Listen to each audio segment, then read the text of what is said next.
Hello. Oh, okay, it froze for a second. I don't know why I did that. Good job. That was good. A good start.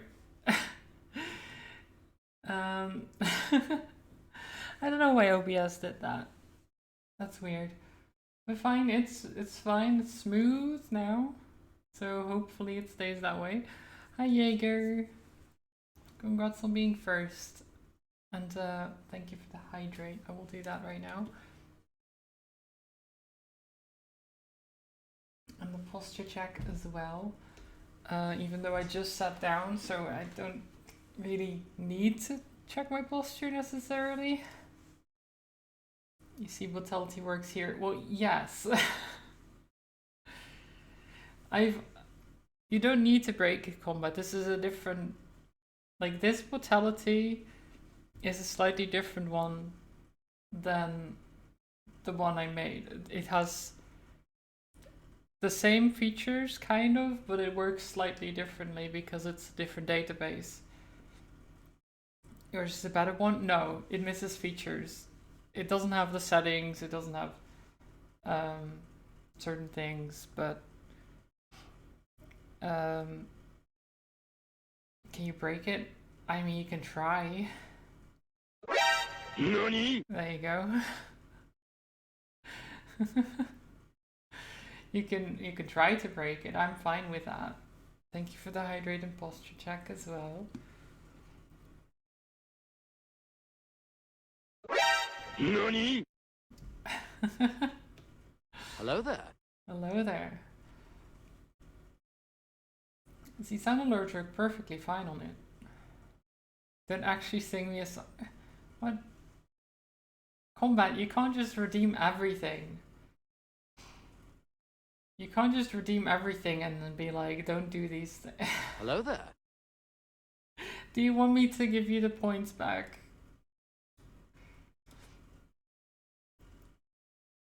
Do you want me? NANI? What are you doing? You good? Are you sure? I can give you the points back. I feel bad if you redeem sing me a song or play piano and don't actually want a song. Because then I feel like I have to, you know, give the points back. But I guess if you don't want them, then that's alright. Then that's fine. You have many points, you're filthy rich in this community. Fair. That is fair. Let's see. So we're playing more Thronebreaker. I actually am a little bit late. Because I was... Well, I was doing a couple of things, but one of those was watching new Pokemon episodes, like the new season, which was good. I liked them so far. There's still a lot of unknowns in it, and that's kind of refreshing considering it's Pokemon and it's always been kind of very formulaic.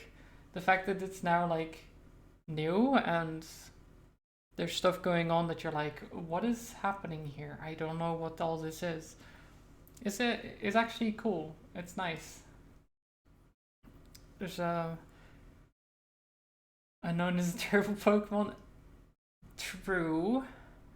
Though not always. Unknown can have. Yeah, it's mostly terrible though. Mostly terrible. It can be alright in certain circumstances, but that's about it. But yeah, even so they've in the trailers shown that, well, when they're talking about it as well, they've said that there will be two protagonists, like a boy and a girl, right? That the story focuses on. But so far in the first two episodes, there's only the girl. That's all you've got to know. Like, there's a lot of other characters, but not the boy that you've seen in the trailers. So now I'm like, when are they actually going to introduce the other main character? But there's a lot of stuff going on. It's pretty cool. I like it.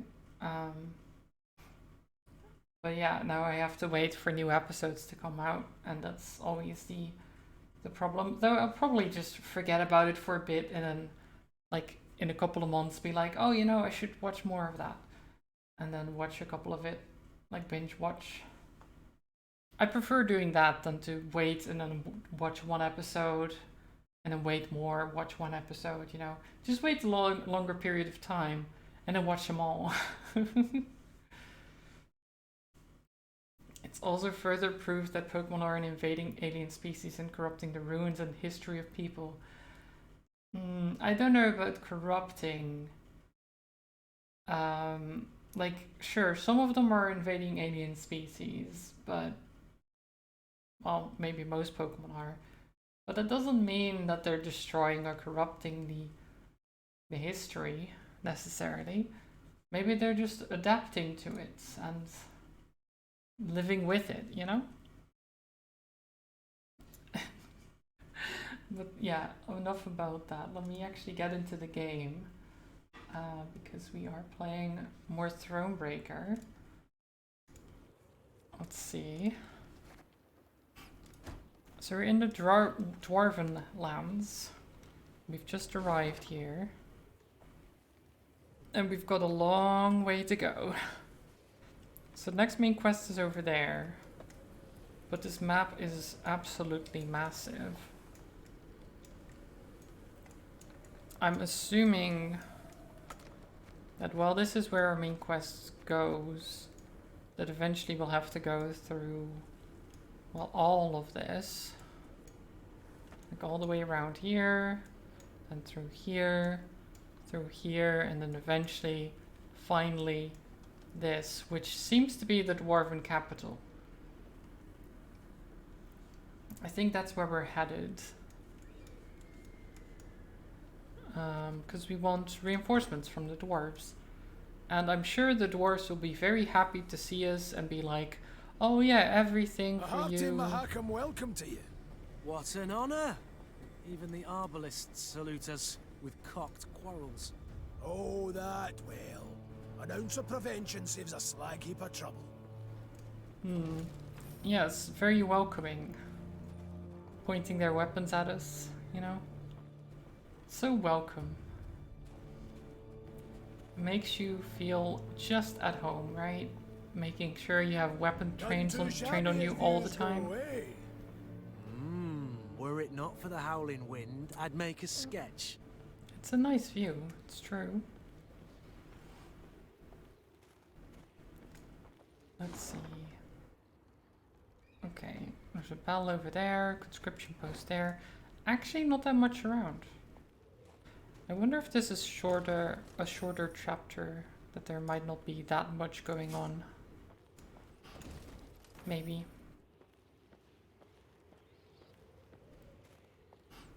It does make me wonder how far we are in the game. I feel like we're not that far at all, even though we've played it for quite a while. Niamh rode slowly, her surroundings interesting to her, her ears keen to take in the cacophony of sounds. The sharp whistle of wind rushing past towering peaks, the squeak of wagon wheels rolling over frozen snow, and the roar of beasts. What the? I dare not venture a guess. Gabor scratched his chin. An ice troll. Or one of them Barbigazar pajamas. These beasts, are they tame? As the dragon? Not in your life. Fierce horsens, every last one of them. Spring cleaning year past, 1 year bit my arm clear off. The Queen's brow rose in a silent inquiry. All right. You don't quite ken the context. Each spring, with the melting of the snows, a good bit of that filth comes out the ground. That's when Brewer Hoog summons all dwarves for spring cleaning. We cut down as much of the filth as we can, and that means relative calm the rest of the year. Out of the corner of her eye, Niamh noted a dark shape darting between rock formations. Calmly, she drew her sword and brandished it a time or two to warm up her stiff arms. Seems it is our lot to assist you with this cleaning. Lyrians, arms at the ready. Prepare to fight. Okay, I like this spring cleaning. Just monsters coming out of the ground at springtime. You're just like, well, it's time for spring cleaning again. And they just go and murder everything. Hi Goblin, have a good lurk. Hope you're doing well. For a great many years, Mahakam was closed off to the outside world. When the Elven kings began their last desperate push to drive men from the lowlands, the dwarves slammed shut the passage to their mountainous realm. For centuries they waited. Only when the slaughter in the valleys below subsided did they once again open their gates. The dwarves refer to this day as the Great Airing Out. Do not let Bruver die. Eliminate the Shalmar. Hint in one fell swoop. Okay. Let's see what this is like. Story battle, special rules, shortened battle. This probably is not necessary.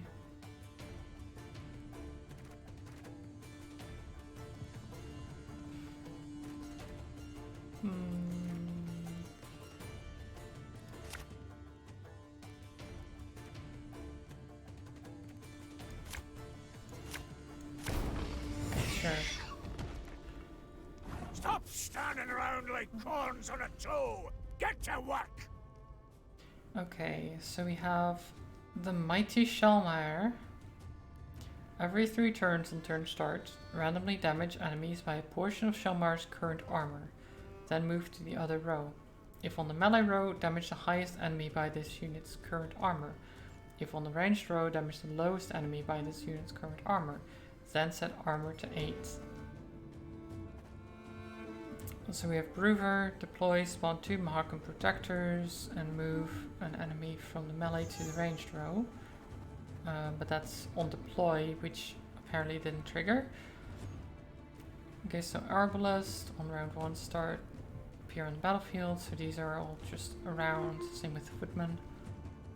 Move this unit to the deck, then summon a random unit from your deck to a random allied row. Let's do that. Hey? Sure. Don't like this. Okay.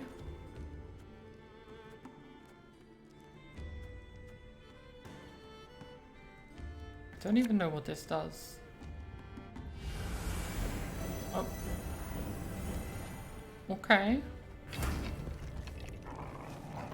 That works, I guess. It at least makes everyone above its current armor value. That's something. I can also damage it to make sure that it doesn't have any armor. Okay.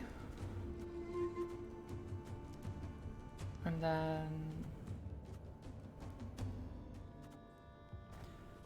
on the melee row, damage the highest enemy by the unit's current armor. Sure, let's move him. Ever have a storm knock out one of your teeth? Oh, I can't actually. Have it the white of an eye from half a league away. Okay. Watch out! It's rolling our way! It's rolling our way. Oh no. What are we going to do about that? Let's mark it. Catch 'em all! Do some damage to the armor. Set its row on You fire. lad, don't shake that! Actually, does it? It moves to the other row. This could hurt. Yeah, we'll set that row on fire. That's fine.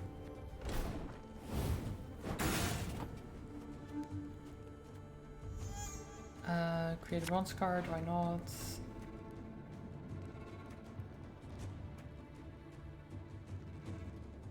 Choose a bronze ally on the battlefield or in hand and add 2 copies of it to your deck.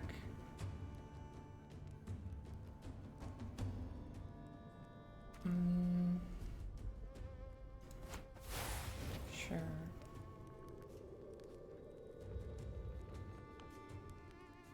What would we get though? Probably the arbalists. Your life is mine now. Because they just automatically get deployed. Which is pretty nice.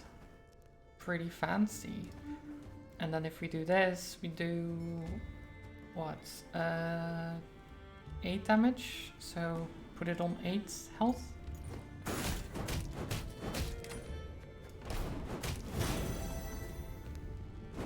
Your Grace, be careful. What do we need to be careful about? It's not done any damage. It's been quite useless, in fact. The chase is on!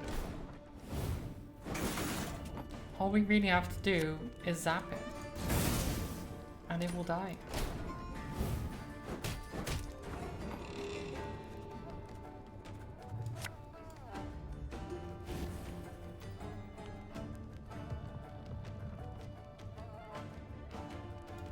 Off to the front yet again. Deploy, consume an ally. Okay, well, none.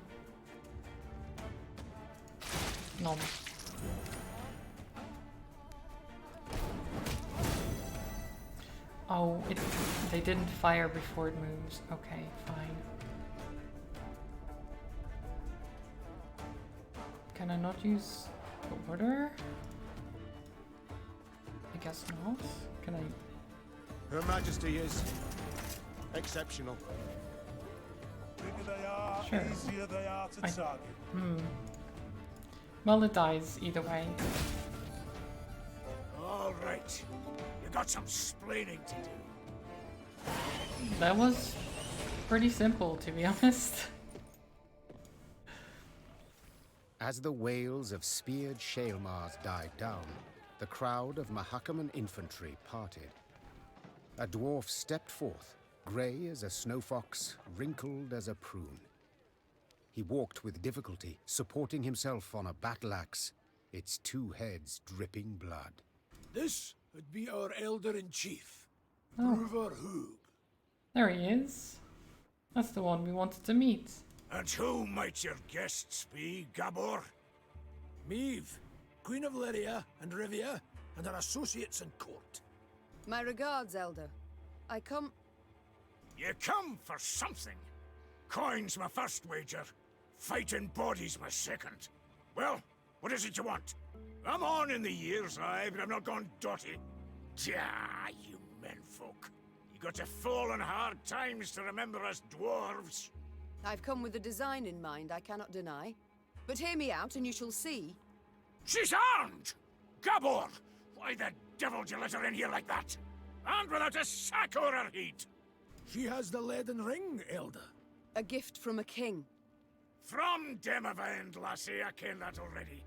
Trust a man, give him something of value, and he'll go and give it away as easy as a street whore gives away nubs. Oof. It's a good thing he didn't pawn it.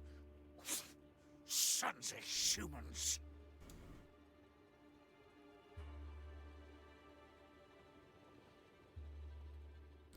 I've travelled far to see you. Hear me out, I beg you. Let it be my loss. Go on, heave her away. Nilfgaard has overrun my realms. It has overrun Edirn. The Blackclads are at the foot of Mahakam. They will seek to overrun your land sooner or later as well. We must act. We must react together, while there is still time. Time? What do you ken of time, lass? Got how many summers to you? 40, maybe? Had you grown up amongst dwarven folk, at your age you'd be learning to crochet dolls. No more than that. I've seen 400 summers come and go. And I've been elder for 200. And you know what I've learned in that time? That meddling in your idiot scraps doesn't ever bring any good. I mean, he's not wrong. Now, on a normal day, I'd have you all thrown clear out of this land I love. But you've the leaden ring, and that grants you the right to hospitality. And here, in Mahakam, laws and rights are sacred. You may stay in the pass long as you wish. Young Zigrin will serve as your guide. And once you've tired of the mountains, well, you ken the way down into the valleys. I bid you farewell. My Lord Elder, with all due respect, we came to your aid. We smote the beasts with you, yet And who the demons is this one? Count Reynard Odo. Ho ho, Odo, Lodo, Bodo! Now, you listen and listen well. We didn't ask for aid. Like this and you know guy. why? 'Cause I've my dignity. Not like some. Mates and wenches! Spring cleaning's done, beast culling's over. Mount Carbon beckons us home. Follow me! Well, Your Grace, be not dismayed. We will find a way.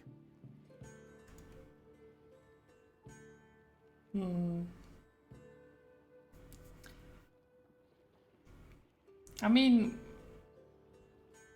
they said they treat us with hospitality. Why can't we just stay here, you know? Just...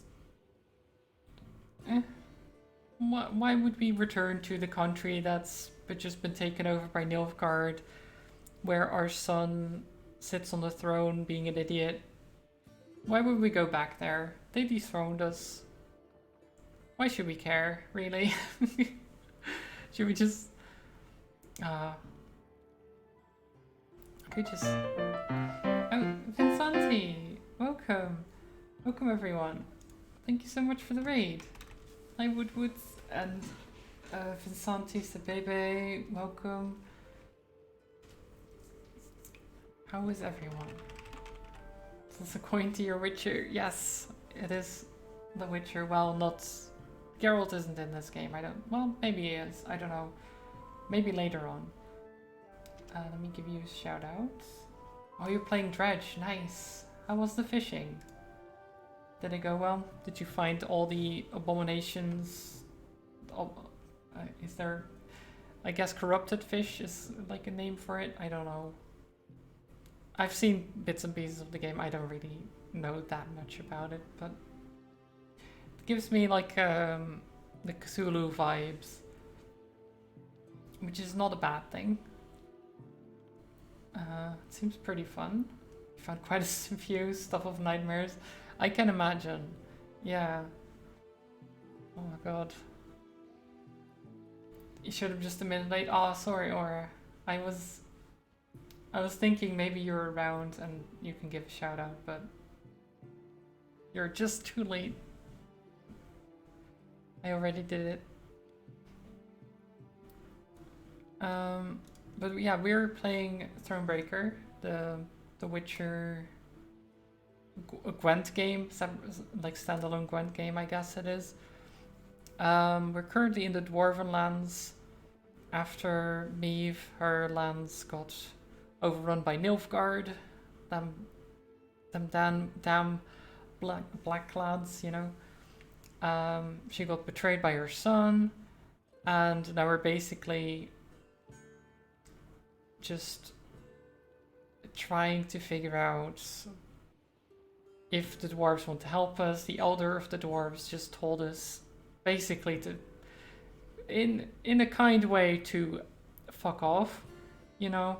So yeah, it's not the best of circumstances, and Renard is basically telling us, oh, don't be dismayed, we'll find a way. And we can say, no, we've lost, or we can be like, yeah, we will find a way, we must.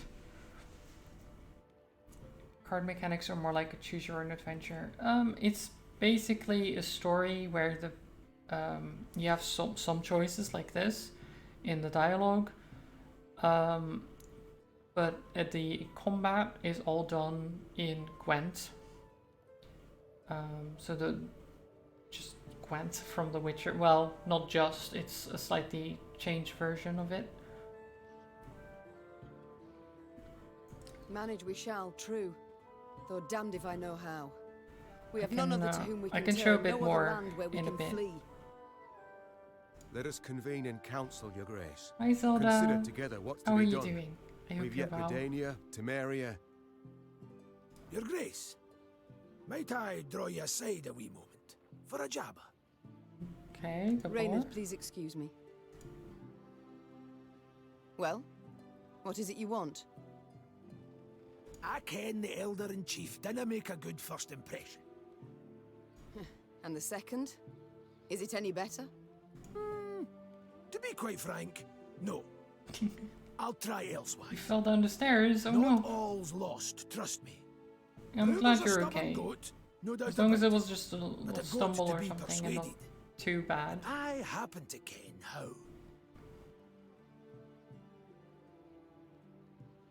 Okay, so we can persuade him. You seek to aid me, why? The selfless impulse to help. I don't believe it exists. So before you describe how you aim to aid me, be kind enough to explain why you wish to do so. Unsolicited, mind you, and clearly against your elder's wishes. A query of my own to answer yours. Do you ken when Brotherhood last strode down the mountains into your lowlands? I know not. While King Sambuk sat on the throne? Point of fact, never. Hoog was born here and he'll die here, like most Mahakam. Okay. So he's never actually seen the other lands. Interesting. Whereas I'm a frequent visitor in your human lands. Been an emissary to royal courts, trade guilds, mummers, troops, and I've eyes. I can see all the rubbish goes on between yous. So it's actually kind of crazy because he's lived for 400 years. So the Elder's over 400 years old and he's never left basically his home region. He's never traveled, he's never gone anywhere in 400 years, which is quite impressive, honestly. Nilfgaard's insatiable. The Black Clads will not stop till they've put the whole continent neath their boot. From Ophir in the south to the Dragon Mountains in the north. Gods forbid they grip all the Nordlings' realms in their vice. Because then we'll have their hordes all round, controlling all the trade routes, supply lines, diversions even. And then they'll control terms and prices. Ooh. We dwarves have never been on a lead, let alone a short one. So, in short, we'll all be better off with the Black Clads back across the Yaruga. And I've seen your grace, seen you in battle. You've brawn and bite, and with the right support, you can drive them back. I ken that well. Okay, do tell them. Very well, I'm all ears. What must we do to spur Brotherhood to aid us? I might start with the thorn in our side that are beasts. A bigger thorn than most expect. See, in our never-ending search for gold, we dug deep, too deep, and reached Oh, you abysses never where dig too monsters deep. are born, or however they come to be. And you never dig straight down, I've learned that from Minecraft. Soon as it turns a bit warmer, they crawl out to feed. And there's more every year. What you saw there, the spring cleaning, that's just light yearly upkeep. It dinna go at the source of the blight. Every spring we cull enough so we can live and trade and mine normal-like. But there are corridors in the upper valleys midst the peaks, where more lie waiting to pounce. So many, there's settlements that have done been abandoned. I still fail to see how this relates to myself and Bruver. Your Majesty, slay the beasts down to their last, and you'll win the hearts of the clans. All of them. And with the clans behind you, why? The Elder will have no choice. He'll bend an ear, treat you serious. Yeah, because, like, even if the Elder doesn't trust us, if the clans do, he's got no choice. Because while he's the leader in the end, if everyone below him is like, actually you should listen, then he will, because he's got no choice. You may never finish Horizon, all you want to do is draw. Well, that's not necessarily a bad thing. You got two sites for which beasts swarm in great numbers. You just need to, There's Davar's Abyss and an abandoned underground settlement. I mean, called maybe you Barr's can Rubble. Destroy those. swap between them at Collapse some the point, but corridors. I mean, as long as you feel like Problem drawing, there's not really a problem, right? Like, you can leave it as long as you feel like. There's not really a hurry to finish a game, generally. The only problem there might be is that later on, that you might forget the, what's it called? the plot line a little bit. But yeah, Zelda, sorry, I'm fine, thank you. I was a little bit late. I was watching the new Pokemon episodes, the new season, which was fun. But otherwise, I'm actually really good. Yeah. You sure you already have no idea what you were doing? It happens, yeah. Why hasn't Brew returned to the matter? You colour the solution as simple and known. Why has Bruver Hoog not gone at the matter? You must learn one thing about us dwarves of Mahakam. Customs, traditions, why, we're obsessed. Goes thrice for Bruver. The Elder deliberates weeks on end. And that's in considering if we shouldn't wear suspenders, because they might be through outside, and should thus be forbidden. We've a set of laws, the Four Dwarves Codex. One of its tenets says, dare ye not close a corridor once oped. So, no self-respecting dwarf can nor will do it. But you're free out with. The laws dinna apply. You've a free hand in sealing the corridors from which the beasts come. Collapse them, flood them, I dinna ken, but solve the grief once and for all. And this, 'twould suffice. I believe it would. But find you other ways to win the heart of a clan or Bruver itself. Do so. Can he bring no harm? Actually, you can All cut this rock sounds with. rather Oh toilsome. yeah, I love the dwarves. I do favour They're this so to good. losing another the voice movie acting seeking out a especially court where we would is at first be amazing. welcomed, only later to hear another rebuke. You've my gratitude, Gabor. You've shown me a way. Very well. Let us think on these beasts. See what's to be done. Okay. So back into the actual game instead of dialogue. So we've just murdered some beasts so we can get resources from them. Some wood and golds. Because that's really all you I've come to need. the conclusion your elder-in-chief is not fond of guests. Fond? Wood, gold, That's and near a quarter of soldiers. it. He hates them with seething passion. But you're damned lucky. Why's that? Let you in, didn't he? Mahakam was cordoned off completely through the outside world for many a long year. Clans finally forced Bruver to at least let in peddlers and emissaries.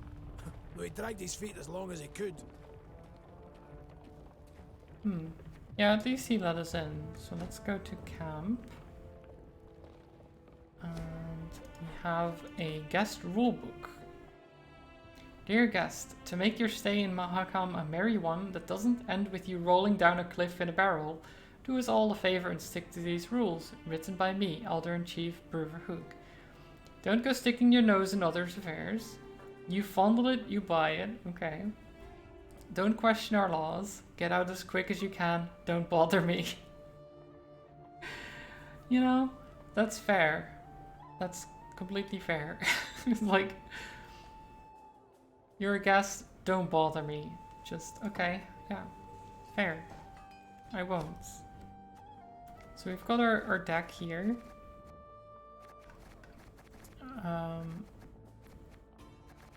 So we've got a lot of, so we've got pitfall traps that damage all units on the row by 2, and whenever a unit appears, it damages them.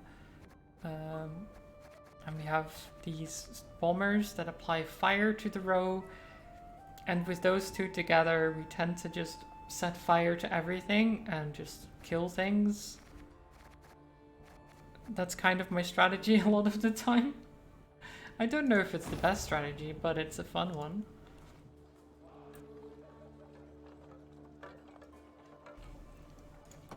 Just burn the entire field down. It works well. Okay, there's a battle over this way. So I can actually do the card game thing. Elder Hoog once instructed his secretary Gromek to prepare a list of all the caves, caverns and grottos in Mahakam. None ever learned why such information had become priority for the Elder-in-Chief.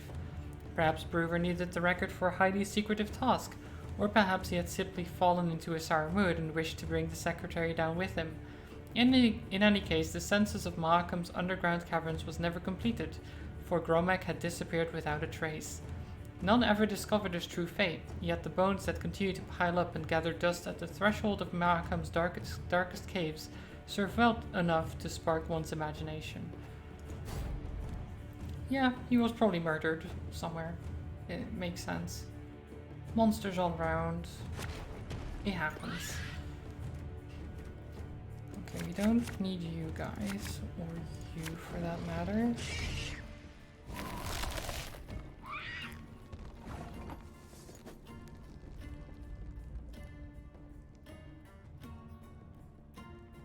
Okay, so you feel bad just because you fell on the stairs.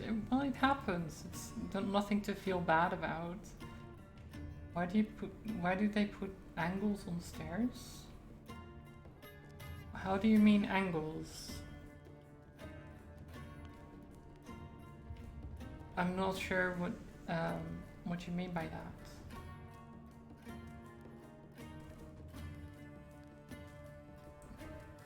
Like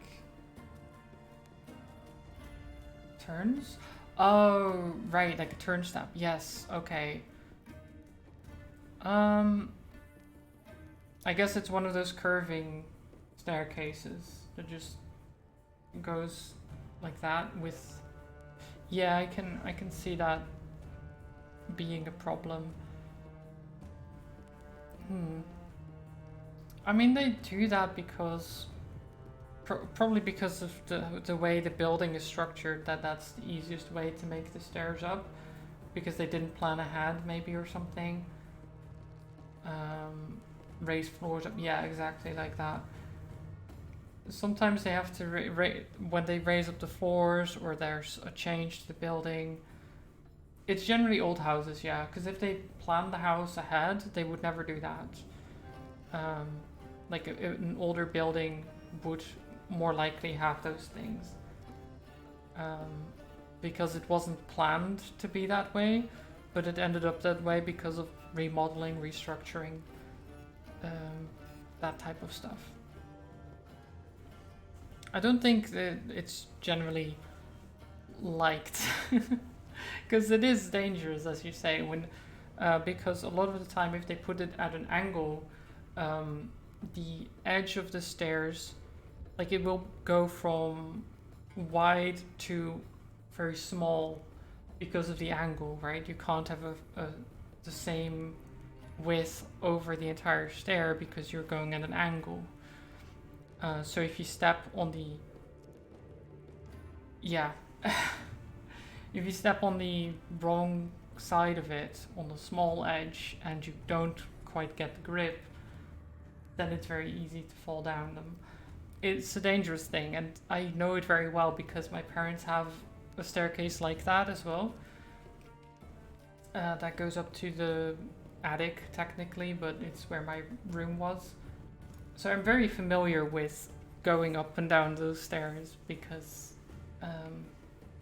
well, I've lived there for like 25 years. You fell on your tibia? Oof, that sucks. I hope it's not too bad and it recovers quickly. Yeah, like the main... I don't think I really fell down those stairs much, luckily, because it was quite dangerous. Like, the wall next to those stairs was like this rough, I don't know what you call it. Very rough stonework, almost. Where, like, bits sticking out a little bit and indented. Like, very rough. So if you like held your hand over it, it would like,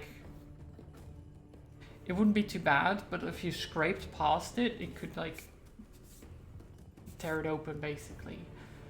Dashed, maybe dashed. But it's like, if you fall down the stairs and you hit that wall,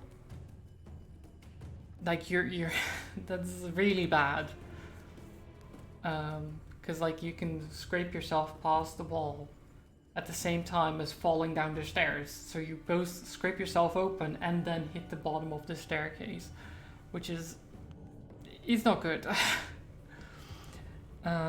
Luckily that never really happened much. The one time it did though was when I was not even existent, I don't think. Which was when my dad had my older brother in his arms when he was a baby. And he fell down the stairs. And because he was protecting my brother, he actually got way more hurt than he would have otherwise. But yeah, that's something I guess you do out of like just protective urges, right? In that sense. You're like, oh shit, I'm falling, but I have this child in my hand. Protect the child at all costs, and then just whatever happens, happens. He was fine at the end, but it did hurt quite a lot from what I know. That was like well, quite the tangent. I didn't mean to go through that from that, but yeah, those stairs, they are quite dangerous, and we always, when my niece is around, we always have to tell her to be careful and always like go down the stairs on her butt, you know, do like butt one step at a time on the butt. This could hurt. Okay, which is honestly not a bad way to go down the stairs. At least it's not easy to fall then. Okay, let me create a bronze card. The crushing trap won't do anything.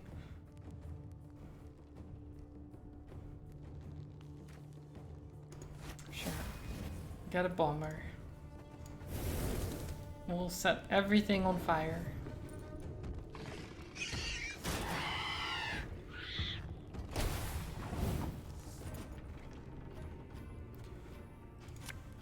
Pitfall trap. Down with the egg.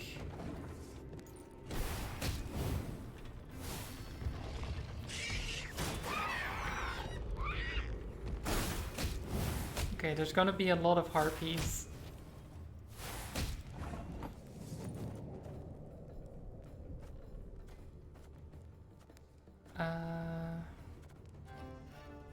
The bone talisman. I'm honestly not sure what to. Okay, let me actually do this.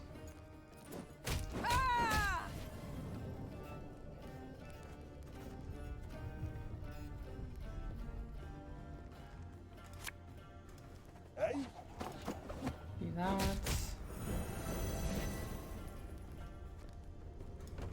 These harpies are not having a good time. They paused. Wow. They really just gave up like that, huh?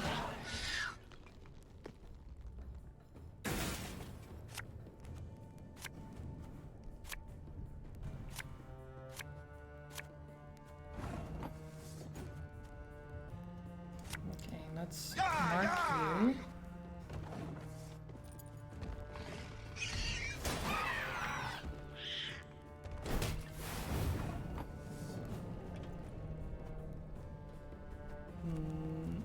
Let's try the bone talisman. What does it do?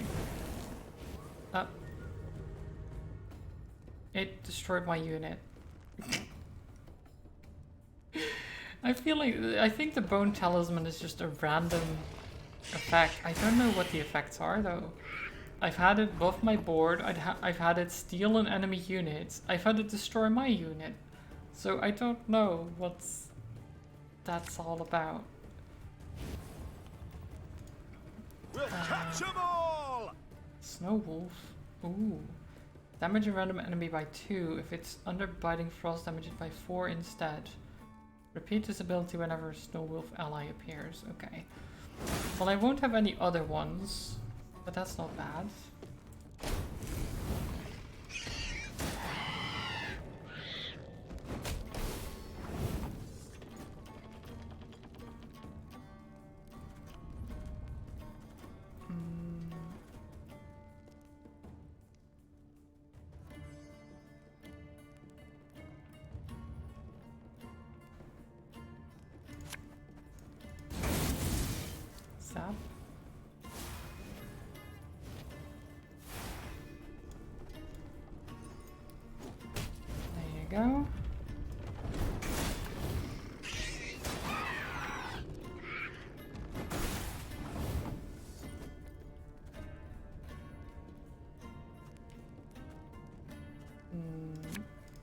Ever have a stone knock out one of your teeth?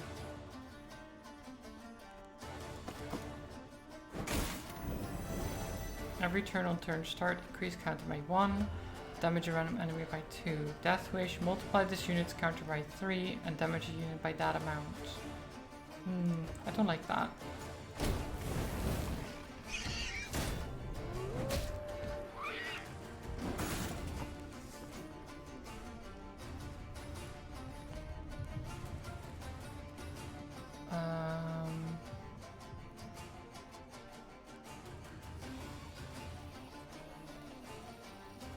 What is this hand? It's so bad.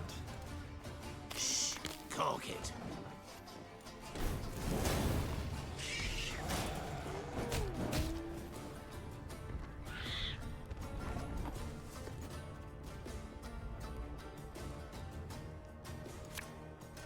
That bit the white of an eye from half a league away.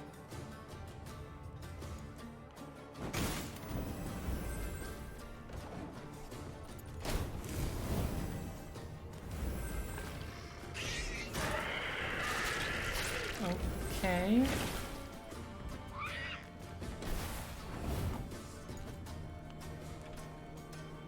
Well, this is not great. Quick and painful this'll be.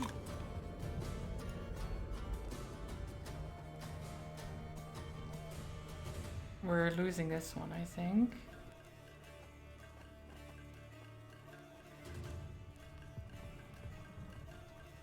Units with armor gain resilience.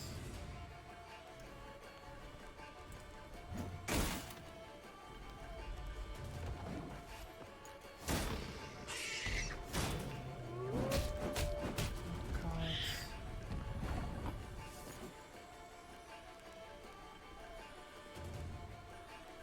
Oh, that's real bad.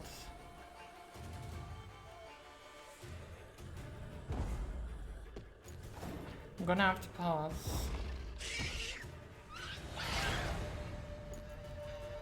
Because I can't win from this position, but this will still be quite bad.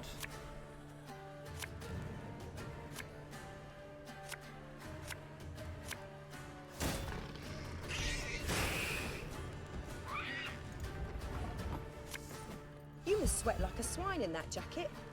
Sod it. Sod it all. Okay.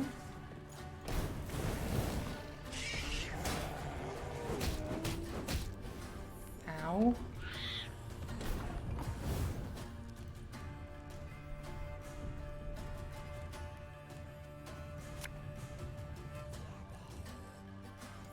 Make love, not war.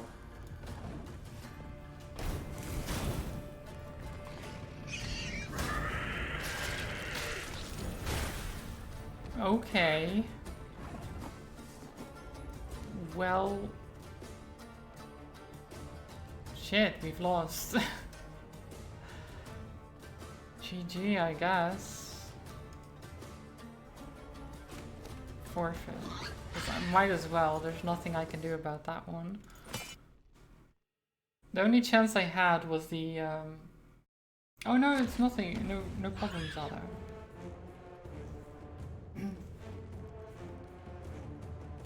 I just went on a tangent. You tried your new outfit yesterday. We're happy. Nice. I'm glad.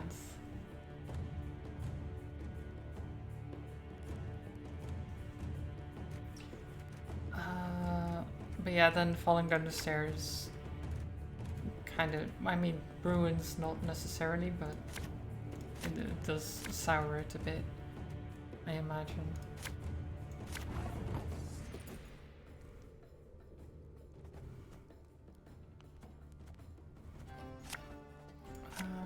Sure, we'll just see what happens. You here. mad? Don't say Bomber. that! Quiet, or the commissar will hear. What? Okay. So the footman summoned another footman. Great.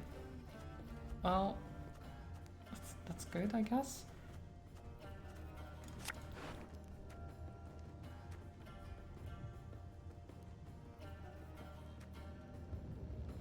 None of these are great. Give one charge to adjacent units with order.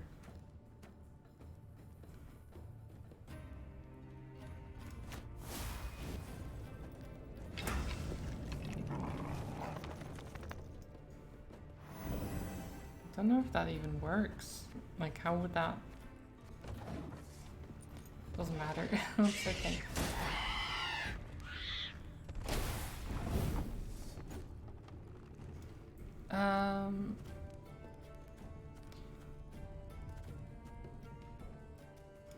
Okay, bronze card. So, alchemist.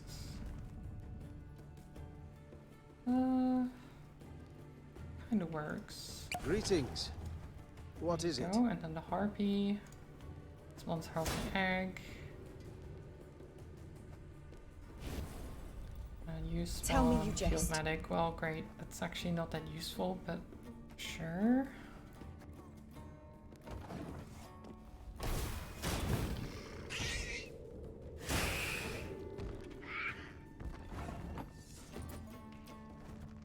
Okay. Pitfall trap.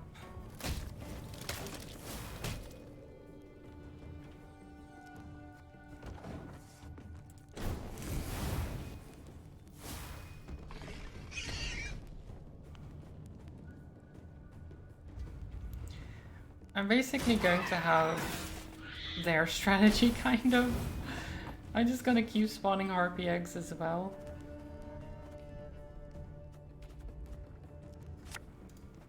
Have it the white of an eye from half a league away.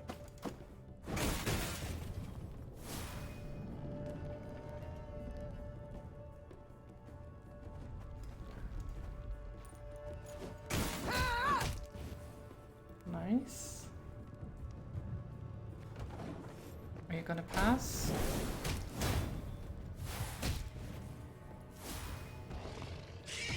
You should pass. Yeah, there you go.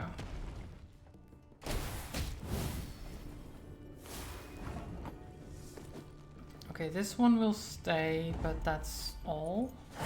So we should be fine for the next round. The doggo stays around, which is great too. We draw 3 new cards, which isn't bad. Some more slingers.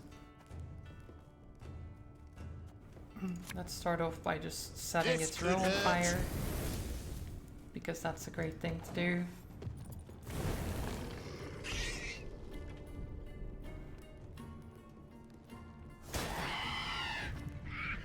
Okay.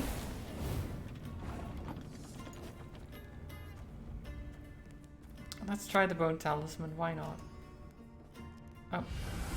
Okay. Okay. It just moved some units around, damaged the enemies and healed my units. Well, I'll take it.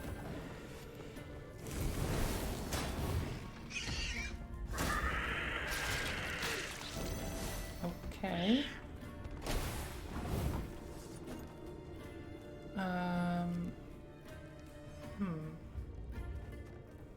You can just zap him.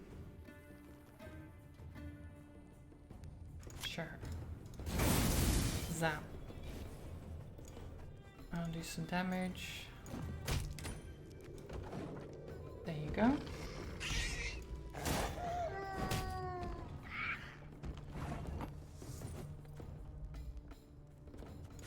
Let's put you down. Cursed traitors.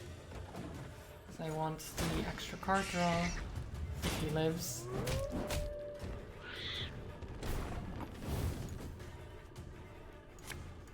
Bigger they are, Okay. easier they You are go to suck. into the fire.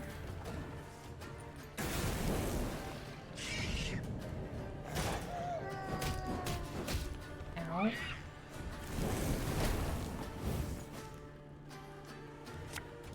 There's cavalry on this wolf.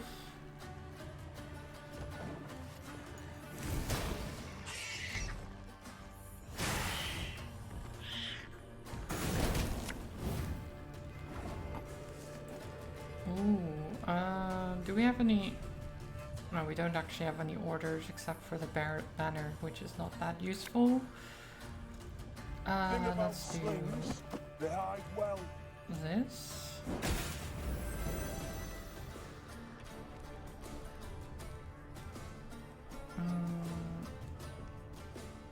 I could use my hero power, but no. Not yet.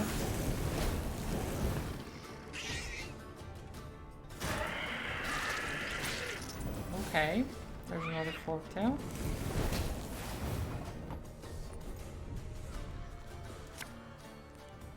Hey,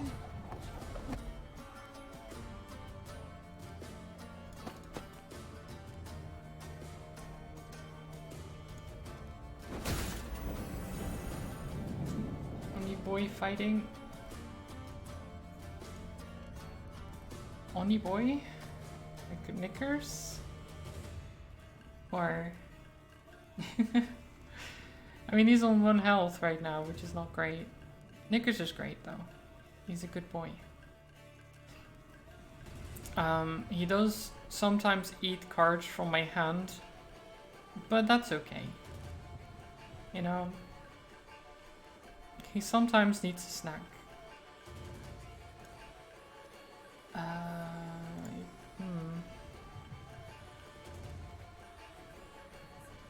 So the thing about my hero power, the Rivian Broadsword, is that it damages a unit and all other enemies with the same power, but none of them are currently at the same power, which is kind of annoying.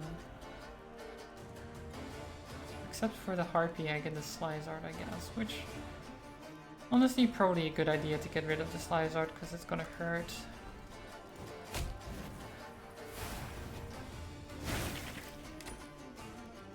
Well, F.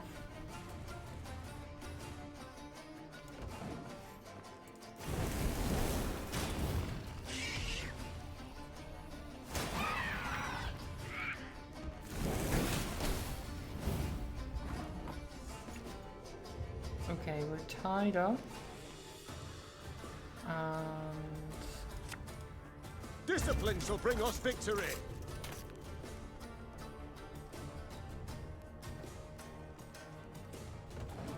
okay. Can they pull it back from this? We have 50, they have 55. Okay. Trying. They're trying. Gascon? 77? Wait, you're serious? Can you win from this position?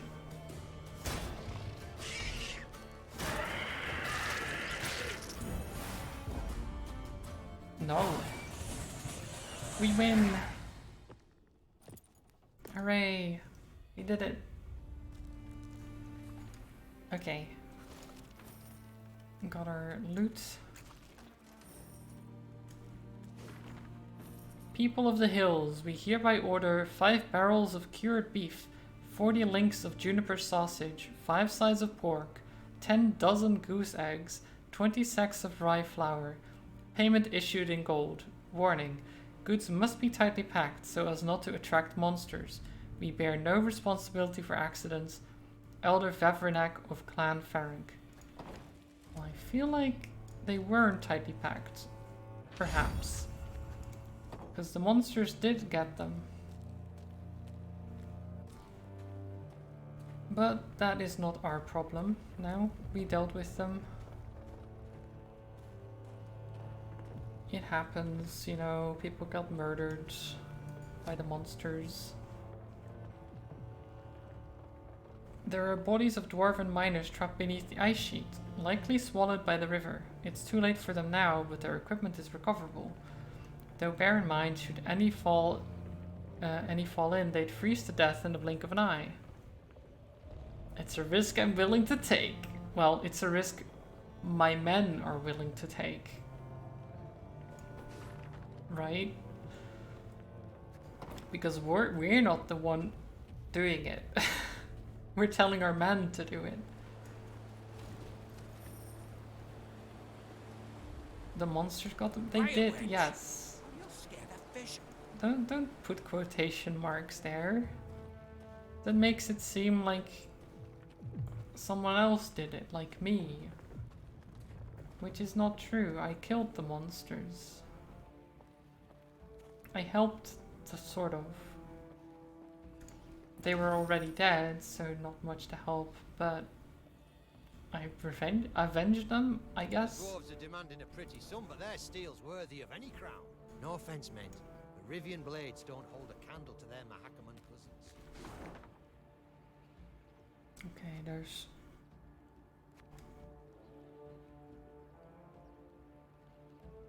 You're a goddess?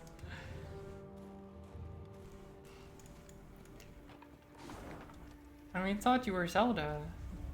Zelda is not a goddess. I mean, she is, I guess...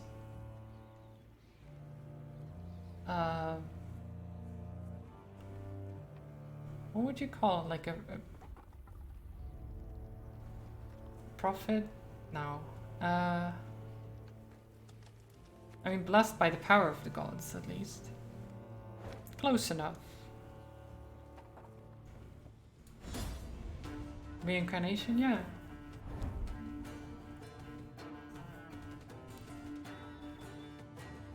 You're not the same Zelda, that's true. I mean, you could be a goddess, I don't know.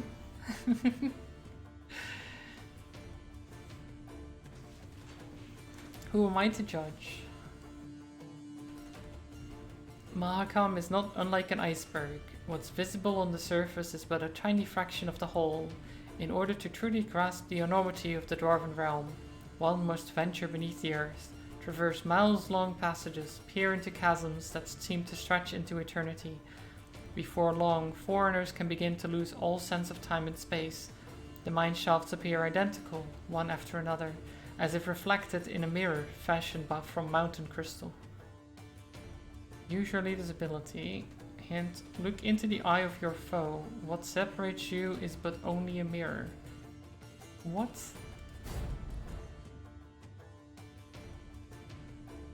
What is this? Okay, it's a puzzle. Right. Choose a stone and swap it with the stone on its left. If there is none, move it to the rightmost place on the other row. Okay. So we have to mirror it somehow.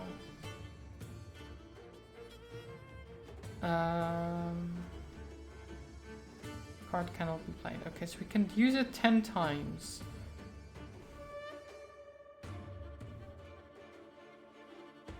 Okay, I'm gonna have to think.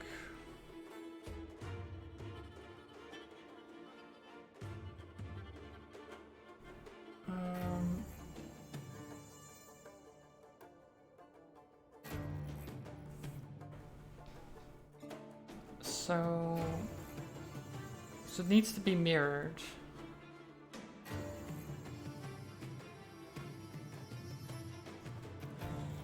So this.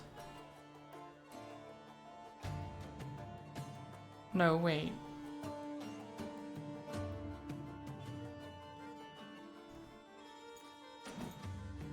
Shit. Okay, wait. I have to retry. Because it needs to be on the other row.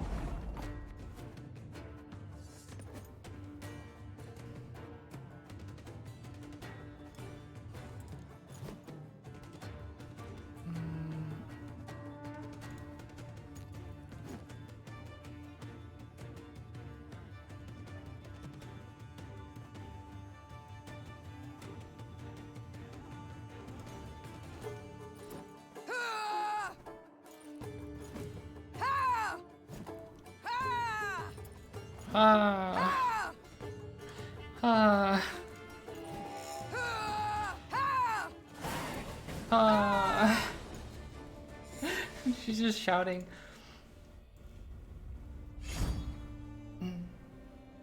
Zoria Runestone. Okay. Wait, where are we now? Did we go through? Oh, we ended up here. So we went through the cave there and then ended up here. Interesting. What is this runestone? Damage all enemies by 3. Ooh, that is pretty nice, honestly. I don't trust the Bone Talisman anymore. We'll take this instead. I like the Bone Talisman, but it's too random for me. I don't like the randomness of it.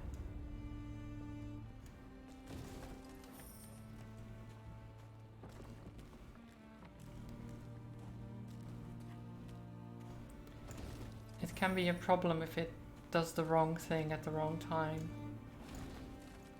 So just having a straight up damage everything by 3 is nice. At least then I'll know what will happen. Okay. We've looted the entire village, as you do. Loot everything.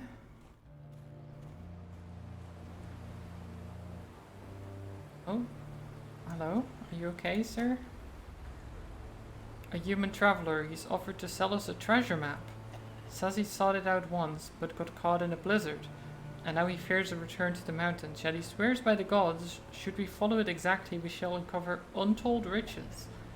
Yeah, we'll buy it. What? Okay.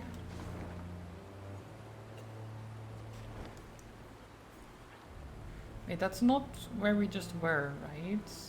That's not the same mine entrance? Don't think so.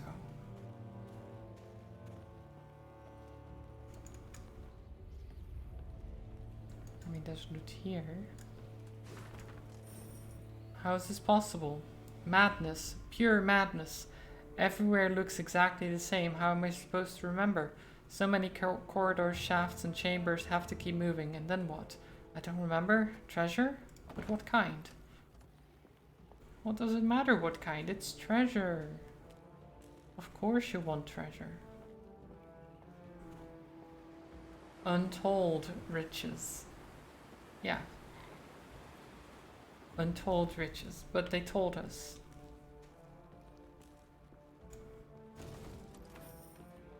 Just not how much.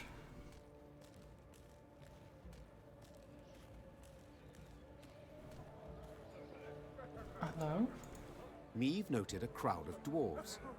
They were several dozen, many holding baskets brimming with dried sausages, soft, puffy pretzels, and jugs of frothy beer. What is this gathering? She asked Gabor. These folk, they're the parents of youngsters who are to return today from their Dreckthag. Dreckthag? Gabor proceeded to explain that the Dreckthag was a trek upon which the local dwarves would embark when they reached maturity. During this year-long voyage, young folk would taste of life beyond their home. Yet if they failed to return on time, they would be stripped of all rights and privileges accorded to Mahakam's natives. See, in recent years, young folks' blood's been boiling on account of the strict laws in force here. Gabor added. So, we send them out. Let them taste life in the lowlands. Once they've learned for themselves what it's like to live among humans, they come back and ain't likely to complain. Who needs treasure when we have mad salt? Zelda. Customarily, only a few dwarves ever decided to remain in the valleys for good. That year, however, was different. Deadline's the morrow. And 40 Dreckthagers still haven't returned. Their parents now worried if some misfortune had not befallen them. 40? The Mahakaman Guard had sent out patrols to the near reaches of the valleys. They returned not having seen anything distressing, while the humans living at the foot of the massif had been largely unwilling to talk. Can't we have both? True. But you all are my treasure as well. The guard captain, a dwarf with a fiery red beard, removed his helmet, wiped the sweat from his brow, and addressed Meave. Your Majesty, we need to find our youth. Perhaps you'd be willing to go out and search. Human folk are more like to tell you if they saw anything out of the ordinary of late. Naturally, there'd be something in it for you too. I mean, we can search for the missing dwarves. One could say I myself have lost a son, Meave gripped the captain's hand firmly. and I know well the pain that comes. I shall do all in my might to spare you at least that. Meave set off, the hopeful gazes of the dwarven parents bidding her farewell. I mean, what if the youth just don't want to come back? And they're just like, we're sick of the rules, these human lands are much better. The queen sent a scout ahead. Sometime later, she heard his horn. 3 blasts. 2 short, 1 long. An ambush! Meave expected to combat beasts or robbers. Yet upon her force descended warriors with squirrel tails attached to their helms. Scoia'tael. Oh no, did they join the Scoia'tael? Are these the... Oh no.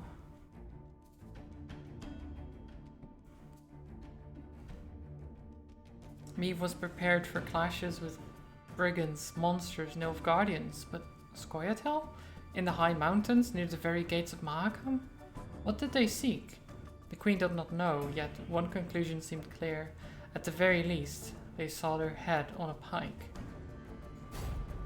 Goblin won't like that. Oh, the squirrel hats? Yeah, the squirrel tails.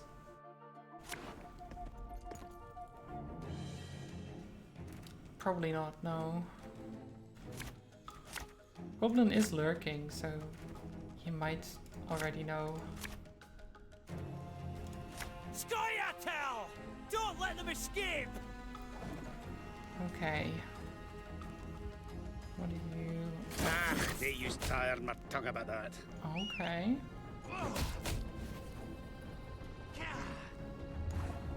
Damage an enemy by 5 and its adjacent units by 2. Well, that was just rude. You didn't have to kill the footman. Quick and painful this'll be.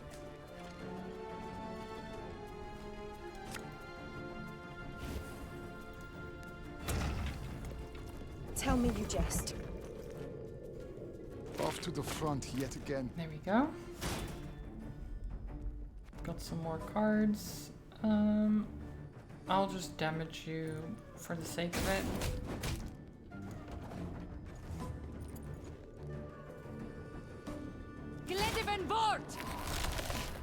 Okay, I don't like that.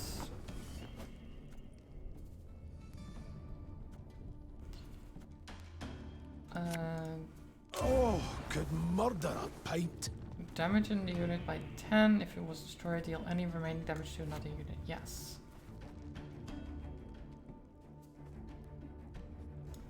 Bam. Bam.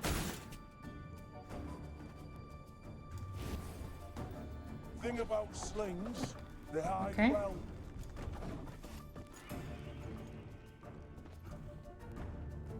So far, so good. Come on! Every turn and turn hand boost self by 1 if Biting Frost is on enemy row. It is. I would rather it not be.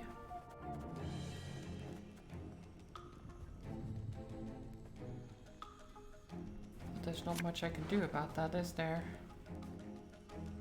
Ooh, we can do this. Oop. That's the armor gone. It will boost itself. Oh, they paused? Okay, then I'll pause too, because there's no reason for me to keep going with Biting Frost.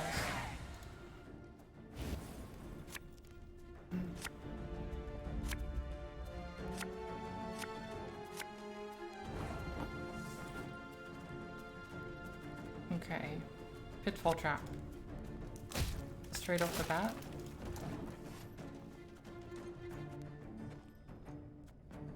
Okay, the Lyrian Pathfinder is nice because if they summon Biting Frost again, we can get rid of it. We can then set fire to this row. So whichever row they choose to go on, they will be hurt.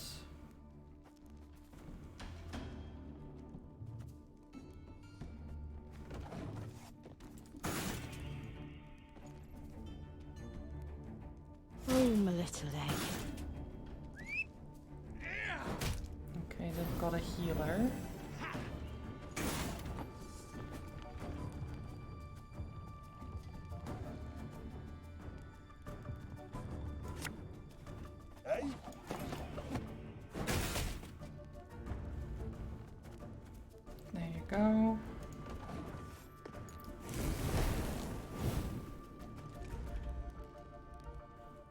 None shall tread on us!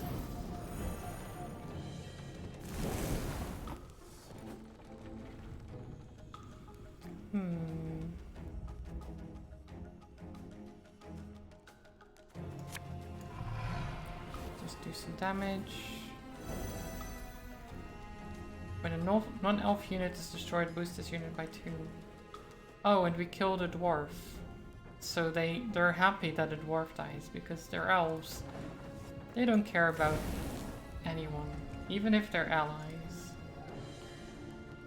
They're really happy that someone that wasn't an elf died.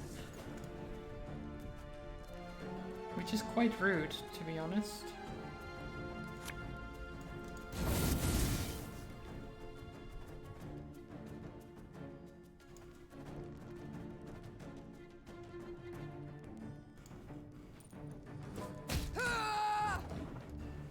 Okay. I shall not fail!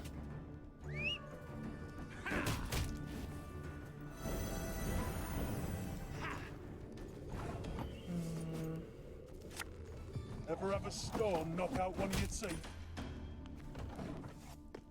Burn. Nice. Burn, elves.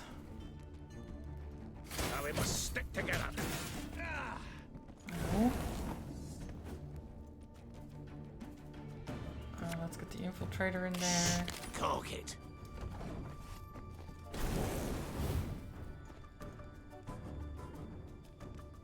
Oh, if anyone's got any hoots left.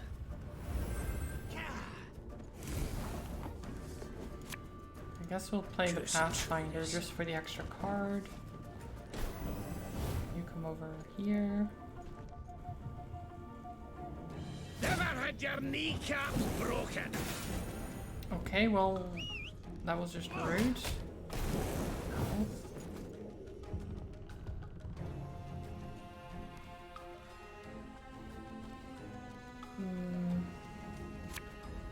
Have it the white of an eye from half a league away.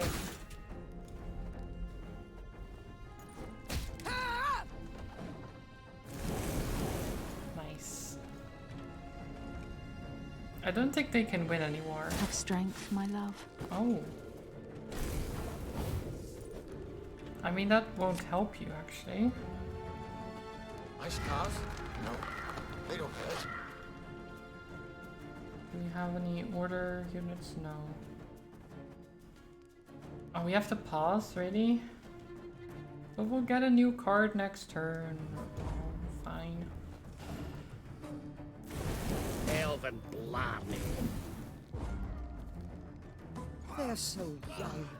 No wonder they were easily manipulated.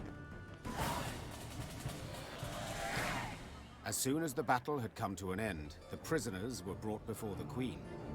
All, without exception, were dwarves, and all looked to be youthful dwarves. Mystery solved. Muttered Meave. In fact, these were the missing Drekthagers. Instead of returning home, they had enlisted with guerrillas fighting for non-human rights. But what had prompted so drastic a decision? I was impatient. Wanted badly to turn 50. I couldn't wait to see human cities. Vitsima, Tretogor, Novigrad. Said one of the dwarven prisoners while pressing a bandage to a bleeding wound. And you know the welcome that awaited me there. I was spit upon and called names. I saw ghettos, massacres. And how was I to go back to the mines after that? We must fight while we still can. Before the humans come to cut us down, we must tell the rest of ours the same. Pull all Mahakam into the fight. I mean, I understand the sentiments. Definitely. Like, the dwarves and other non-humans are not exactly treated well. But becoming guerrilla fighters for the Scoia'tael doesn't exactly give you a better chance of, you know, being treated well.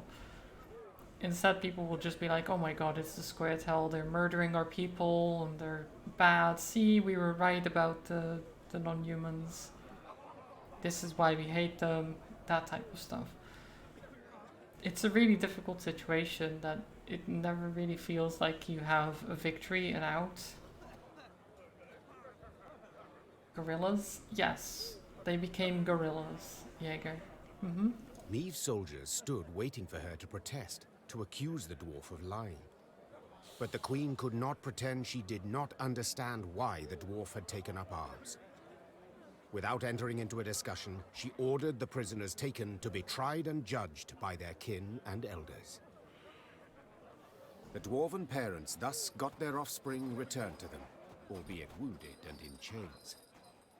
Bruver Hoog, who had limitless disdain for the Scoia'tael, demanded the dwarven youth be severely punished for succumbing to the rebels' seductive ideals. In the end, the Drechthaggers were sentenced to 50 years hard labor in the quarries. Oof. The Elder-in-Chief believed a half-century of swinging a pickaxe would sufficiently cool the hot heads of these would-be guerrilla fighters. They came back alive. That's the key part. The red-headed captain said, handing Maeve a pouch as a reward. And perchance by the time they're freed, the war twixt the races will be over, eh? What do you think, Queen? I mean, Maeve shrugged in response. 50 Perhaps years she is had a no long opinion time, in the but matter. Or perhaps she simply did not wish to state it aloud.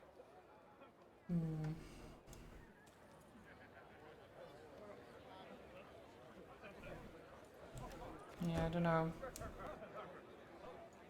Would it change in 50 years? Maybe. Neutrality means neglecting our bonds, ignoring our duties, while we sit here fiddling our thumbs and our lowland brethren are dying in pogrom after pogrom. Dwarves of Mahakam, seize arms and join the Scoia'tael. Down with Dwan.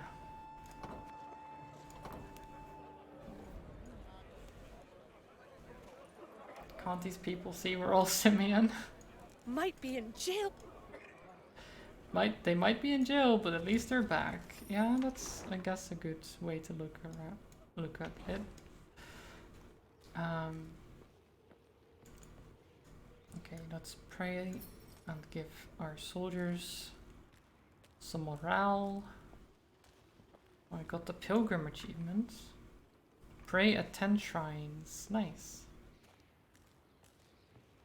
We did it. We prayed a lot.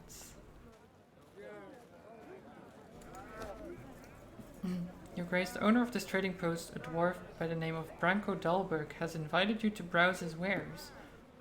How shall I respond? We can have a look and buy 640 wood for 1,000 gold, or we can sell 400 wood for 1,200 gold.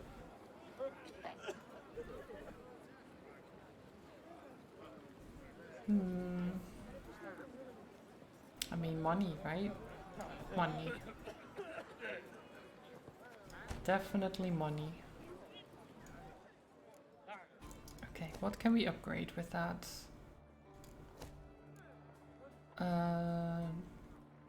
Regiment Drummer Plus, Grey Rider Plus, Nerean Cavalry. Enables you to trade gold for wood or recruits, as well as wood for gold.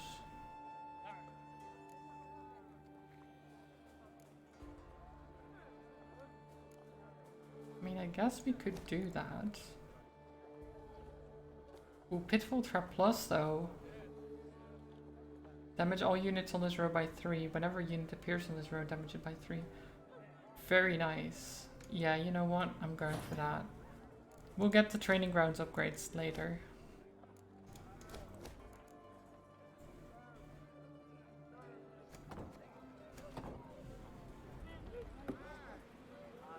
Wait. Oh, right, because we got new cards. It will show us in the deck. The Onager, damage an enemy by 3, charges 2 whenever an ally is destroyed, gain 1 charge. The Pitfall Trap and the Crushing Trap.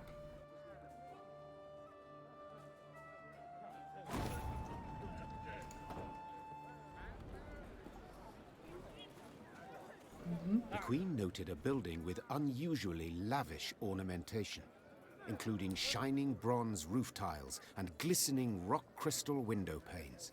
Oh, An important clan dwelled fancy. there, Gabor explained. The Breckenrigs. Could you introduce me? Meve asked. Perhaps I can convince them to intercede with Bruver on my behalf. The clan head, Iva, invited Meve to an exquisite feast. But when she broached the subject a of the war feast? raging just outside Mahakam's borders, the dwarf changed the subject at once. Looking around the interior, Meve quickly understood why. The walls were ordained with Nilfgaardian tapestries and rugs. Gifts from friendly Imperial envoys, no doubt. Meve prepared to leave, convinced she had wasted her time, when someone clasped her shoulder and pulled her into a darkened room. A darkened room, huh? Her kidnapper turned out to be a young dwarf. Female, it seemed, dressed in her nightshirt. She introduced herself as Iva's daughter, Eudora Breckenrigs, and openly admitted I she like her had beard. eavesdropped on Meve's dinner conversation. Listen, me dad's stubborner than an old goat, but I'll convince him to help ye. For a wee favour, that is. What? I want you to steal something from the clan archive. Historiae Mahakamorum, 'tis called. Oh, See, me dad won't let me betroth me sweetekin Zoltan. Says the codex forbids marrying a Zoltan? dwarf who's left the mountains. But there's precedent. Just such Wait, a case described isn't in that Zoltan- document. If I can show it to Da, he'll have to change his mind. Meve felt sympathy for Eudora and wanted to help her, especially considering the favor Eudora could do her in return. But she fully realized if her attempt to break into the archive ended badly, it would result in a tremendous scandal Bruver Hoog would not soon forget. isn't Zoltan the dwarf that's with Geralt in The Witcher at some point? Isn't he like friends with Geralt? Isn't that the same one? Zoltan, Witcher, I'm pretty sure. Zoltan Chevet. Yeah, that's him. So she wants to marry him? Oh. Accept her offer. I want to help Zoltan and her. Yeah. The pot's worth the play, I believe. Fine. I accept your Hi, offer. trolls. They then How shook are you hands, doing? sealing the deal. All the hugs Meve to had you. to bite her tongue to stop from crying out, for the young she-dwarf had the grip of a brawny blacksmith. Meve returned to her digging? company I'm and, not digging. massaging her sore hand, Not yet. presented Eudora's offer. Gascon volunteered We're not for the digging task at holes. once. Thievery's my forte. Not at the Dwarf won't moment. notice a single mothball out of place.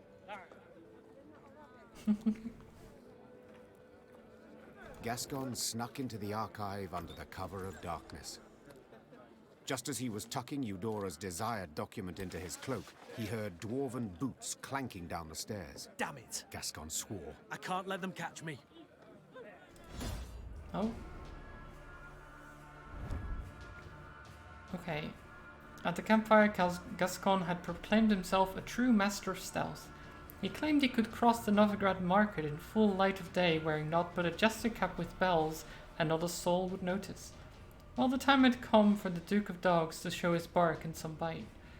To escape, move Gascon light-footed to the bottom right corner of the battlefield. Okay. Bottom right corner. Oh god.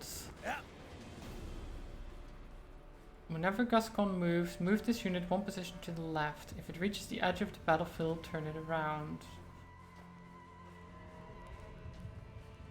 Okay, I see.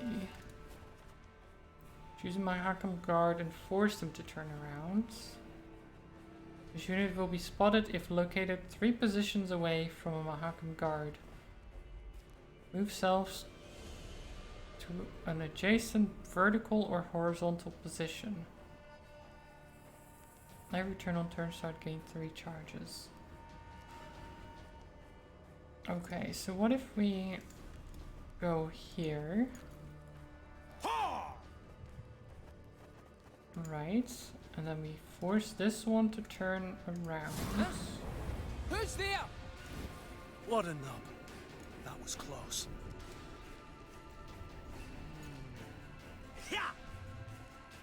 Okay.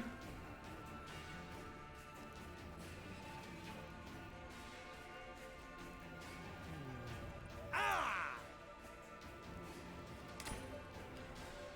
God.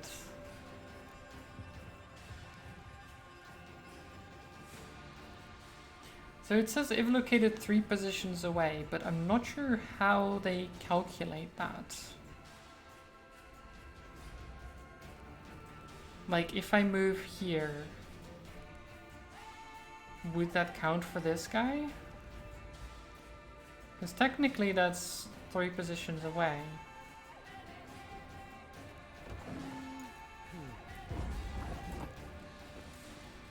Okay, I guess not.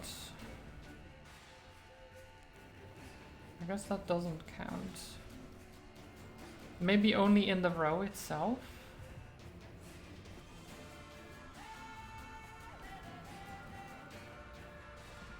Okay, how do we...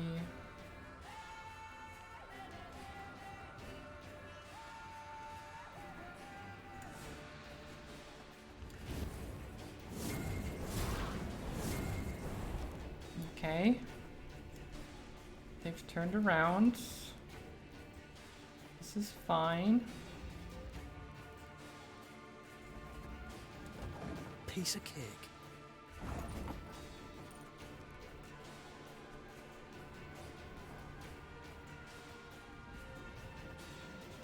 This is fine.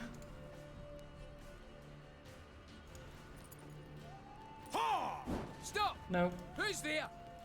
Yeah, oops. That was my mistake. Oh God, okay. This is a difficult one.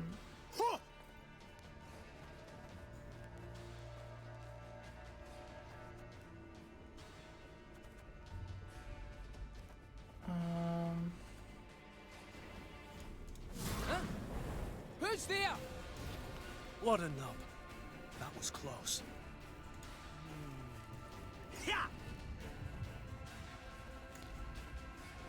We'll turn... Okay, we'll hunt here. And we'll turn you around. Actually, no, we'll turn you around. Go over there. And then there.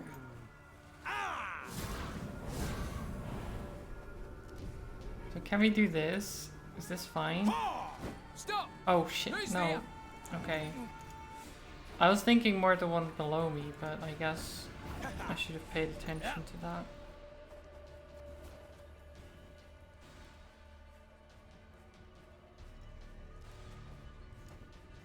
Huh? Who's there? What a nub. That was close.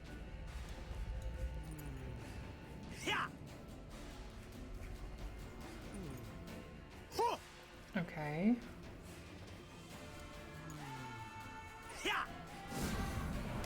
So far so good.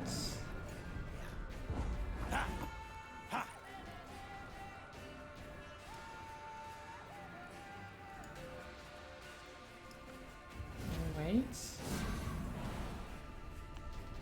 So can we move behind this one? Is that fine? Yes, okay. We'll just move with him. No? Sneaky breaky like. Piece of cake.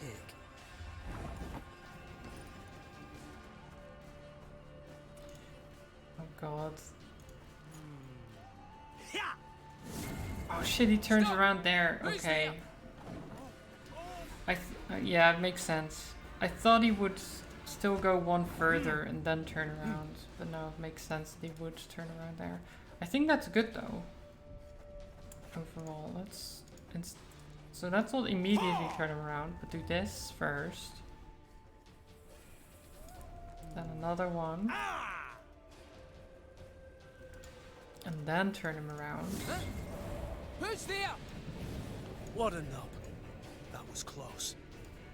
Go this way.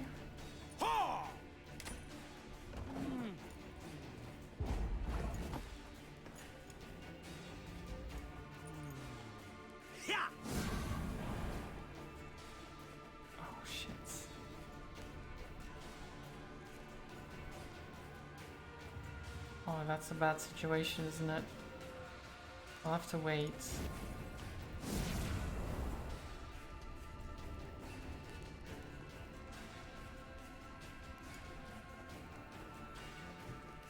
I'll go here.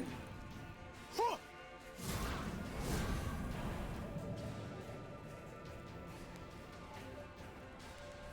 shit. Oh, I'm stuck. Oh no. I won't have enough movement to get here.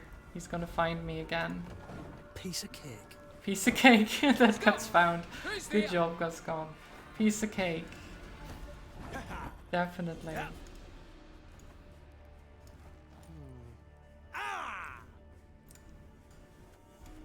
There must be an optimal solution here. Just trying to figure out what that is. That was close.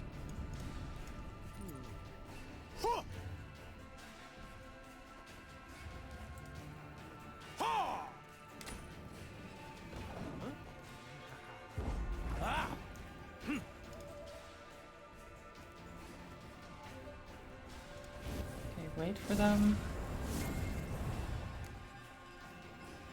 Then go here. With behinds.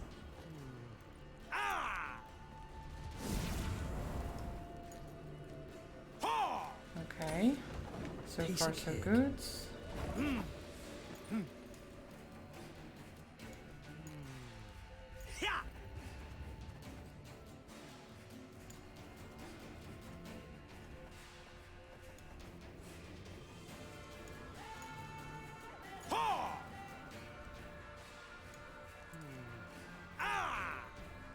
Okay.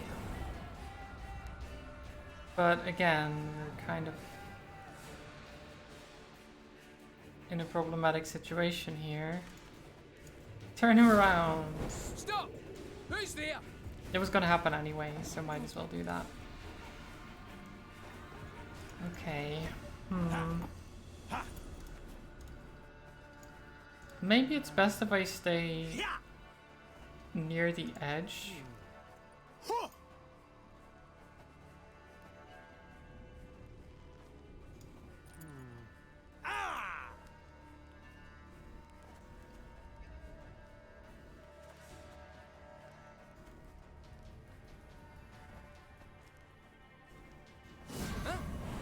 Who's there? What a nub. That was close.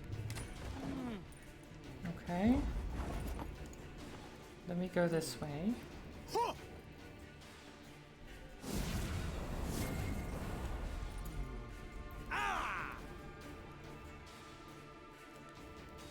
Which is actually very awkward.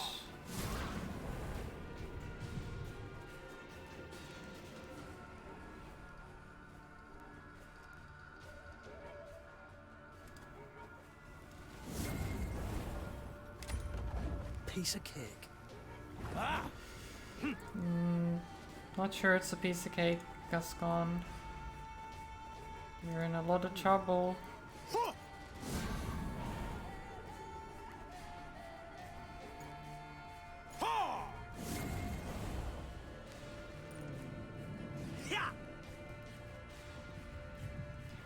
He doesn't seem very good at this whole thievery thing, to be honest. Just a bit more.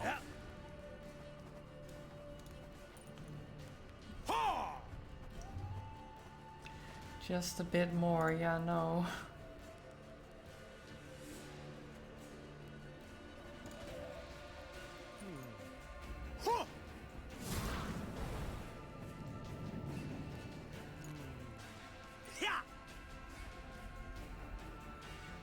Shit.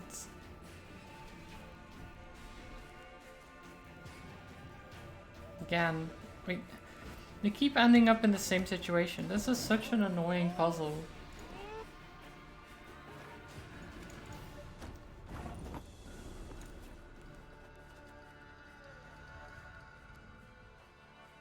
Because I can't be within 3 cards of them. At least not in front of them.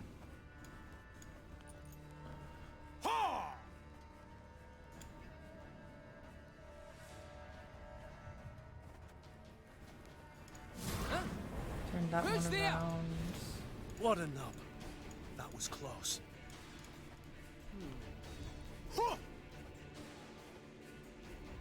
Then end turn.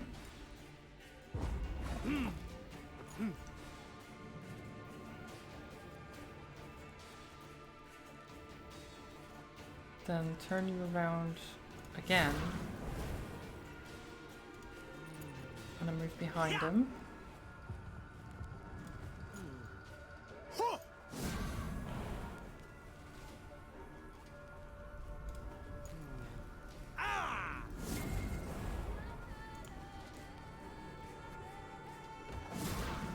Piece of cake. Okay.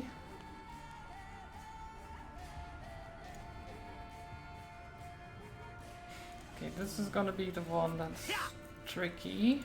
So we'll turn you around. Move behind him. Oh,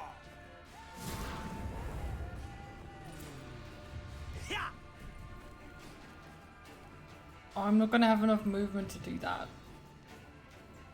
Again, okay.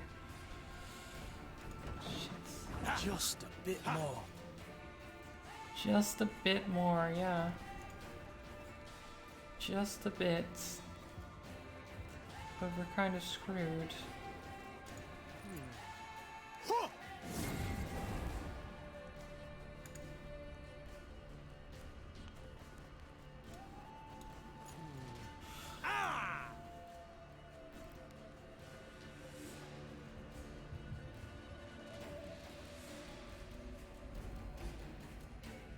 Yeah, we're screwed. There's no way of getting out of this one.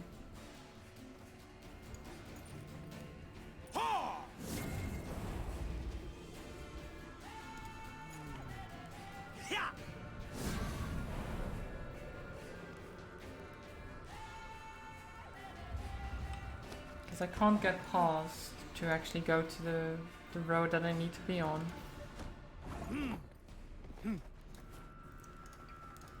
Scan, I thought you were good at this, but you fail every single time.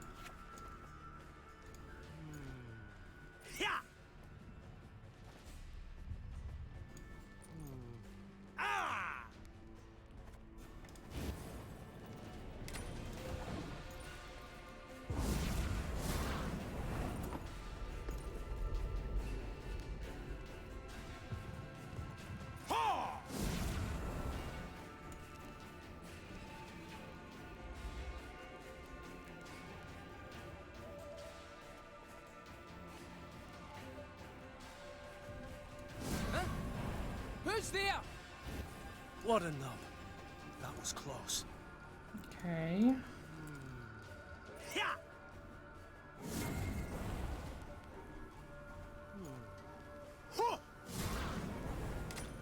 An hour of destroying coffee and you can barely keep your eyes open.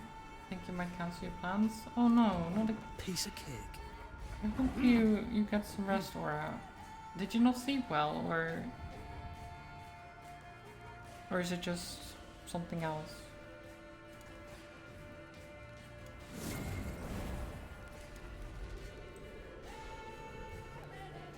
Oh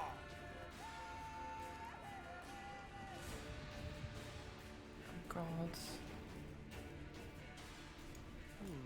You haven't been sleeping well? Yeah.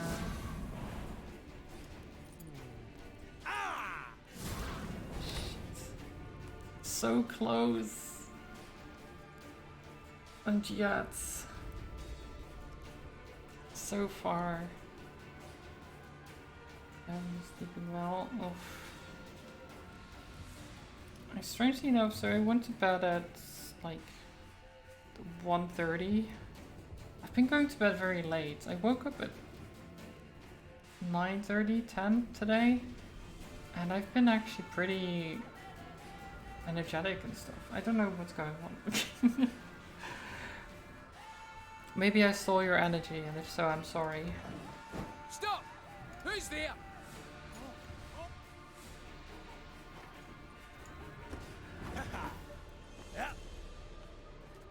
Okay.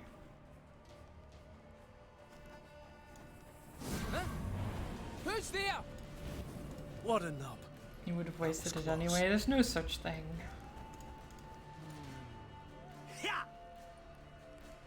Oh, I just... Okay, yeah, why did I do that? Why did I do this?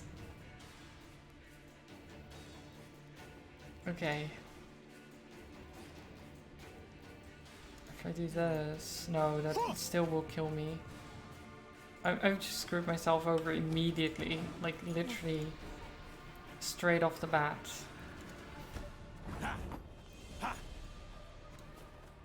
Okay, so if I do this... Who's there? Move what a nub. one. That was close. Stay here. And turn.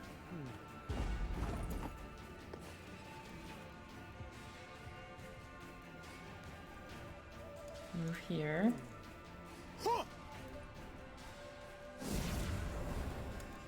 Wait for movement. And turn. Piece of cake.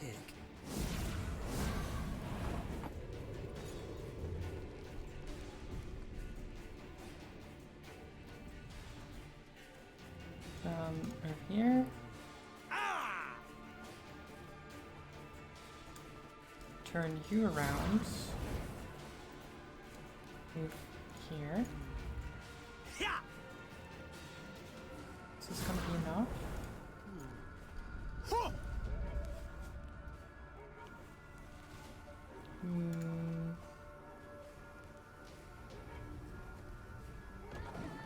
Just a bit more.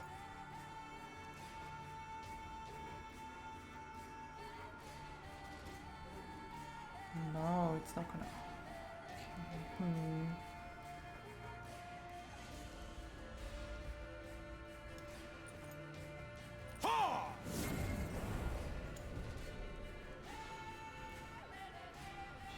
Shit.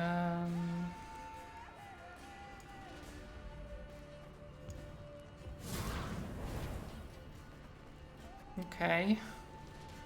This is fine. This is fine, don't worry about it.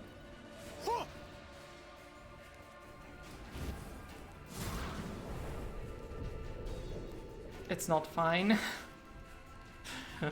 I was hoping you would. Oh, god damn it.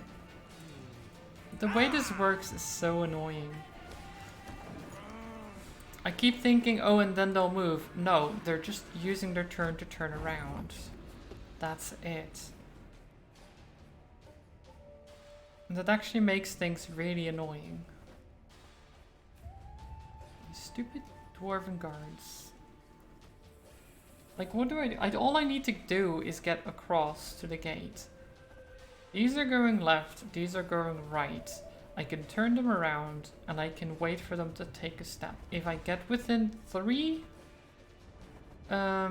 spaces of them, they see me. At least if I'm in front of them. If I move, they move.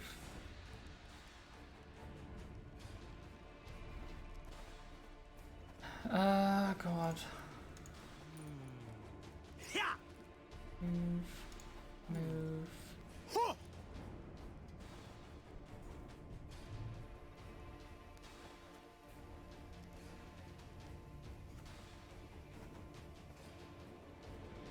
That's no.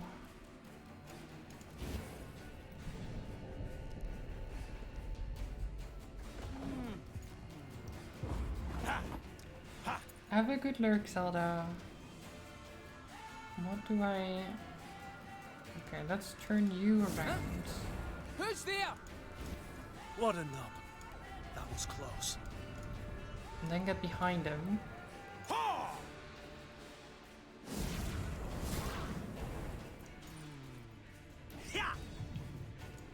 And you follow him a bit.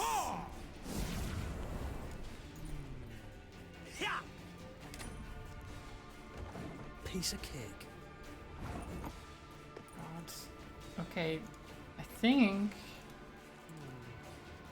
we make it. Finally.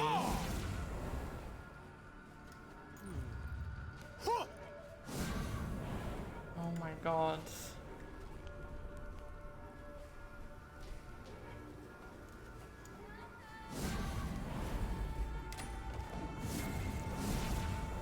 Just a bit more. Yeah, just you turn around. I don't want you this way. Finally.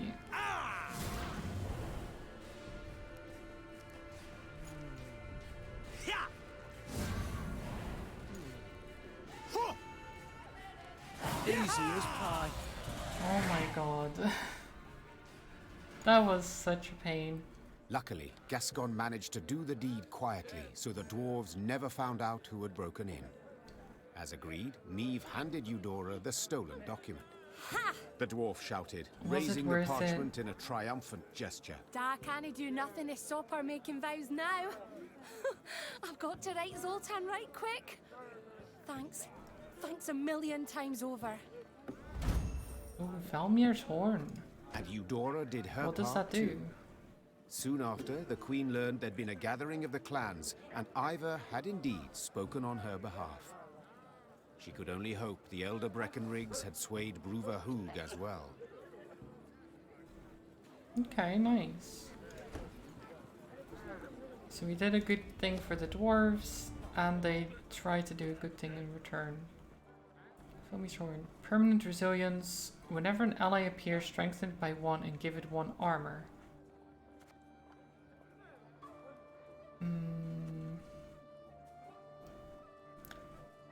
That's not bad. Not bad at all.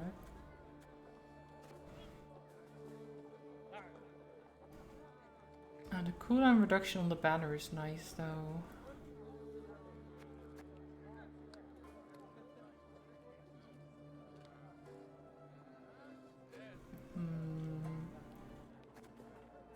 Because normally the cooldown is 5. Making that 4 is quite good. Strengthening by 1, give it 1 armor. No, I don't think I'll do it.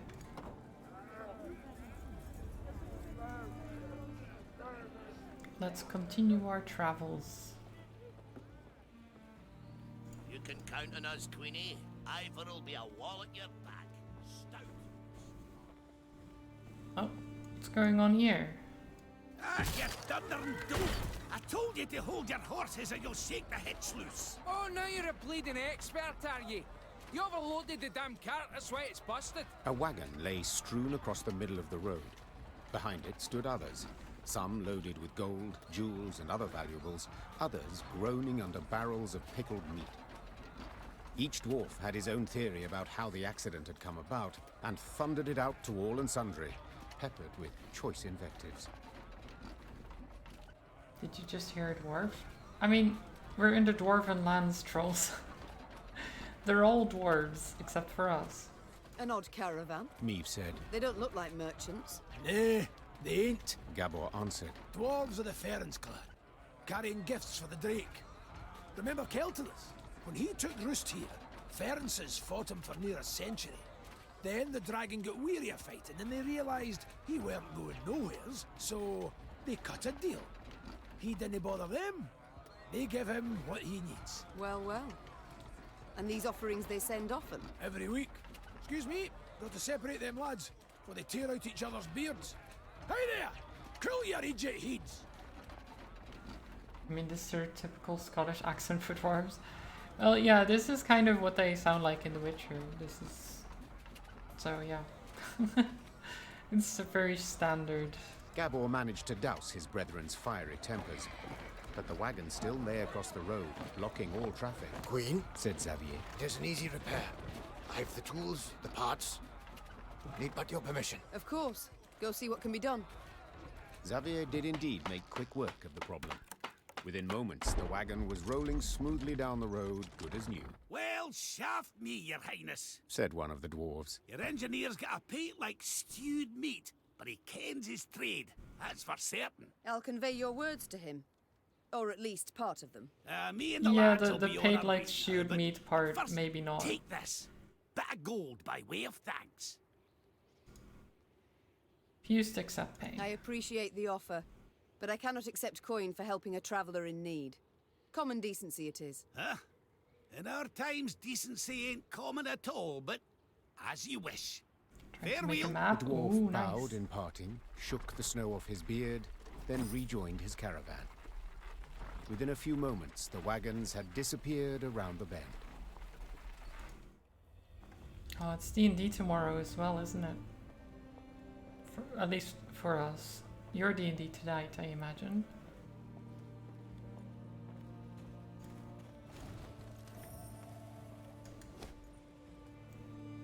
This forge belongs to a famous armorer by the name of Nico Skaggs. Truly never in my life have I seen finer studded leather and mail.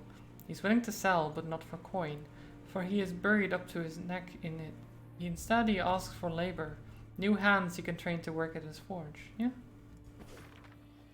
We can do that.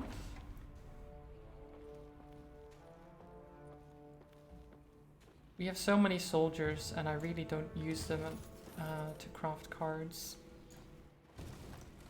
Because the recruits you only really need to craft cards and I'm not crafting a lot, so I can just spend them frivolously. Looking forward to hanging out with friends on both occasions? Yeah, always a good time. Oh. Argon.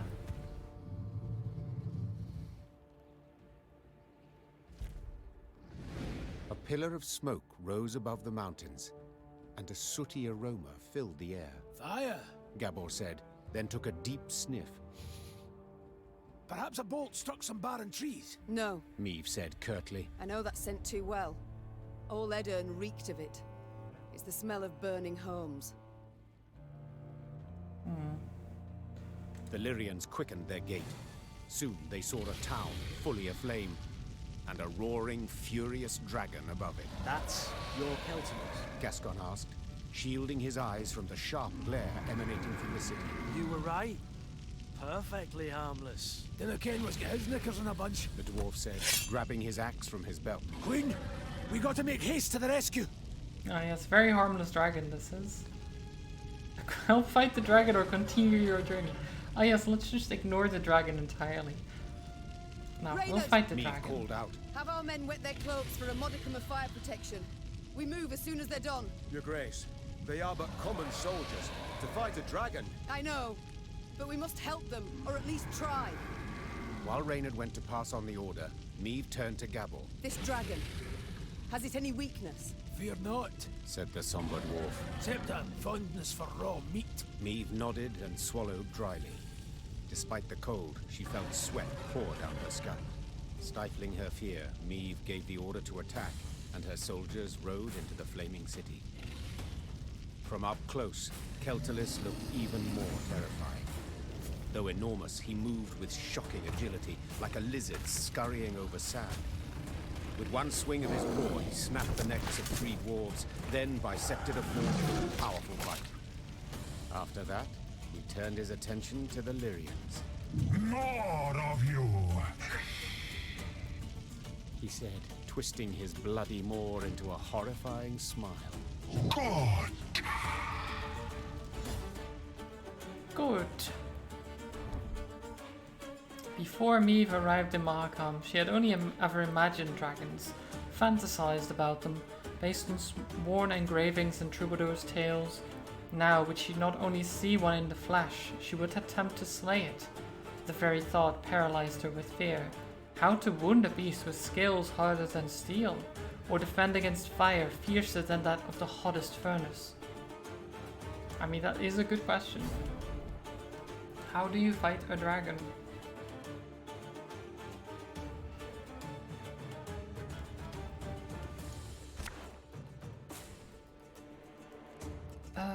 Okay.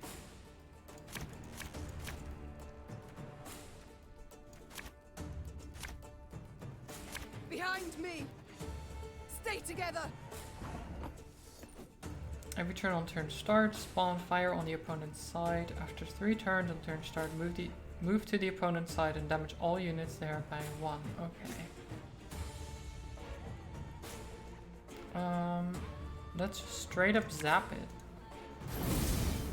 Zappers. Your Grace, we're taking losses! Well, we're not taking losses. What are you talking about? Pop, pop. Ever have a stone knock out one of your teeth?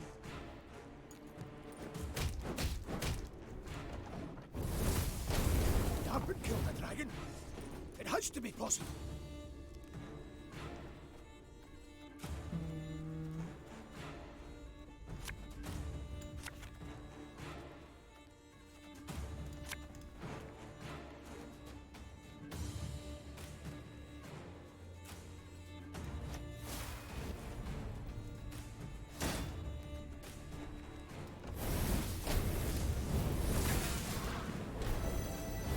Ah, shite!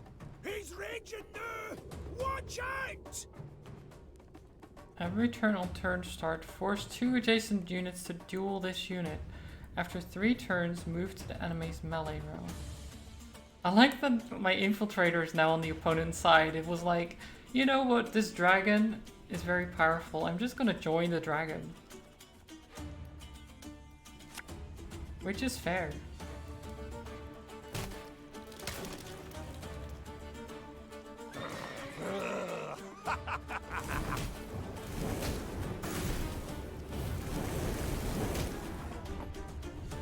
Okay.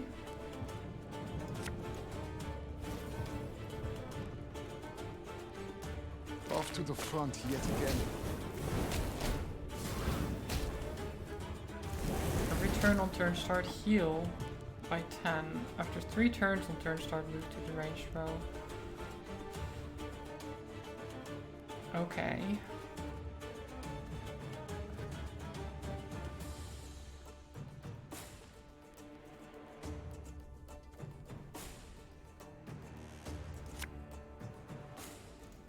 Discipline shall bring us victory. We got a job to do.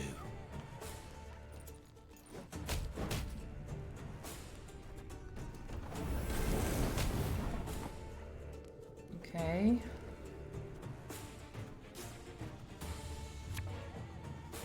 It's going to move over there, so let's set it on fire.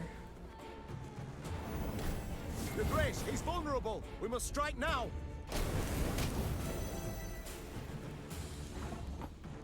He's vulnerable, you say? I mean... Have it the white of an eye from half a league away. Is it though? Is it truly? Don't like this. Oh. Here we go.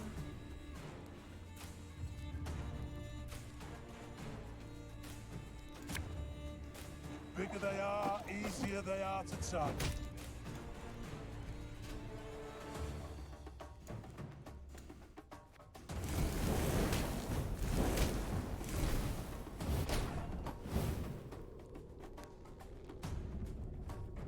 I can't just pause.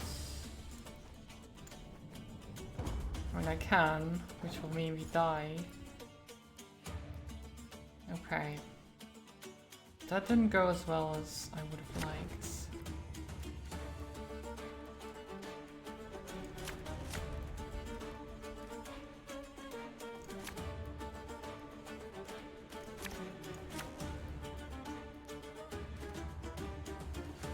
Okay. Behind me! Stay together!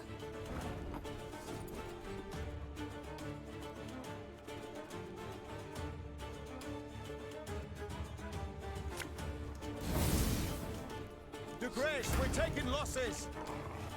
We're not taking losses, Bernard. Just don't be silly.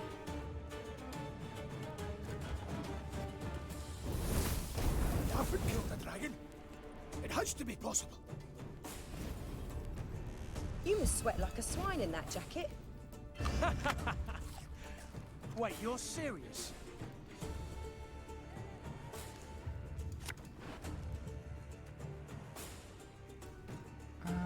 So the unit's power equal to the unit to its left. Play the top unit from your deck. If it was a blitz unit, repeat the ability. Sure. You can be here.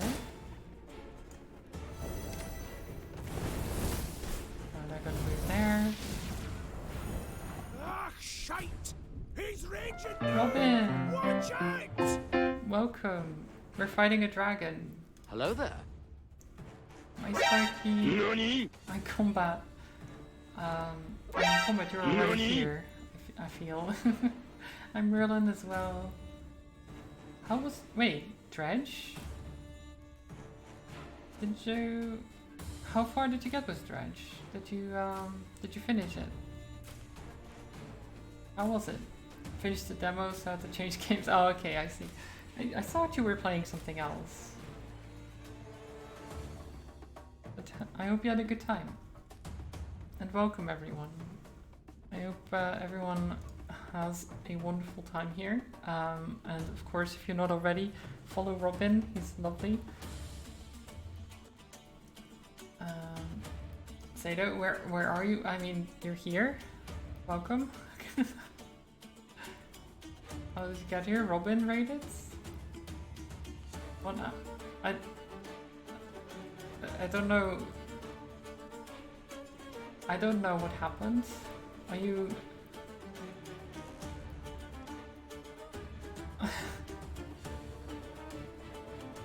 Are you saying I should start following RoboDino13? Yes, I am saying that, Trolls. You should probably follow Robin. I mean, maybe not in real life. That would be a little bit creepy. I'm doing well, Zato, thank you. We're just being breathed on by a dragon. This dragon is right in the middle of us. And it's murdering us. Because it's a dragon. And they do that, apparently.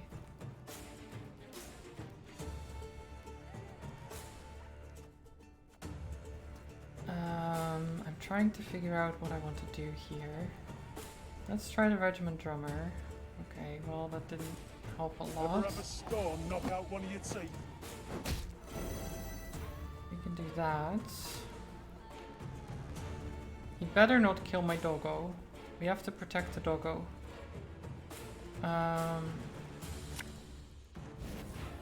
Protect dog. I smell a leak.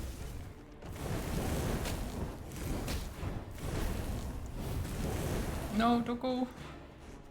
Oh, protect.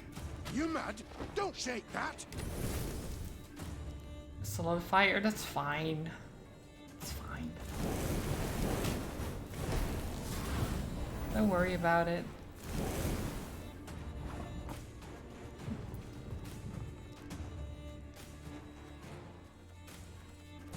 See, only Cursed tree. the fire, we can just remove it. It's fine.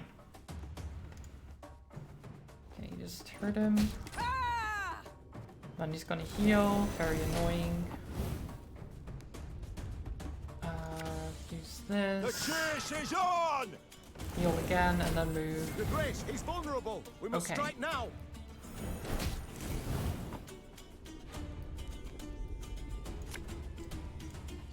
Sod it. Sod it all. Okay. Ow.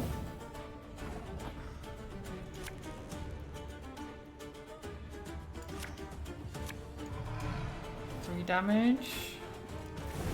Come on. Kill it. Have it the white of an eye from half a league away. It's gone. Okay.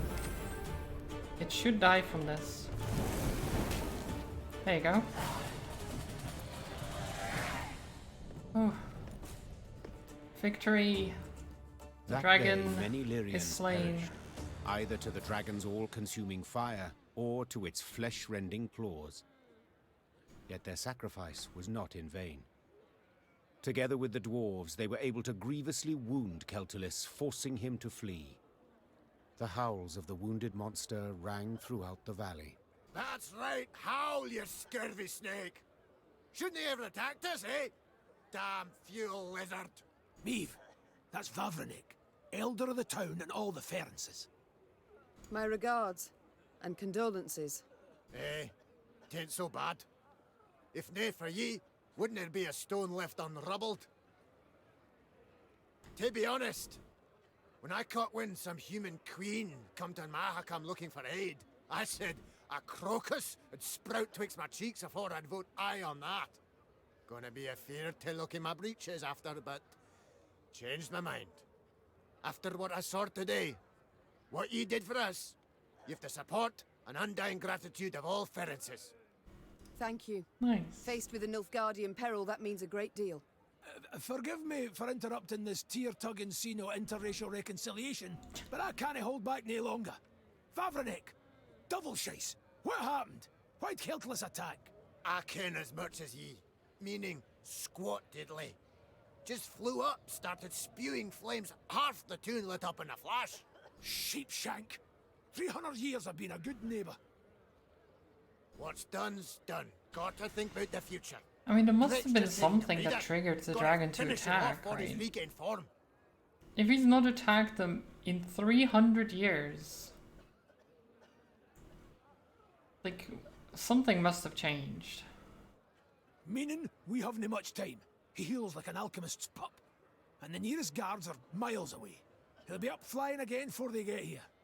Aye, that's what I thought.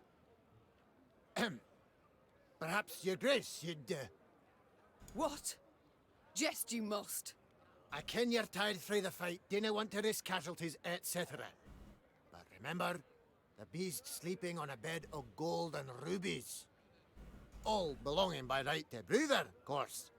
But if quibbling some wandered off, he'd nae notice.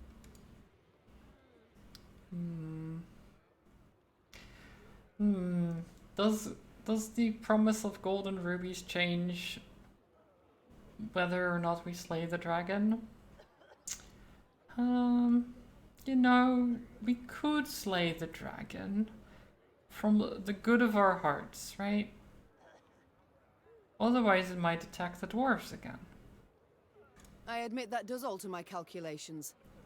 Besides, the dragon was badly wounded.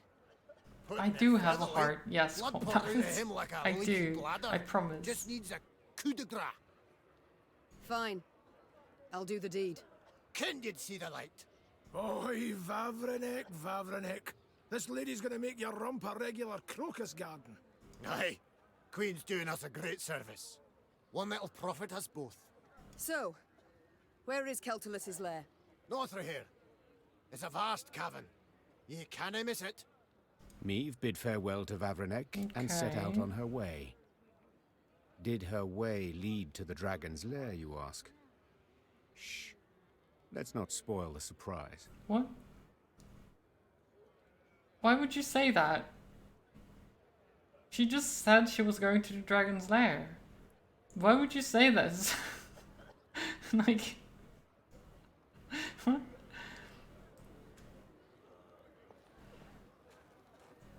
That just makes me doubt that we're actually going to face the dragon.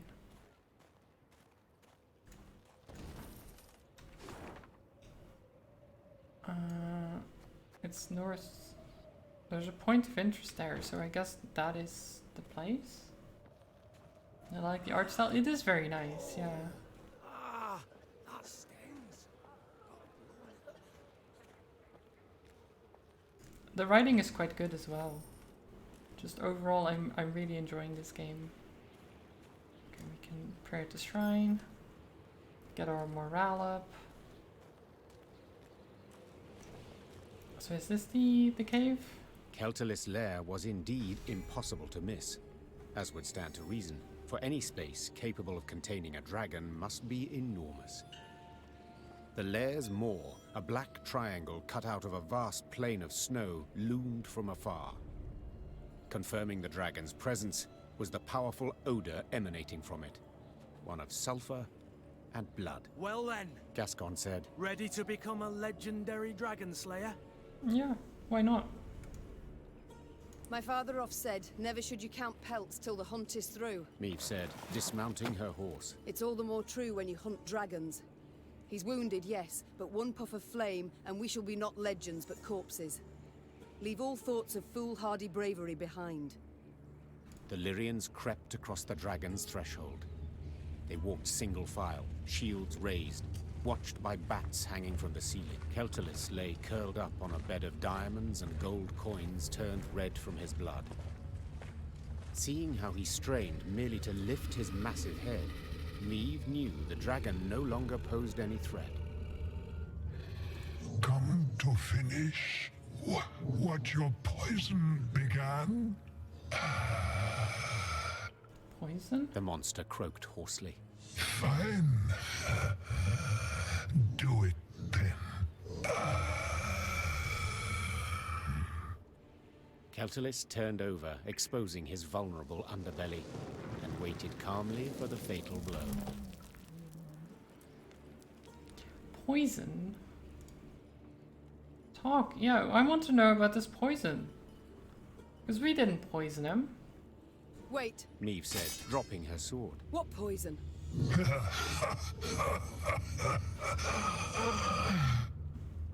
Keltalis laughed. Sounds while like General squeezing his Grievous. bleeding side A little in. bit, yeah. So they didn't tell you? Lousy munchkins. Hey! Watch your tongue! Gabor yelled. Sides!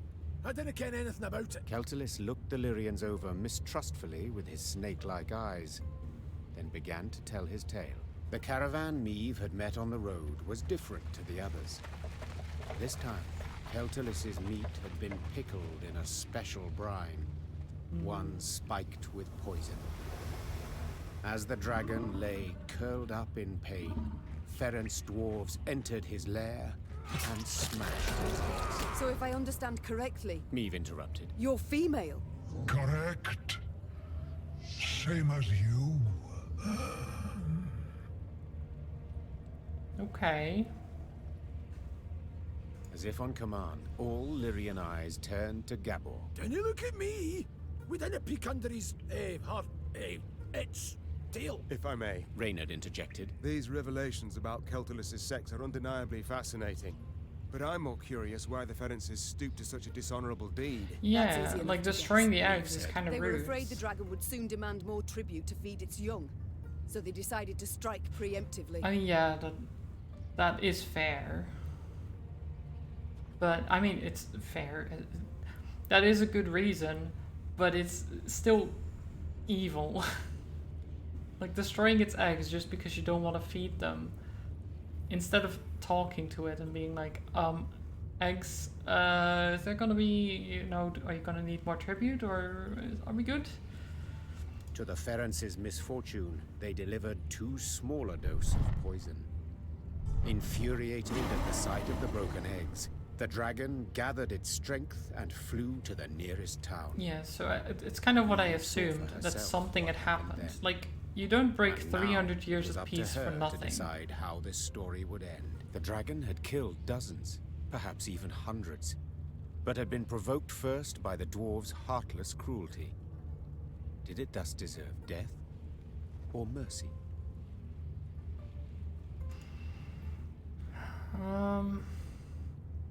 Wait, let Keltalis heal and leave Mahakam.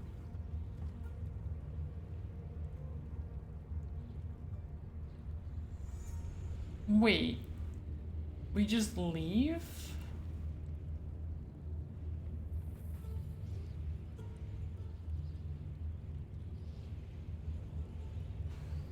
Why would we leave?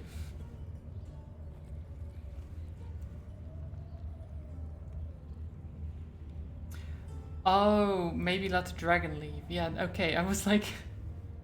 let Keltalis heal and then leave Mahakam. That would be weird for us to just be like, okay, we're leaving, bye. Yeah. Okay, yeah, that makes sense. When judging my subjects, I would sometimes not know who bore the greater guilt, said Meve. but as ruler, I had to reach a verdict, often a harsh one. The queen returned her sword to its sheath. This is not my land, Meve said. nor are these my subjects. I don't have to choose the lesser evil. Meve! Gabor hissed. Bruver will be furious. Let him. And you, dragon, swear me this. When you heal, You shall leave Mahakam and never return. You've my word. And my gratitude. Maeve was about to leave the cavern when the dragon blocked her way with its tail, then gathered a smattering of valuables at the queen's feet. 8,000 gold, would be the though. prize of the Lyrian crown jewels. 8,000 gold. News that Maeve had spared the dragon, which had killed dozens of dwarves, Money. did indeed enrage the inhabitants of Mahakam, the Ferences in particular. But when the clans considered driving the Lyrians from the pass, Elder Vavrenek opposed it. No matter what happened after, he had sworn Maeve his undying gratitude.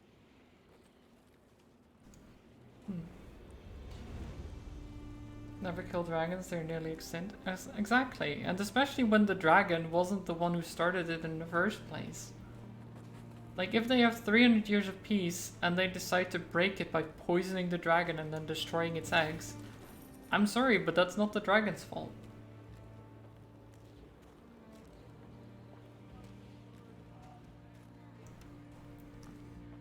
Like, if it was a really bad case of, like, the dragon is destroying everything, maybe. But in this case, no. Why would we? That's just wrong.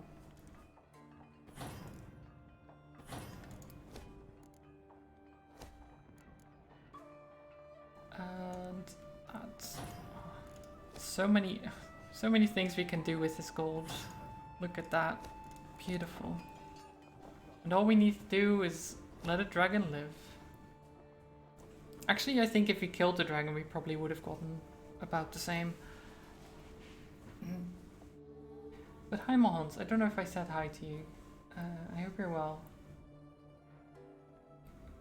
One of the few monsters Geralt will never slay ever. Yeah, unless it's literally killing him and he cannot reason with it. Yeah, exactly what I said. Like, if it's too far gone, then sure. But otherwise, there's no reason to. There just isn't.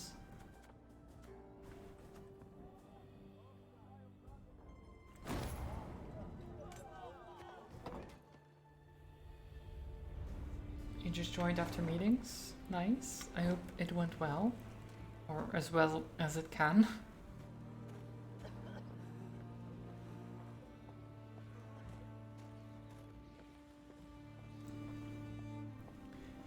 Okay, let's travel further. Hopefully no more dragon shenanigans. Ideas. Langskuth, a lens that makes an object appear more distant. Okay. A split scope, a subterranean periscope used in potato cultivation.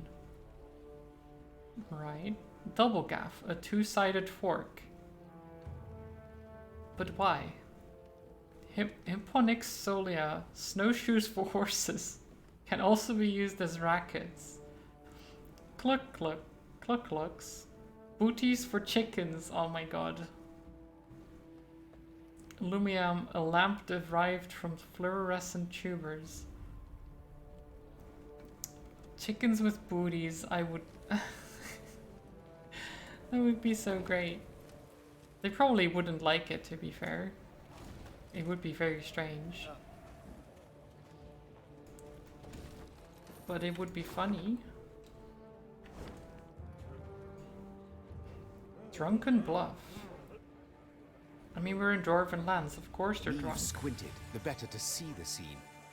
Several dozen dwarves had gathered on the cliff overlooking Oh, it's the chasm. barrel thing. All were turned towards a ramp, at the peak of which stood a barrel. What is that gathering about? Asked the queen. Have we a feast day? Nay, Answered Gabor grimly. 'tis an execution. Yeah, execution by barrel. It's not the best.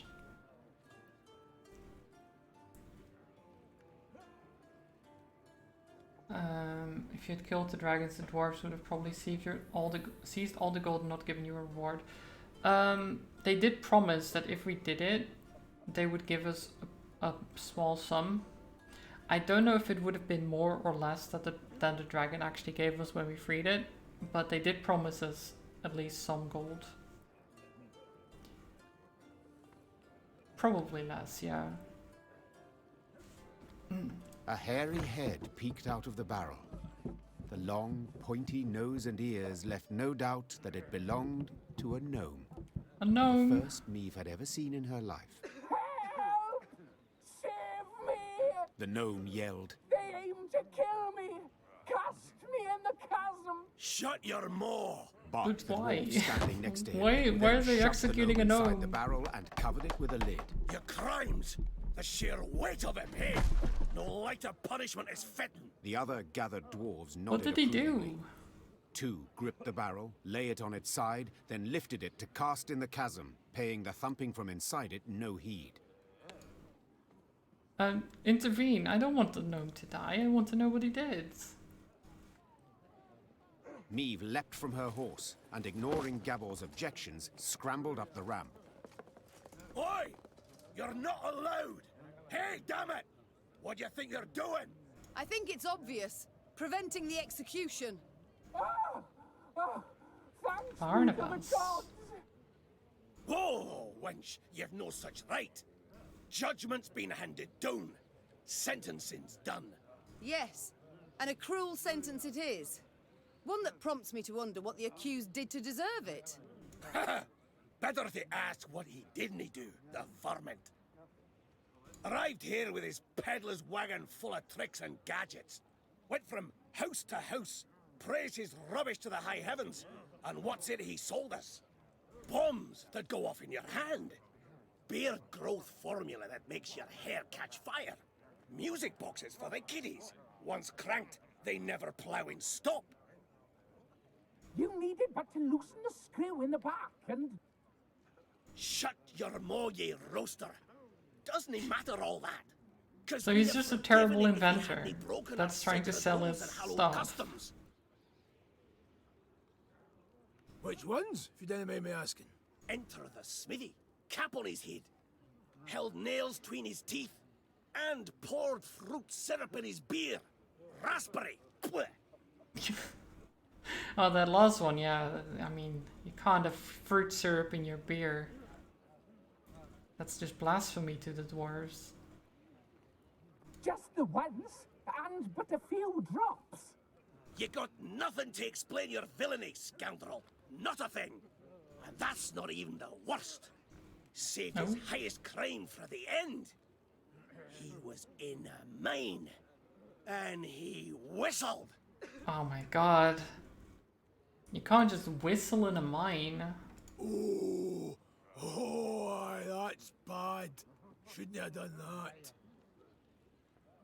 Did he call them short? Apparently not. He just whistled while in a mine. Hi, he did. Whistled.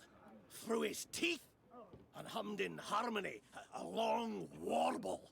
We all heard it up and down the shaft, and our grand elders were clear. Death's the punishment. Death by barrel roll. So, for whistling in a mine and humming in harmony, he got death by barrel. That is quite the harsh sentence. Why can't you whistle in a mine? Is it dangerous? Is there, like, a problem with it? Like, is it just annoying? A punishment is cruel and unusual, not commensurate to the crime. Can you recite the exact stricture he broke? Do what you must, what your laws require. May I buy his freedom? We could try to buy his freedom. You feel good, death by barrel to you, yeah. Oh no. No whistling. Whistles at first person. Everyone starts whistling. Yeah. We'll try to buy his freedom. We got a lot of gold from the dragon. It's fine. Your land, your laws. I shall not argue with them. But perhaps there is another way. Can a bail be posted? Well, the law does allow for something of the sort. But I didn't see how that job is worth it. Oh, aye, he is. He is. Of course Barnabas would say he is worth it. Willing I am to take him at his word. Does that suffice? Aye. But just so's we're clear. No returns, no refunds. Yep. Now get the hell out of that barrel, you wee shite. My lady. There he is. I haven't a way What to a beautiful gnome he is. Beautiful. That we've yet to discuss. Perhaps first we should learn each other's names? Aye, yes, of course. What a prat of me. Barnabas. Barnabas Beckenbauer. To friends, BB. BB, okay. Meve, Queen of Lyria and Rivia. Queen? Cows in the corn, colour me honoured. Your Majesty, obeisance due. None necessary. Protocols for use at court, not beyond it. An inventor, you deem yourself. Am I right? Most assuredly. Though, truth be told, the dwarves saw no ingenuity in my craft. Seems I'm ahead of my time. Fiery bursts in the palm of your hand. They shall be in fashion one day, to your mind. Oh, nay, just a bit of misfortune, that's all that was. You see, I mistook mercury fulminate for saltpeter. The vials stood beside each other, see, and... Yes, very capable inventor. Whoops, I accidentally mistook mercury fulminate for saltpeter. Whoops. Happens all the time. The details I need not know. But one matter I am curious about. Could you construct a bomb that would explode when desired? For instance, beneath my foe's feet as they stepped over it. Of course I can. It's simple. Why then? You wish to show your gratitude? You must join my ranks. Assist me to defeat Nilfgaard. Defeat Nilfgaard? Pure ambition, that is. But I'd have been a barrel of broken bones at the bottom of a ravine, if not for you. I'll do what you ask to pay off my debt. I do like that they have a crate drawn for him that he's standing on. I like that. So he looks about or almost taller than than the dwarf, but he is not. Not at all. Not even close.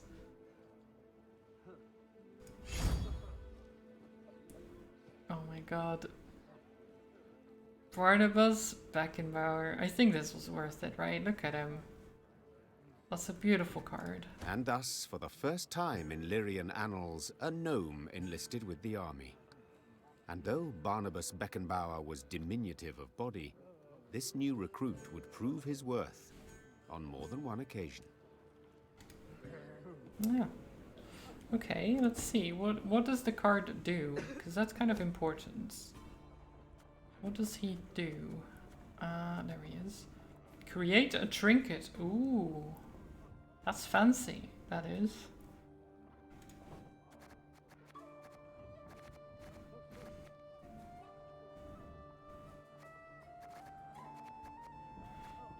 I really need more things with order. Right now, Renard and Xavier are really not that useful at all. I might just remove them from the deck for now.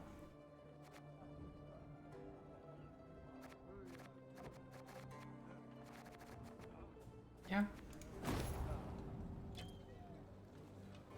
Wait, why is this still lit up?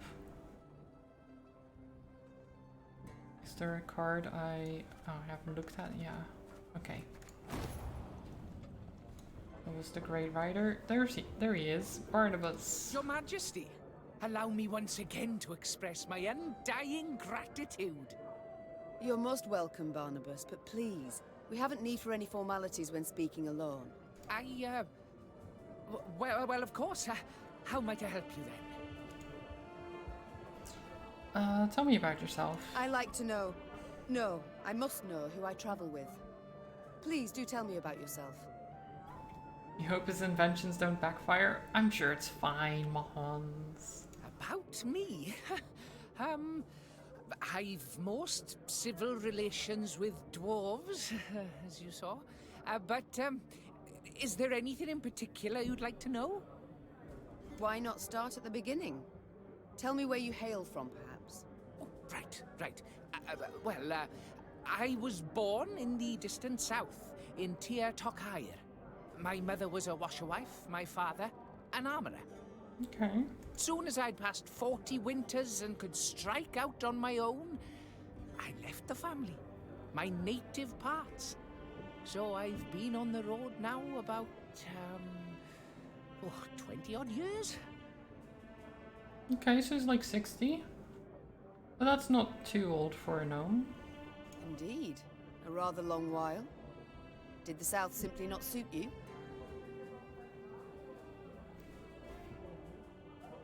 I feel like it's a good thing it's not Warhammer Dwarves, since otherwise the gnome would have a book of grudges all to himself. Oh, I wouldn't say that yeah. exactly. It's just staying would have meant stepping into my father's shoes. Then forging blade after blade, plate after plate. Oh, just thinking on it sets my head a-spinning. Not for me, that, no. No, nature. The world's so rich in mysteries, in wonders left to discover, and ways to make it a better place. Just the burning of a beard would have started a war. Oh, definitely. The thing that strikes me is that the bigger crime was not burning a beard or anything like that. It was whistling in a mine.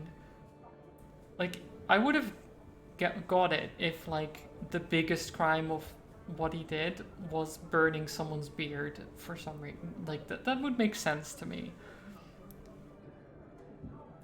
Because it's their pride, right? Their beards, I think. But no, he was whistling in a mine, and he deserved death for that. By building bombs that explode in the hand, for instance. Ah, as those bearded fellas say, Mahakam wasn't built in a day. Besides, nobody was seriously hurt by those malfunctions. Not many, at any rate. Right. Nobody was hurt. Not many, at least. Yeah. What are you working on? He did look it up, and apparently some places whistling in a mine means bad luck. Oh, right. I mean, I can see that being superstition. That makes sense. At the moment, have you any invention you've worked on? One that's near complete? Oh, so kind. Oh, wonderful, you should ask. See, I've ever had an avian fascination. For birds, you see. Their wings, bones. The structure's perfect. The aerodynamicism, the plumage. In short, I believe I can fly. I believe I can fly. I beg your pardon? I believe I can touch the sky. Yes, I'm learning to fly. Fly. Fly. You've not misheard. I, Barnabas Beckenbauer, will be the first gnome... Oh, what am I saying? The first mammal to free himself of the soil's bondage and soar to the clouds. Okay. Quite a way to phrase that, Barnabas. Whistling underground was also taboo, the chief reason being a belief that the practice set up vibrations that could cause the earth to move. It was also believed that whistling could conjure up evil spirits, but some miners held fast to the theory that whistling could dispel evil spirits and protect the whistler from some random site. Okay, so most people were like, it's taboo, it will cause the earth to move and cause like something to happen, but some miners were like, actually, whistling could dispel the evil spirits and protect us. That is quite the contrary there. So they'd have to whistle in secret when no one heard. Which would be difficult in something as echoey as a mine. But aren't bats also? A detail! This is no time to be petty. No, but frankly, my preparations are far advanced, and I'm rather optimistic about my design and prospects.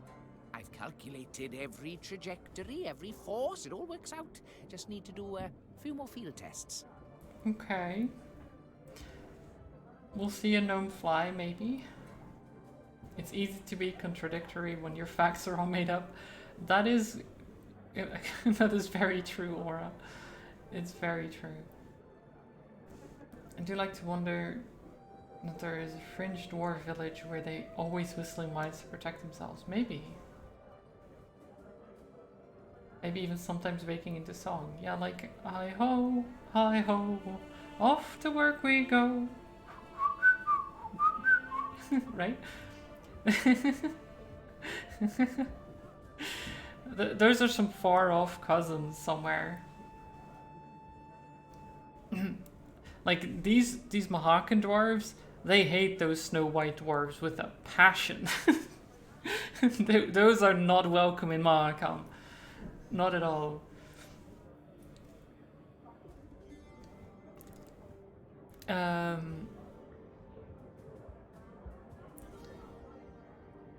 Because those like literally whistle and sing while mining. That's the entire thing.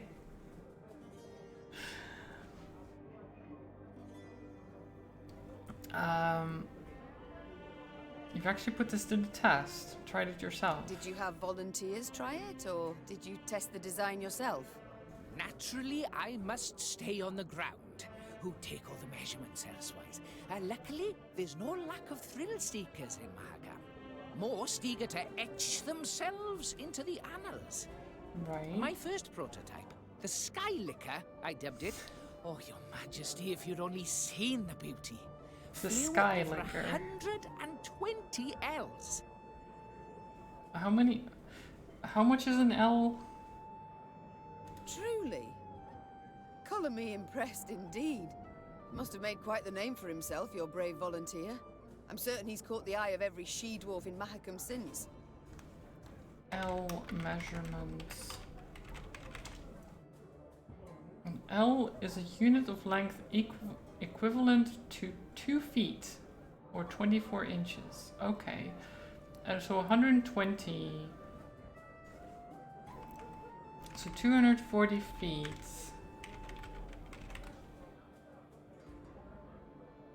Flying. Which is not, I mean, it's not bad. But it's not like a huge distance, you know? Like, from what height? Because basically, it's like if you hover, then surely you can make that. Especially from a mountain like Mahakam. If you go from a high up, you should be able to hover quite a while.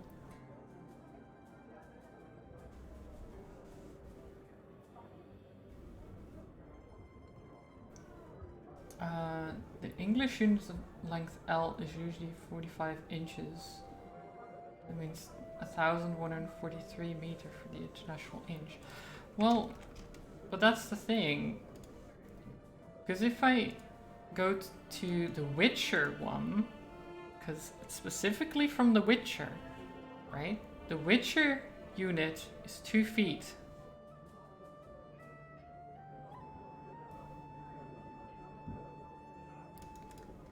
Because that's the thing. You might think, oh, right, an L is the English unit. No, it's the Witcher unit. There are specific units in the Witcher universe that have their own calculations and their own things. Some of them are close to, like, the actual measurements in real life.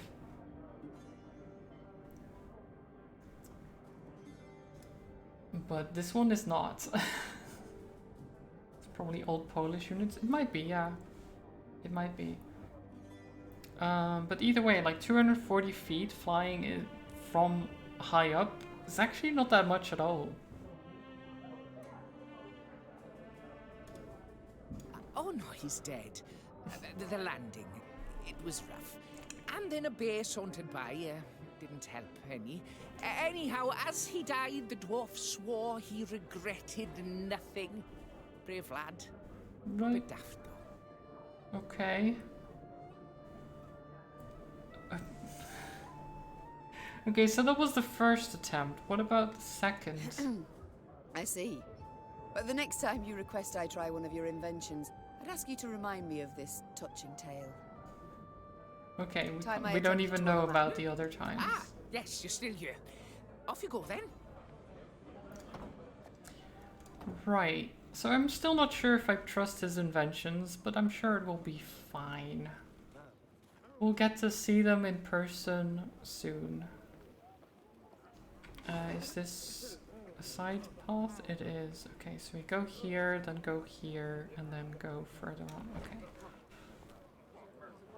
Every year more monsters crawl out for spring cleaning. Okay.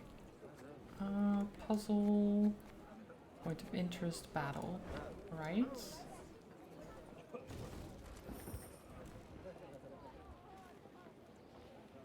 Maybe The we blizzard's can. blowing in.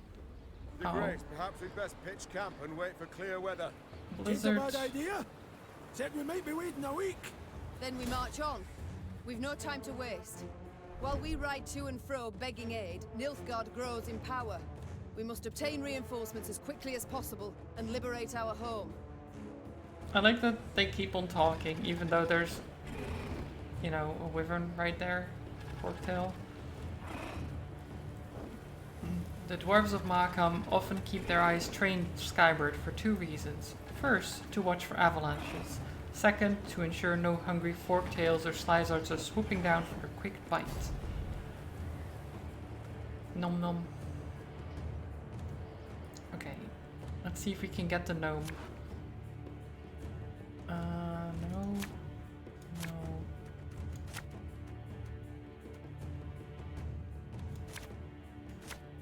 Oh, come on. Oh, there he is. The boy. There he is.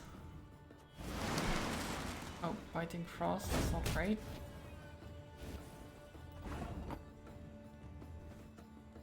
Let's clear that first. Sod it. Sod it all. Don't like this. Okay, that's actually really nice. Getting both of those out, so we'll get 2 cards in 3 turns, as long as they, you know, live.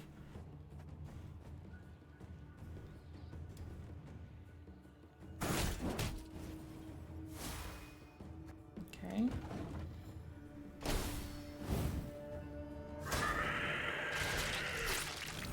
Well.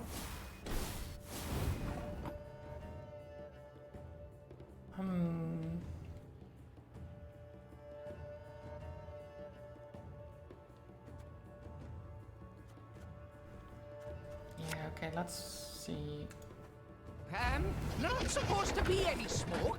Okay, magical barrier. Boost 2 allies by 2 and give them immune. Quite nice. Lyrian Horn. Boost allies by 2 and damage enemies by 2. Or Cadaverine.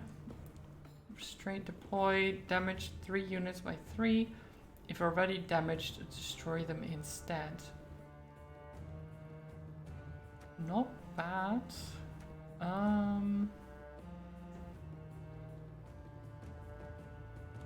I think the Lyrian Horn, honestly. That's just a nice boost. So what are the downsides? Good question.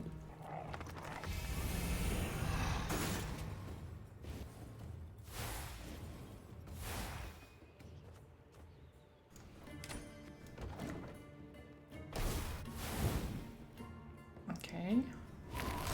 Oh, don't apply the biting frost again. I can't remove it now.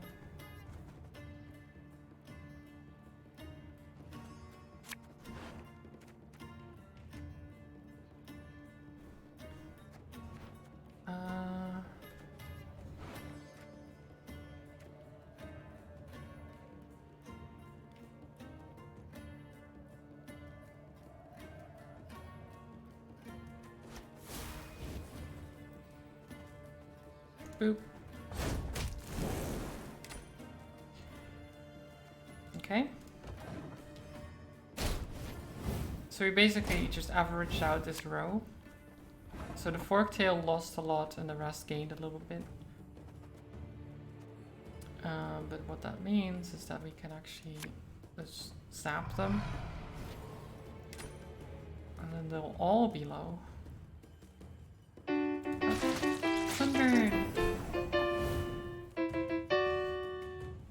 you so much. Piano time. Thank you for the 15 months. You have to leave, so bye and hello Sunburn. Oh, have a good one, Mahons. Enjoy the rest of your day. They paused. Okay. Well, I can pause too. We win. Doggo stays, which is nice. This Doggo is strong. Very strong Doggo. Eggs. Okay. Watch your heads! Burn the eggs. Actually, I could now. Oh, wait.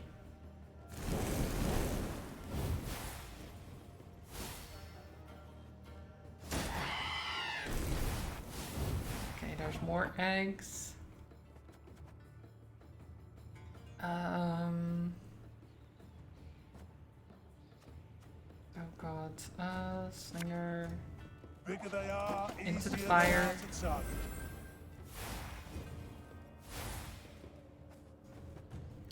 Hit them.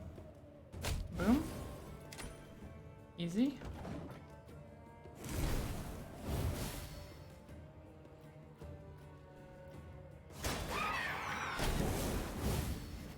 Okay. More harpy eggs.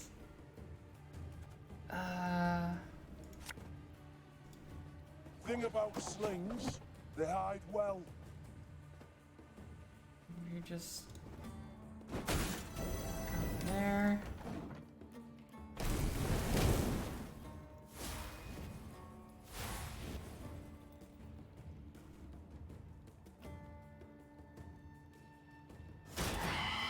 God.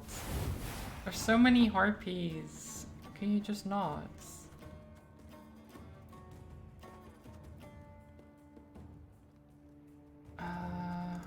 Just sap. Get rid of that forktail. He's being annoying.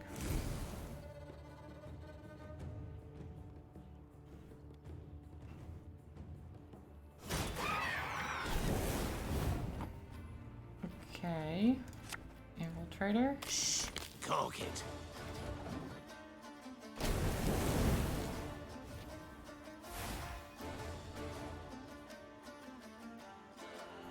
I mean, all they have are harpies. They're not exactly gonna win just using that. Oh. Okay. It's not bad, actually. They actually did that. Can't place it there either. It's not too late to walk away. Here. Die harpies.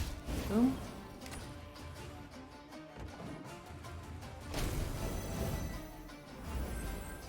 My infiltrator got buffed. Now sent another infiltrator to this wyvern. Ow. Gotta get our asses moving. There you go.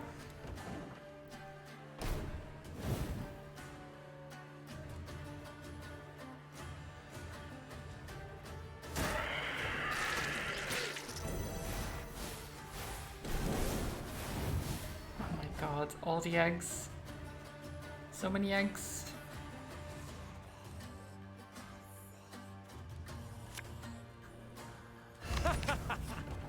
Can they win though? Unlikely.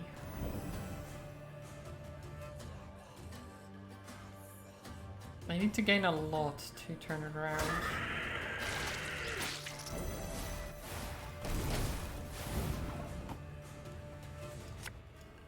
The chase is on!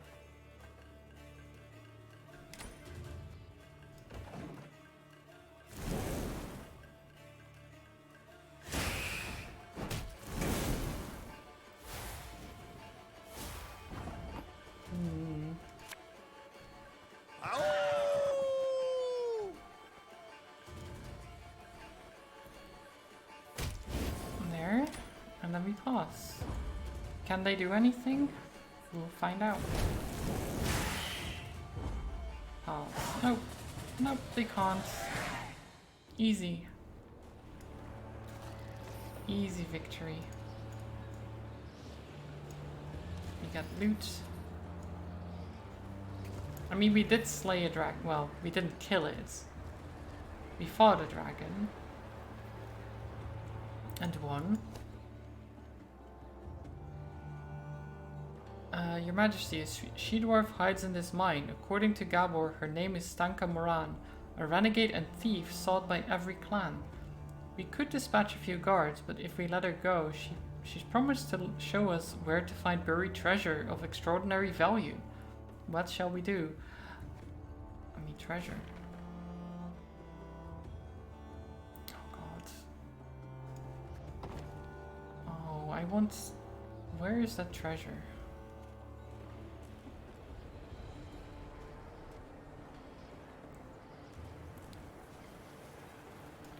Can we... Is there a place where we can look at the treasure maps? Can we look at the maps in here? Yes.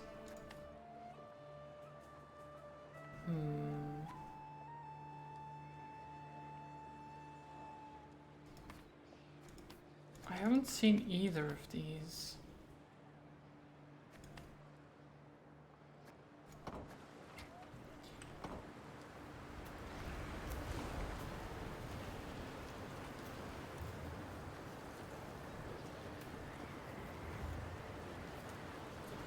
Maybe near here, actually. We'll fast travel back.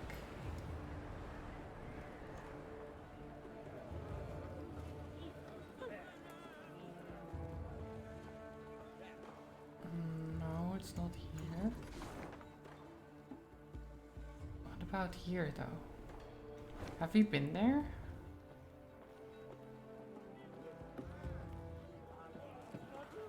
Is there... How do we get there?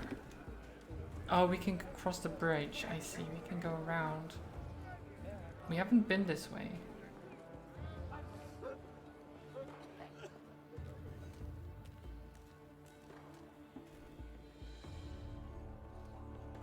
Yeah, this is it.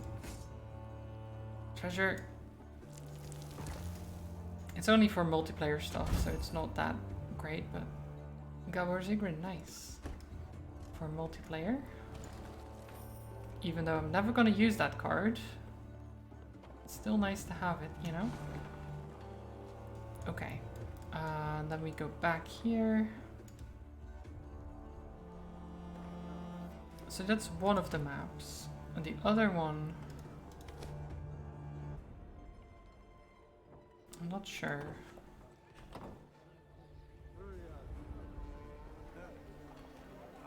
That's not here, right? No. Must be a little bit further then. Generally you get the maps before you actually see the place that the map indicates. Though not always. I might be wrong.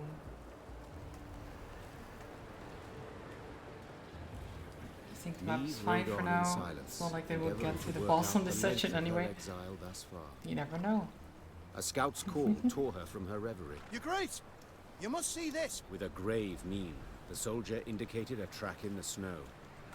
The hobnail boot print was all too familiar. Neve had seen it before, upon Lyria's sandy tracks, and midst the ashes to which Edern had been turned. Nilfgaardian footmen. Seethed Meve. Marched through of late. Interrupted Gascon. A day, perhaps 2 days past. The scouts had learned a Nilfgaardian caravan with an armed escort had recently arrived in Mahakam. The invaders had brought with them chests brimming with gold and jewels, then exchanged these for the finest Mahakaman-forged swords and spears. Of course. A scout gave me one of the coins the Blackclads had used for payment. Upon the coin's back, the Lyrian eagle. They pay with gold from my vault. The Queen said through gritted teeth. For arms that will cut down my fighting men and subjects. We might yet pursue and hunt them down, said Reynard, a spark in his eye. And make certain Ed Dahi never lays hands on those weapons. Feels bad, man. You might, I can. Piped up Gabor, who had been listening to their exchange. But you might also recall, we Mahakamans are neutrals who assure all guests within our borders safety. True, formally speaking, the Nilfgaardians have passed outside them, but attack him a stone's throw from our gates, and you'll see Bruver's rage come out his ears as steam, and out his arse as fire.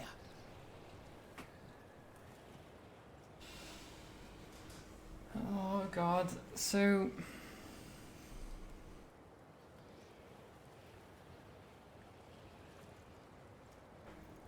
we attack them and have the Mahakans be angry at us, or we ignore them and have the Nilfgaardians get better equipment to the front lines. Ugh. I mean, we can't risk souring relations with the dwarves at this point, I don't think. They're already angry at us for the whole dragon situation.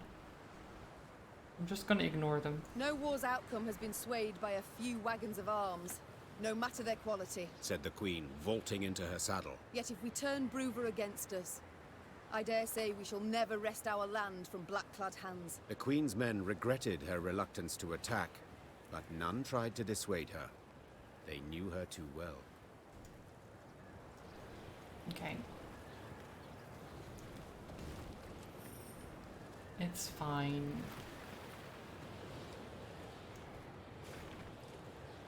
Remember, lads and lassies, wash your hair, wash your beard with a herbal rinse before and after every shift. If you pass a snail en route to the mine, share a wee bite with him. If a hare, dove, or thrush crosses your path, stop where you are, and never, ever whistle in the mine. Right. Never whistle in the mine, guys. Never.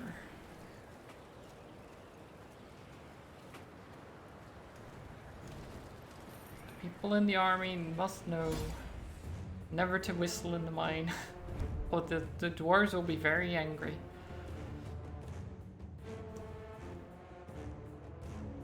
You have to whistle in the mine, you gotta do it. No. I can't. While the human kingdoms are mere hundreds of years old, the chronicles of Mahakam stretch back millennia. Over its long history, the mountainous region has been home to many great discoveries, heroic deeds, and terrible crimes. The dwarves, however, prefer to keep silent about past conflicts, instead emphasizing brotherhood above all else. Yet the stain of shed blood on alabaster snow is difficult to truly forgive and forget, and its continued memory attracts beasts that thrive on injustice and suffering. It's a puzzle. Slay the beast. Okay, every turn on turn start, spawn 4 Barghests with 4 power. If there is a Barghest on the battlefield, gain immune. So immune means we can't target it specifically. You can hurt it if you have like a card that attacks all, or you know, that type of stuff. So Epidemic just kills the lowest units.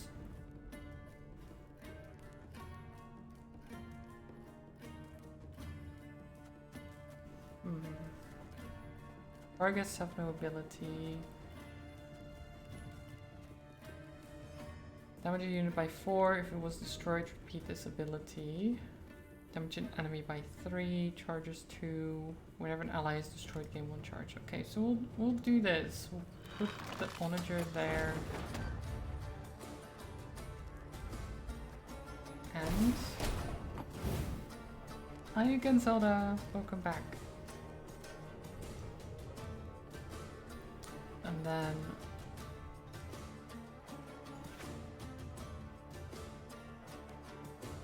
okay. Let's see how this goes. Fishing in the moat? Oh, you're dead. 1, 2, 3, 4.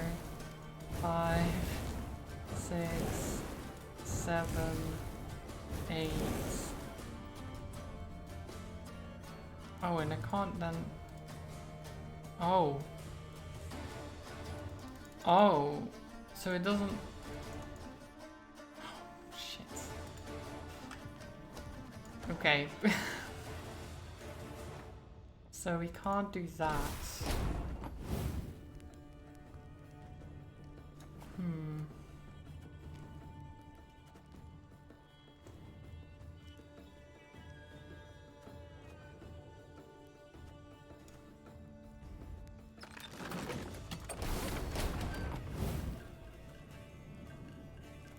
How would I...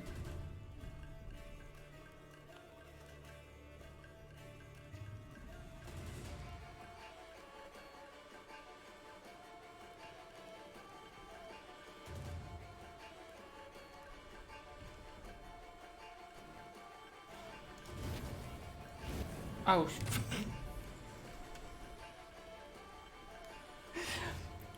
okay, okay. I was not thinking that was global. I thought that was just on one of the sides. Nope, it's just global. Oh god, that's annoying.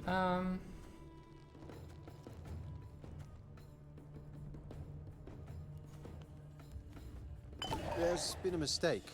I'm no mage. No, what? How would I...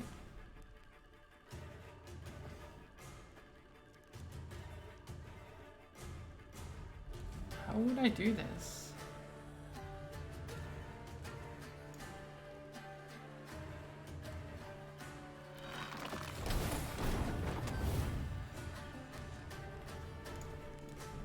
Greetings.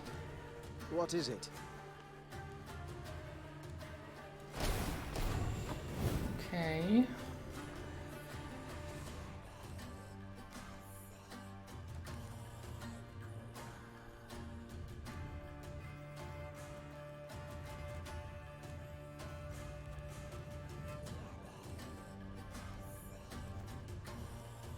If anyone asks, you've not seen me. Doesn't really matter.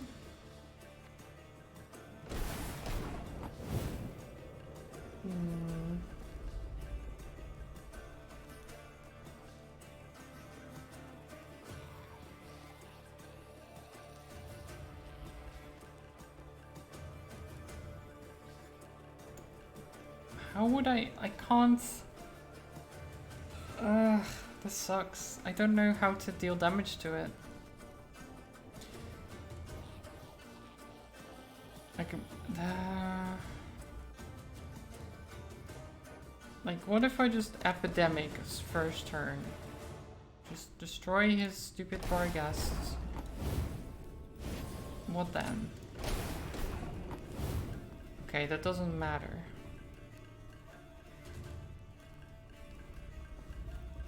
So while they're gone, it loses immune. But as soon as I end turn, so... Oh god, so the only thing that I can really do to damage it is the Onager. But the Onager will be the lowest health unit, always. So if I then use Epidemic, it dies. If I use the Alchemist to get it higher, for example by using the Rivian Sapper, that could work. But then I need to play the Sapper first, I think. I don't know, like how does this work? Maybe the Alchemist first. Because the Sapper kills these and then has no target. What then? Does he target himself? I'm just gonna play the Alchemist. Asks, you've not seen me. Then play... Actually, that still ends up the same way. That's why I'm so confused.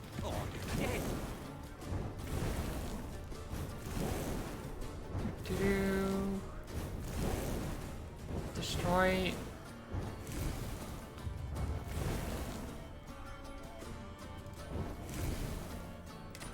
Okay, so that's just a waste of an alchemist. So it just ends automatically if there's no target.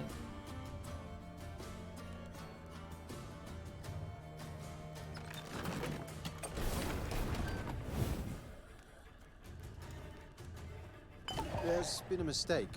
I'm no mage. Okay, but this is not gonna work.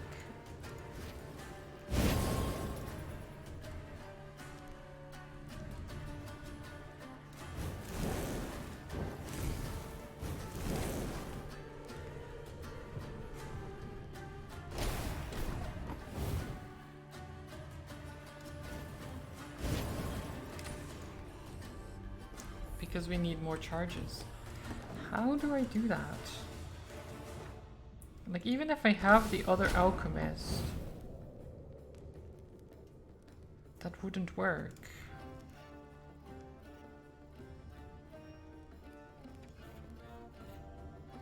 No, wait, okay, I think I know.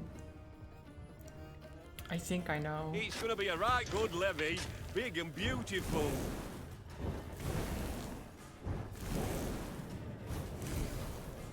Okay. That's turn 1. Then place you here. Right. Place you here. If anyone asks, Do you've that. not seen me. And turn. Place you here. There's been a mistake. And then reduce his I'm no power. mage. What happens now is that everything is at 4 except for the onager. So the onager gains a charge whenever an ally is destroyed. 3 allies will be destroyed, meaning it will have 5 charges. 5 times 3 being 15. We epidemic once and we win.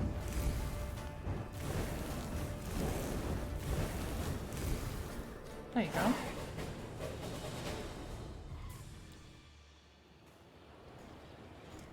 That wasn't too bad.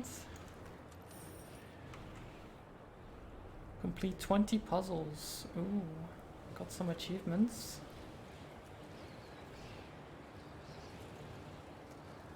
I think I also got one. Yeah, kill 9 enemies simultaneously. Nice. 2 achievements in one go. Ooh. Heltulis. Gwent card, but for multiplayer.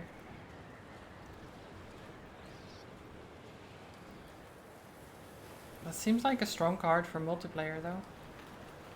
I play my dragon. Okay.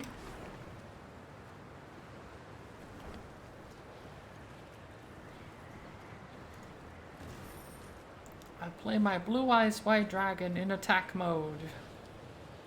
We shan't pass this way. Oh, Raynard, whatever can't would just we do do without that. you? Plummet off the cliff like lemmings, no doubt. Oh, what's this? Neve squinted and gazed off into the distance. It seemed to her that hundreds of black patches covered the peaks on the horizon. Once she had ridden up closer, she realized these were the windows of homes carved out of solid rock. Our pride this was, sighed Gubble. Burra's Rump. A city carved out of mountain rock. Hundreds of miles of tunnels, dozens of steelworks, smithies and forges. Now, it's a vast lair to monsters.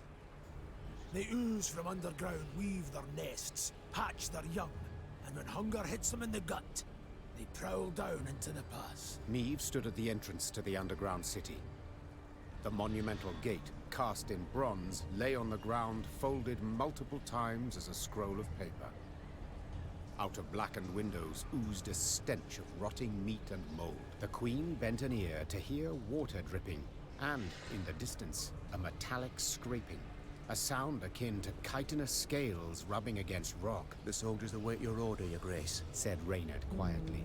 as if he feared he would wake the beasts asleep in the caverns. Do you recall my words as we fled Lyria? Said Neve, turning to Reynard. You swore you would retake your crown, even if you had to penetrate hell to do so. Time to follow that oath. The queen inhaled deeply and stepped forward, her sword raised and prepared to strike or parry. Moments later, it was swinging, fighting, as the current tenants of Borrow's Rump came out to meet her. There we go. Once upon a time, the Fuchs clan mined Borrow's Rump for iron ore. When the Rump's last veiny deposit was extracted, the dwarves, with their hallmark pragmatism, repurposed the spent shafts into living quarters.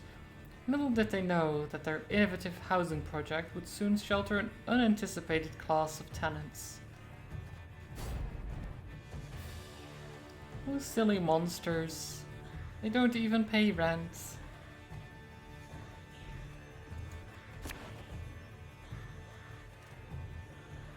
Okay, Gabor is a good one to get.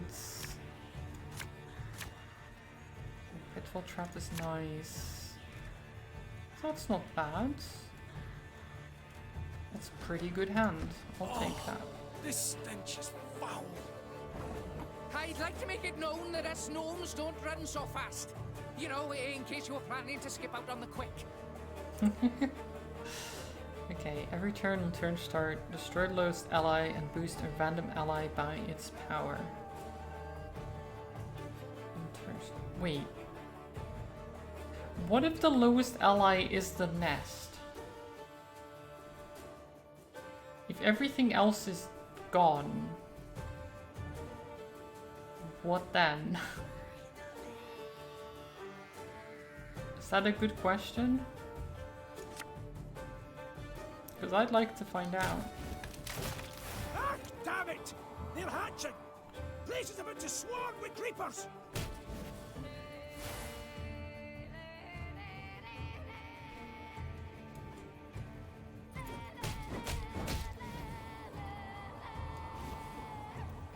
Bigger they are, easier they are to target. Okay. Okay, no. They don't kill... Okay. They don't do that. They don't destroy the boss. That's good. It makes it, you know, not very, very easy. Okay, slinger. Thing about slings, Oops. they hide well.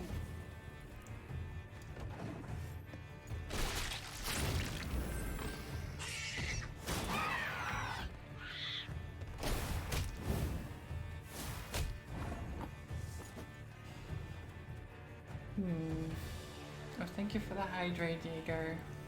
And for the posture check as well. NANI? Nani? Okay. Create a card. Rushing Trap Plus. Restraint, yes, it doesn't work on bosses. Can get the Onager though. Which is not bad. And there's our doggo.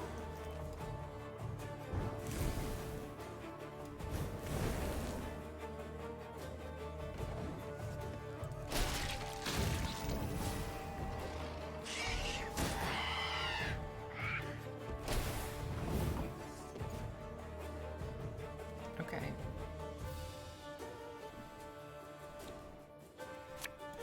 Hey? Boop, boop, boop.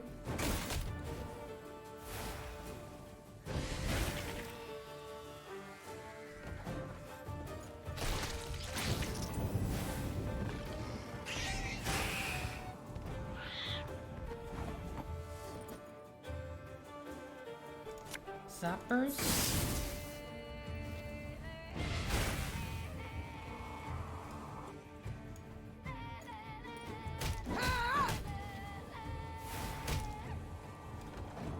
Okay. So far, so good.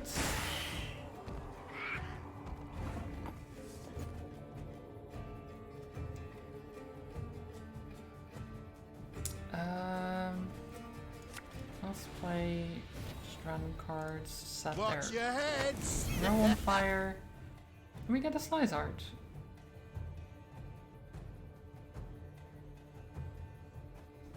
Sure.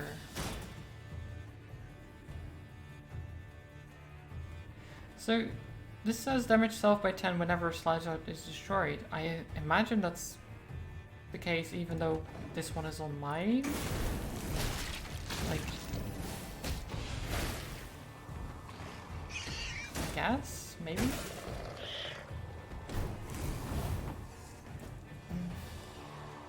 I just bumped into one of the autistic lads who used to care for in town, and he ran up to you and gave you a high five, so strong your hand still hurts. Well, nice. At least they still remember you, I guess, right? Don't laugh, this. Maybe not so much that your hand still hurts, but it's always nice to... Oh, wait, did I even say hi, Zelda, when you came back? Did I miss... I might have missed it. I'm just... You said? Okay. I've been barely paying attention. I'm a little bit out of it. It's okay. It happens. Damage an enemy by 3.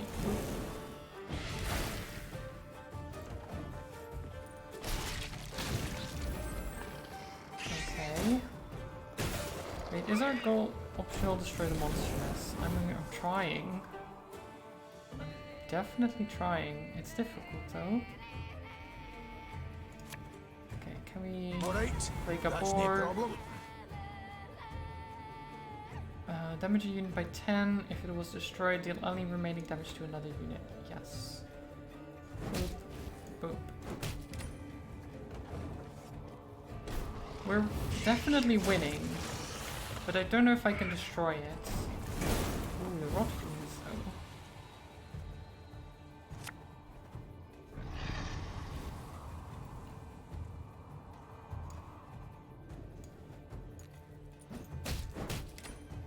Damn it.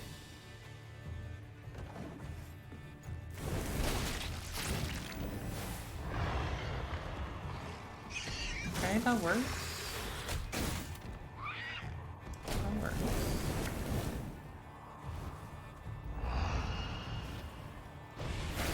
Okay. Okay. Knock out one of your teeth. Come on. Destroy them. And kill yourself. Oh, that's so close. They passed. Okay, we need to do 2 damage. And I can't. Oh no, that's so sad. The chase is on! We're so close. It's... Oh, if it got one more turn, it might have died to the fire. No, it would have... Destroy the lowest ally. Yeah, so it would have gained 3 and then dealt itself by 3. Yeah, it might have still died to the fire. Oh. This way! Follow me! So close. We did it, but... Though wounded, Neve Not approached quite. the Shaelmar, which lay writhing on the I don't know ground. if it changes much though. She then ran her if you sword do the through optional its heart, objective. finishing it. Yet so spent was she that she lacked the strength to pull her blade from between the plates of the chitinous armor. The beast near took me. She whispered. It was very close. Wolfsbane. Ooh. The Lyrians reached a vast hall that had once served the clans as their meeting room.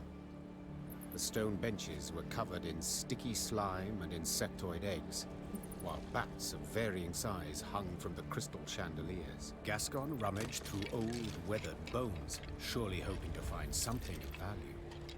Gabor, in turn, was at a shut and locked door, grappling with it as if it were a deadly beast. The door finally gave way with a sigh, and the dwarf raised his arms in a triumphant gesture. It's a storeroom. Should hold miner's tools aplenty, he said, enthused. Some barrels of alchemical brews in here too. Lucky there's no sign of moisture. They haven't soaked through. Alls we've got to do is roll them out into the corridor and set a bit of fire to them, and whoomph! We'll have sealed the beasts off from the pass once and for all. Meve treated the dwarves' instructions as hallowed. Soon after, the mountains trembled from a powerful explosion. Yay, set fire to it, burn it down. They say the plumes of smoke escaping the window openings in the rock could be seen as far as Aldersburg.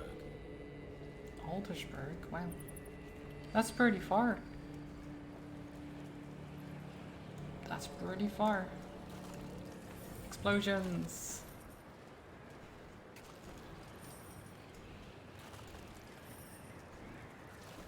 Not good enough. At least your int isn't 5. That is true. Let me see. RC. Well, at least I'm wise and intelligent, I guess. According to that role. Not much else.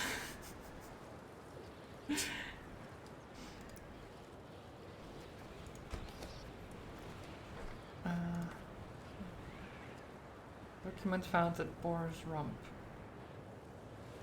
Definitely not a paladin, yeah. Gates barricaded, those blasted arsewipes from fire outside the window, monsters everywhere, no way out. If anyone reads this, Elder in Chief, he's gotta be told.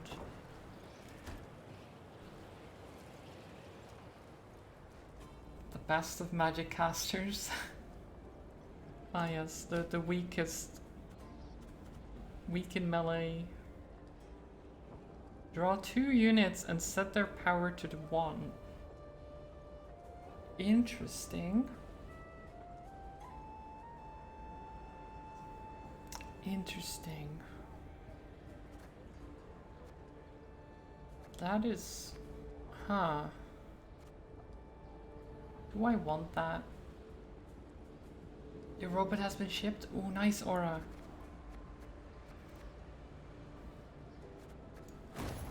That's the little robot pet, right? I think. Is that the one? Because hasn't that been hasn't that been planned for a while? Hi Summit. Welcome. Luna, yes. I forgot what it was called. Our scouts noticed a glimmer in the eye of the bas-relief sculpture. We could scale it, but our engineers would have to prepare the proper equipment. The fall from that height is sure to result in a broken neck. What is your command? Well, I want to know what it is. Ooh. I think that's a bomb. I don't have the full card yet, but I think that's a bomb.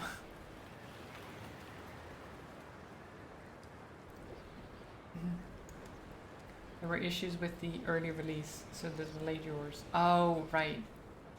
Yeah, worth it to get the fixed upgraded version, definitely. I hope it's gonna be great. Dark clouds hovered over the horizon, and a strong gale snapped their banners. Damn it, a storm's coming. Gabor! Take us to the nearest settlement. We must seek shelter. Soon, the Lyrians arrived in Stuhlkamp. The town square proved full of folk. Several dozen dwarves, laden with large sacks and satchels, stood about in smaller groups. When a thick snow began to fall, the dwarves cheered. Tears streamed down the cheeks of several, but Meve could not tell if they issued from some fortuitous occurrence, or if the strong wind had wrung moisture from their eyes. What is it we witness? Why do they rejoice at a snowstorm? Asked Meve, pulling her hood over her head. Well, the blizzard's good cause to postpone their expedition by another day. Gabor responded. See, they've been conscripted by drawn lots to be settlers. Found homes in a village in Blackbrook Vale. 7 expeditions have gone that way already. And none survived longer than a year. Ooh. Valley's cursed. Right. No 2 ways about it. So they're like, oh, at least we don't have to go yet. Yay. Intrigued, Meve proceeded to speak with the settlers' leader.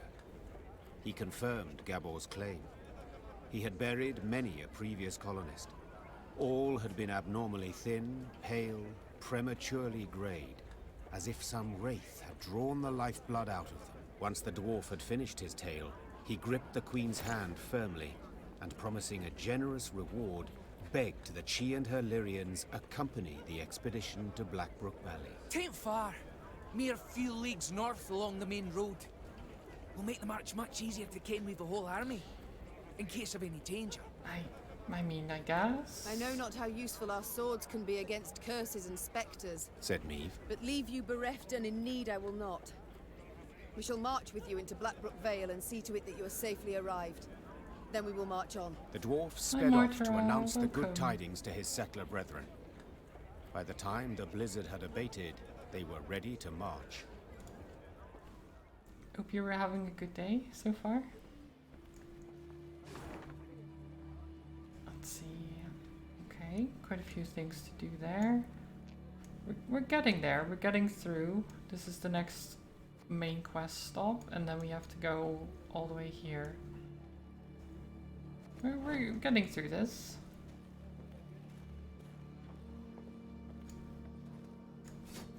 Got some recruits and some woods.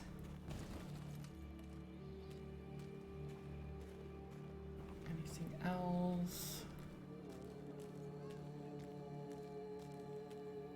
There's some more loot over there.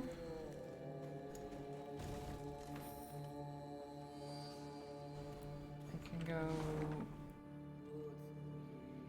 Okay, so there's a bit there.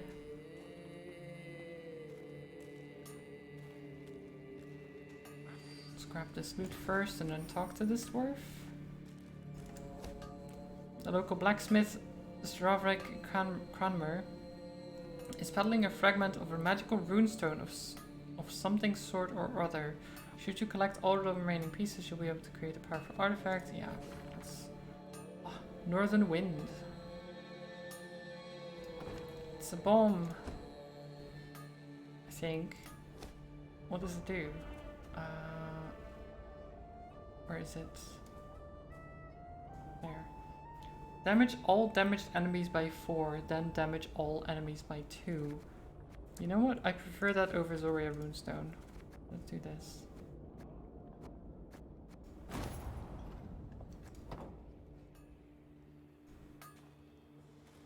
It basically does 1 damage less, or 3 damage more if they're already damaged.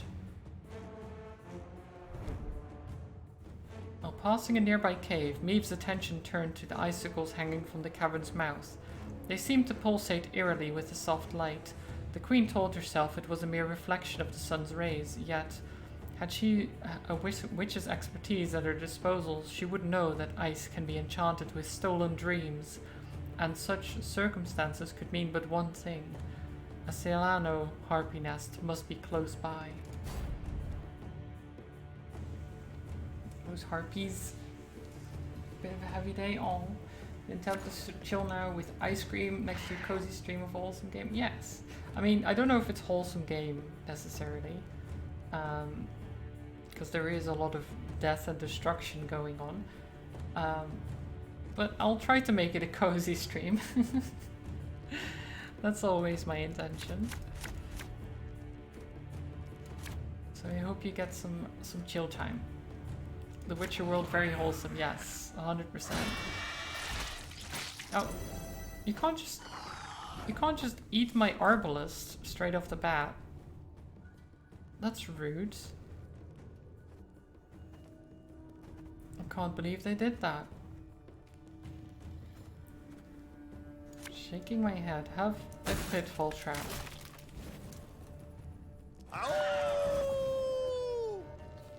Okay. Oh.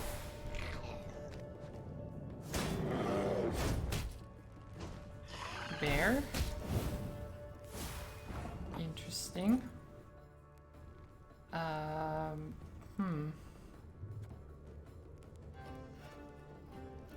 Let's try Alder's Thunder.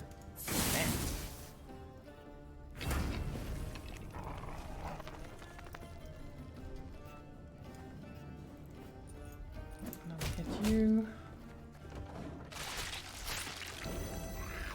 Doggo, you ate my card. Fine. I can forgive you. You're too good of a doggo. You can't just keep eating my cards though. I need those at times. At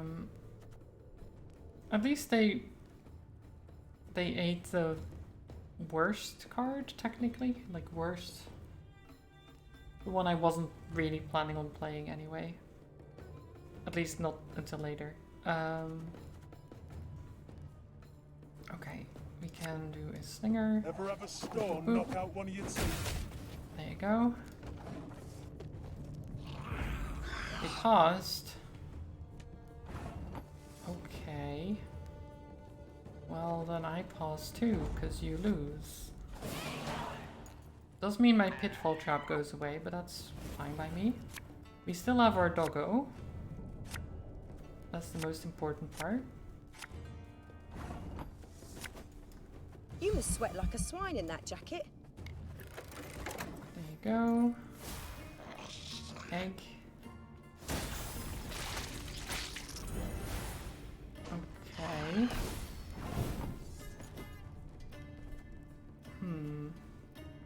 Create a bronze card. Stray Slinger Plus, quite good. Give a charge to just addition units with order. Okay, actually, yeah, we can get the sapper.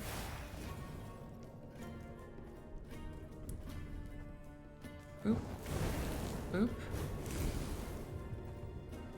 Oh, it doesn't spawn the harpy until after. Okay, I was gonna hit the harpy too, but no, we can't. Oh. Oh well, we can do this. Kill the harpy anyway. There you go.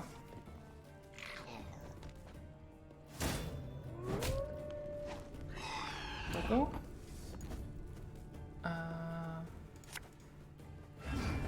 What? Oh, okay. Yes, yes, I'm on it. Okay, wait. Transform a damage unit into a bear. It's pretty nice. Play a random bronze unit from each deck. Or move 6 random enemies to the other row and damage them by 2. Well, there's not a lot of enemies, so not that one. Mandrake could be nice. Or bear. You know what? Bear. There you go. Become bear.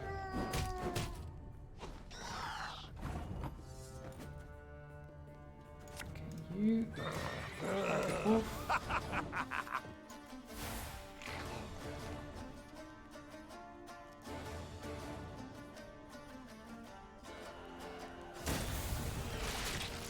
Okay. That's fine. You target her.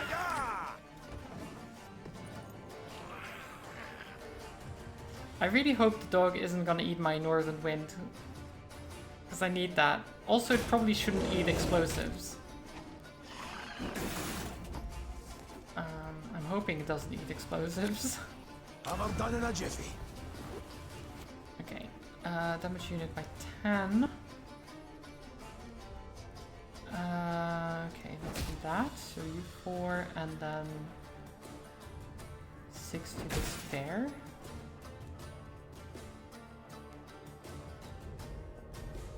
Then you do this.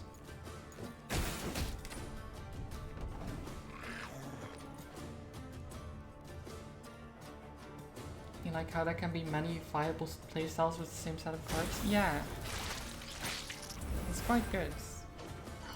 Okay. This is fine. Stray Slinger. That bit the white of an eye from half a league away. Thought the doggo ate only food? No. I don't think it's classified as food necessarily, you know. It eats any trinket. From what I've been able to tell. Okay. Northern Winds. Boom.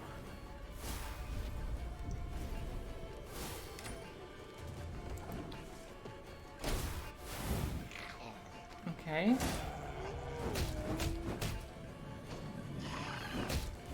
This is not the best situation still. We'll catch 'em Cavalry. all! Guess we pause and hope.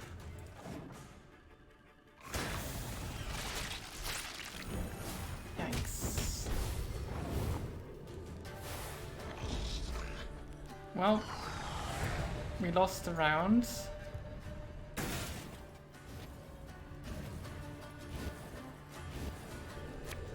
Oh, they stick around? Oh no. Actually though, Isabel. We have the doggo. It's not too late to walk away. It's not too late to walk away, it's true.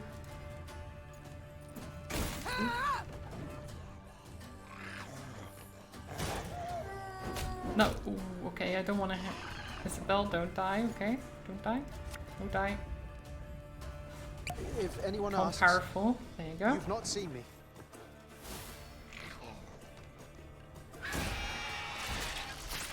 Well, that's just rude. Bigger they are, easier they are to target. Okay, 56 versus 50. And we get 47. So 97 versus 56. Can they win?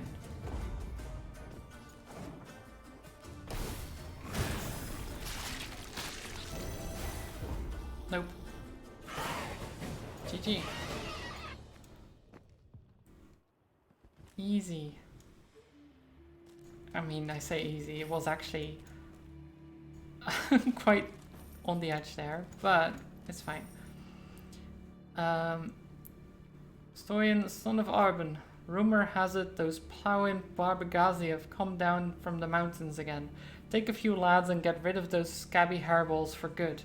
But if they reach Fook's territory, don't you dare follow them. Bruver Hook. Okay. Why not follow them there? Like, can I not go there at all? Is that illegal?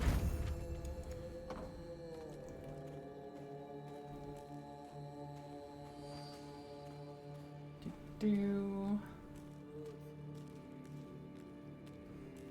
Okay. Anything going on around here? Neve had stopped and was removing packed ice from her mare's fetlocks when Gabor Zigrin approached. Forgotten treasure. The dwarf squatted at the queen's side, glanced about quickly, then started speaking in a barely audible whisper. Your Majesty, I overheard some folk talking in the smithy. Birdies claim there's treasure, true riches, in the hills near Blackbrook Vale, south of here. Stowed away there. And nobody dares go looking for it on account of beasts that have made their lairs there. But you've got a wee army behind you. I reckon you can try. Might be worth the risk, eh? The queen brushed the snow from her knees and, raising a hand against the glaring sunlight, peered towards the mountains. Though tempted, she had doubts. To start, the rocky scree at their feet warned clearly of avalanches. I shall think on it, She answered, before vaulting into her saddle. Okay. I mean, treasure though. Treasure. Wait, they said south, right? How would I go south? Because this is where the dragon was. Surely it's not that.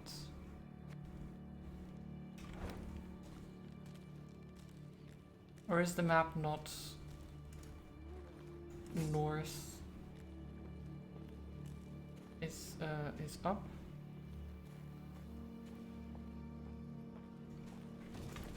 Does it have a compass on there? Legend. There's a dragon. I don't see a compass though.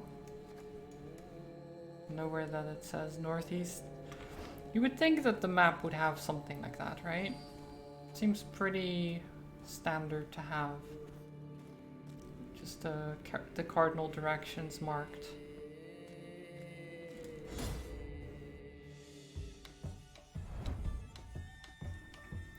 What's this? Gascon always had something to boast, that there was no other as handsome as he, that no other had his talent for juggling, and the list goes on. Other soldiers simply rolled their eyes and ignored him.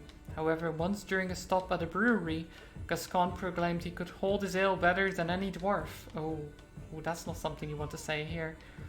This had crossed the line for Gabber Zigrin, who promptly pulled a mug from his saddlebag. Finish your cold ale before Gabber does. Maybe south of the mountains. Maybe. Okay.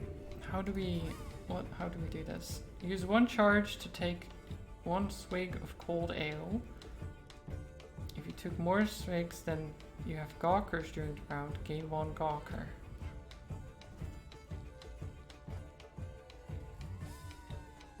Every turn on the turn start, take 3 swigs. Absorb an ally's charges, then after 1 turn on turn start, give them back. Give them all back with additional 2 charges. Give each competitor 1 charge. On this turn, each charge used allows 2 swigs of ale instead of 1. Oh god, okay.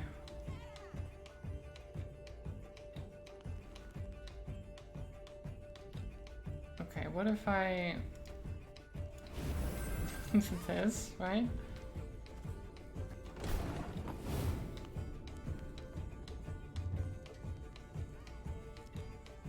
Oh god, he's already taken...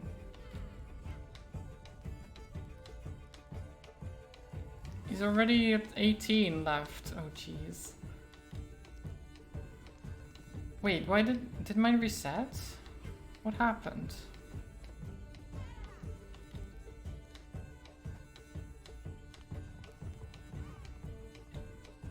Wait, okay.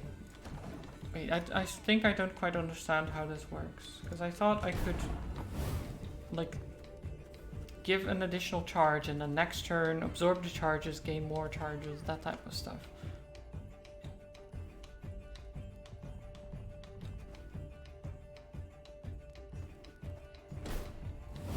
Okay, so we have more gawkers. What are the gawkers? What does that mean? Okay, give Gascon 1 charge for every 2 gawkers. Oh, okay, I see. I see, okay.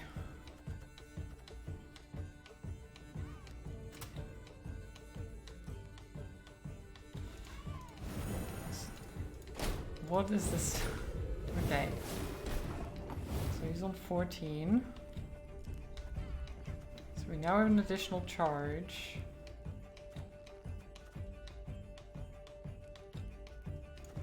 Absorb the charges.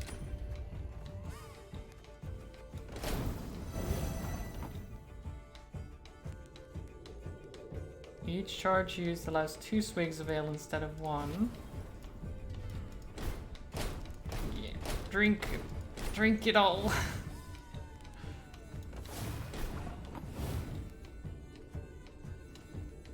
I don't know if this is gonna be enough.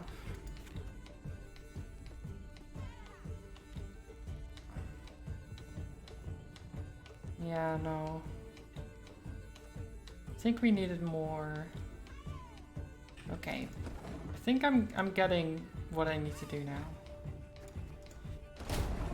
Let's start with this. We just do a little sip. Do a little sip.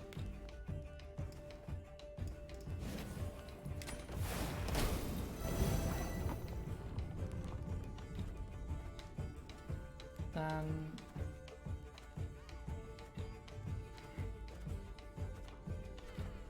do an additional 2 sips.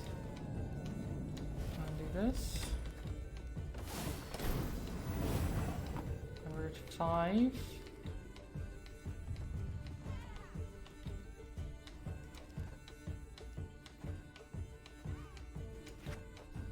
One, two, three, four, 5.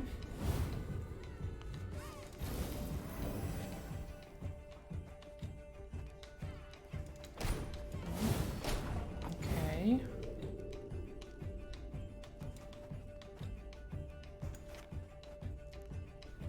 If you took more swigs than you have gawkers, okay, 1 gawker. Oh shit, I'm not gonna be able to do that now.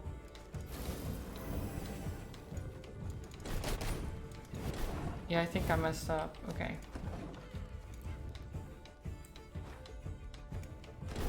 Okay. Okay.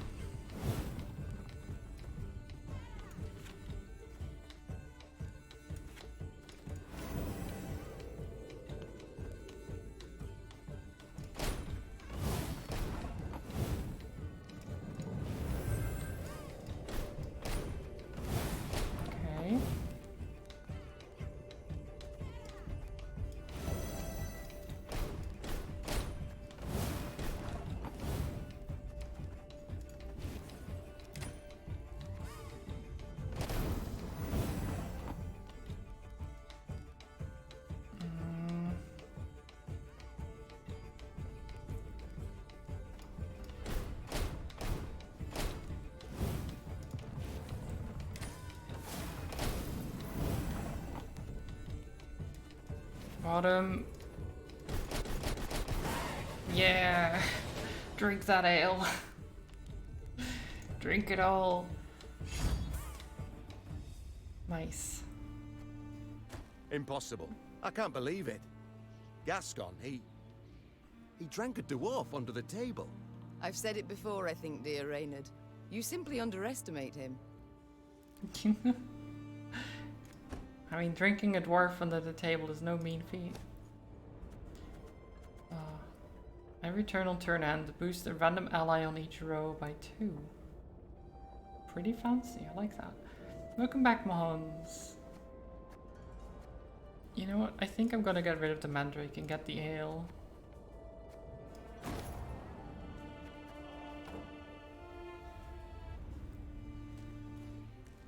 We just had a drinking contest. A terrifying battle it was, but we won. Your Majesty, Gobber says this is our final refuge where we can rest and enjoy a warm meal before venturing into Blackbrook Vale.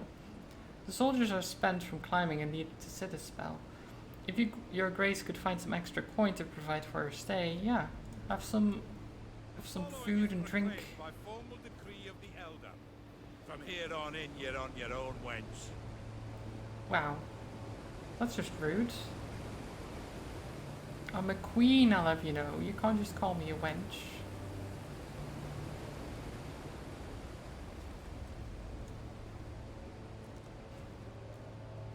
What is this place? Blackbrook Vale. Quite lovely. Aye, and damned dangerous. Keep your arms at the ready. It looks fine. I don't see what would make it dangerous. You are now entering Blackbrook Vale. Do not touch anything, do not stray from the path, do not spit from the terrace. Always watch for monsters. What? But it looks so nice and cozy. There is a troll over there, but that's fine. We, the dwarves of the 3rd Blackbrook Vale expedition, have erected this obelisk as proof of our efforts to those who follow in our footsteps. If we do not return, drink to our health and remember our names. Hoo hoo ha. 1214 by human reckoning, okay. So they use like Roman numerals? I guess Dwarven numerals? I don't know if they're the exact same or not. Okay, so we have to go this way first. Fight the troll.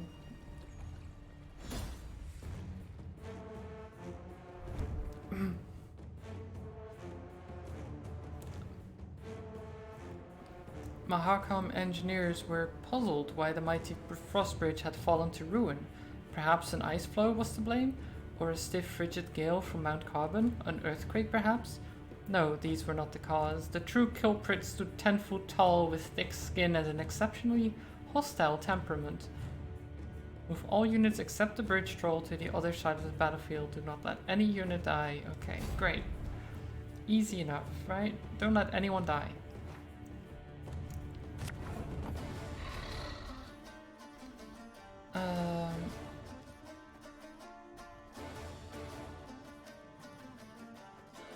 Every turn on turn start, damage 3 units on the right by 3, 2, 1 in that order. Order, let a unit cross the bridge.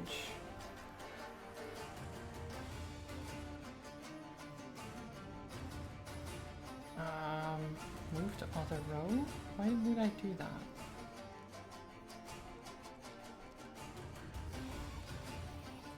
Move a unit one place to the right. Force a unit to move past the bridge troll.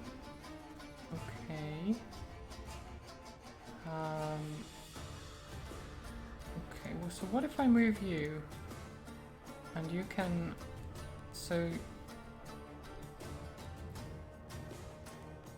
There. And then...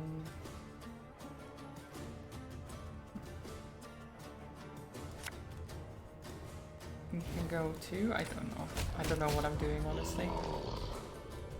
3, 2, 1. Oh, so now it's gonna... No matter what, it's gonna kill someone.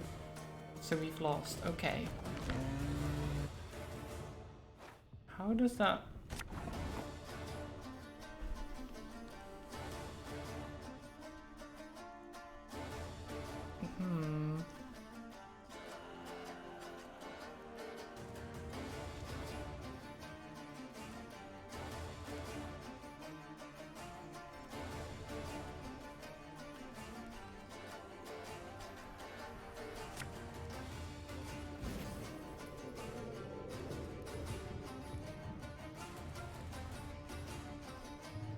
It doesn't help, does it?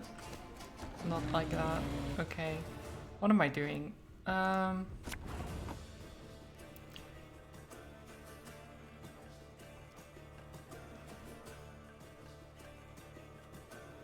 if you move here, what does that even do?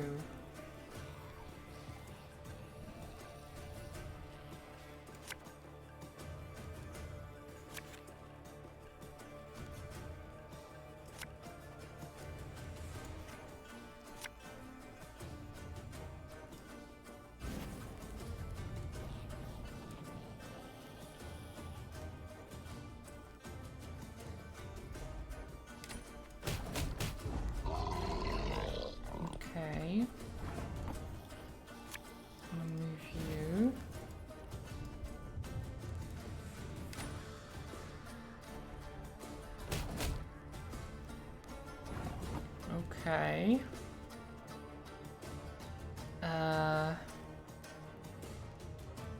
Now we've got a problem.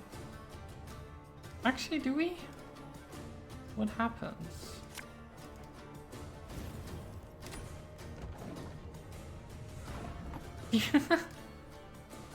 Okay. He just stood to the side. He just stood to the side a little bit and then it's fine. Didn't get hurt. Wait, why is the troll dead?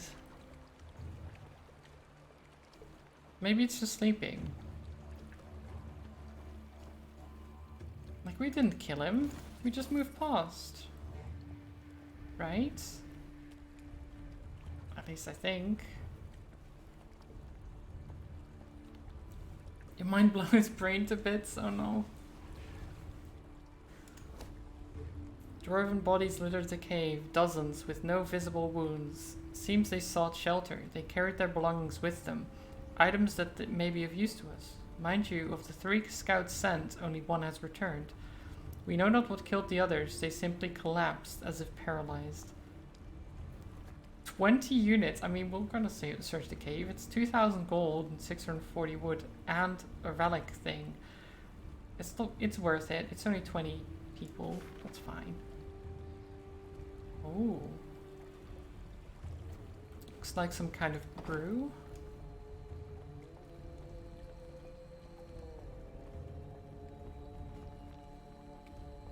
I'll pray over here, even though it's a waste of motivation.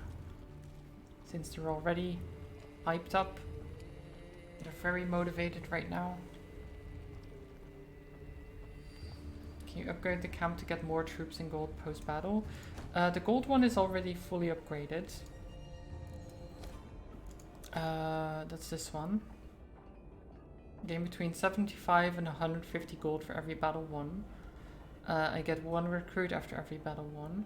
I could make it 2, but I don't know if that's worth it.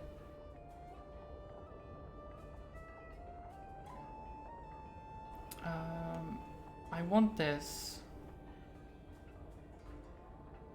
Like this one.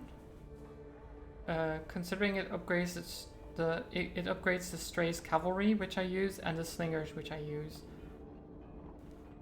Which will double the damage that they deal, which is quite large. That is a big one. So I'm just gonna save up for this.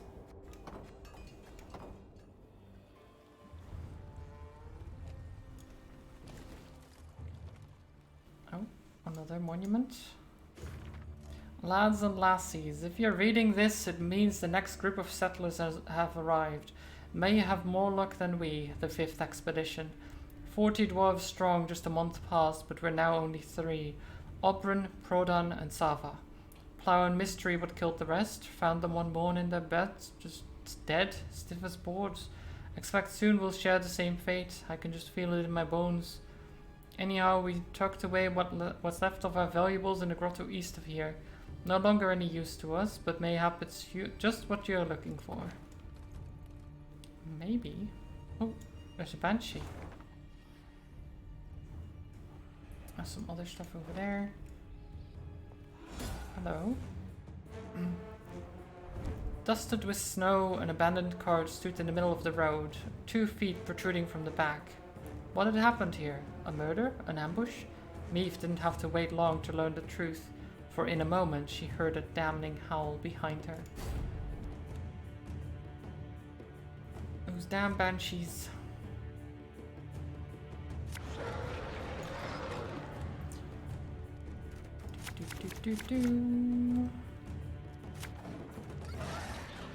Nice. Okay. Every 4 turns on turn start, haunt the highest non-haunted enemies and move it to the other row. Every turn on turn start, damage all haunted units by 1. Deploy for 3 turns on turn start, haunt and damage an enemy by 1 on the first turn, then increase damage by 1 for each following turn. The chase is on! Have it the white of an eye from half a league away. Let's play you. Might as well damage you.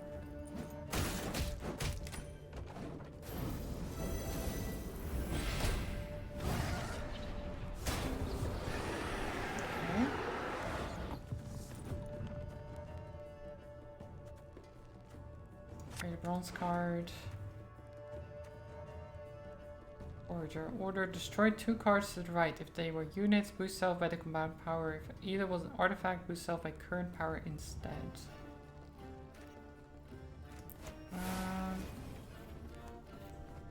Let's do that. And put you there.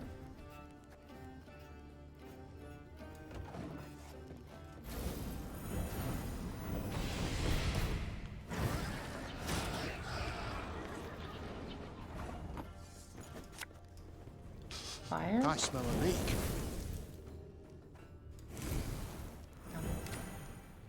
Boost you up.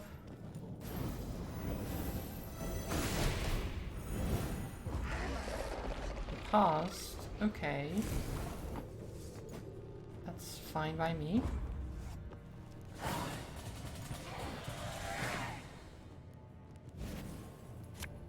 My ale. No. Okay, fine. Tell me you jest. Bigger they are, easier they are to tug.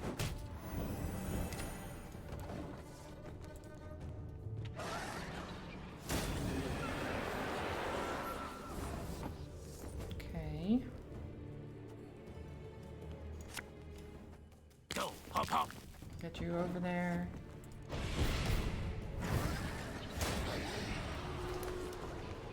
Our guest.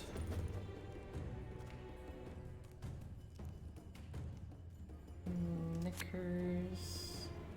Actually, I don't want to play Knickers right now. Strays Bomber. You mad? Don't shake that! Yeah.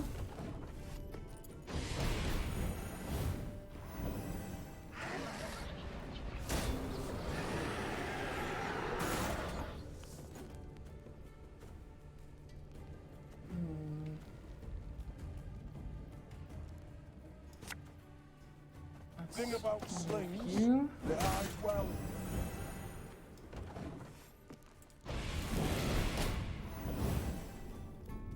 Okay.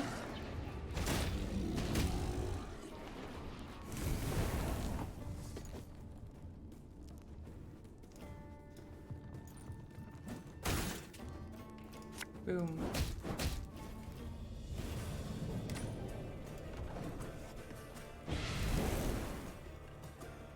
They don't have much on the board now. They're trying. They're trying. Alright, that's no It's not problem. really working though. It's not really working.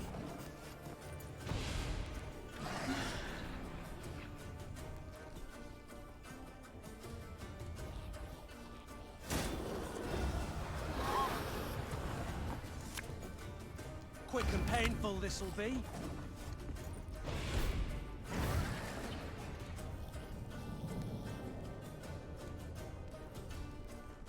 Okay. Another night race. Fine. If anyone asks, you've not seen me. Like 74 versus 14. I feel like they're not winning this. And we still have our doggo. Doggo. The goodest of boys.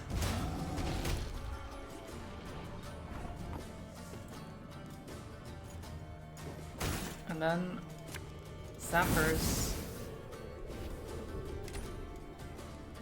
69. Oh, they ruined my 69. Oh. Doggo will win easy, yeah. Of course. The doggo will never lose. Impossible. Ah, we finally arrived. The place was crawling with critters, but we dealt with them in no time. The shanties are run down, but they'll be good as new before long. Just a damn pity there's no game in the forest. Either way, I've got a good feeling. 6 times the charm. Yeah, no. 6 time wasn't the charm.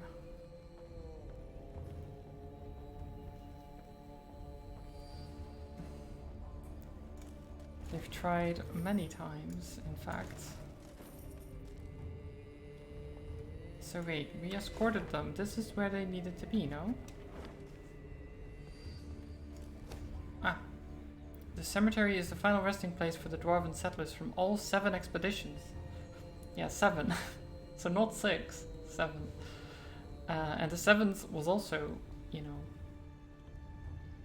murdered. We are currently escorting the 8th. The first are centuries old, while others only a year. No doubt there will be precious tributes buried with their bodies.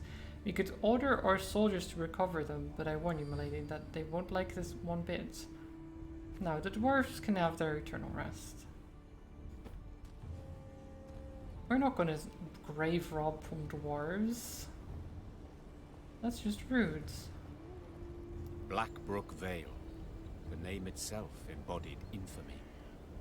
Neve arrived expecting misty ravines, decrepit trees bound in spiders' webs, and swarms of bats. What she saw was a warmly gurgling stream and the valley's gentle slopes blanketed in crocus blooms. Only a village of abandoned, ruined huts and a cemetery stretching to the horizon behind it attested to the valley's grim past. The village seems shrouded in a guise. Be not deceived, said the Queen. Reynard! Some men to search the environs for any sign of life. The blood-curdling roar that came from the ruins a moment later proved the Queen's caution warranted beyond any doubt. Well, I guess we're fighting.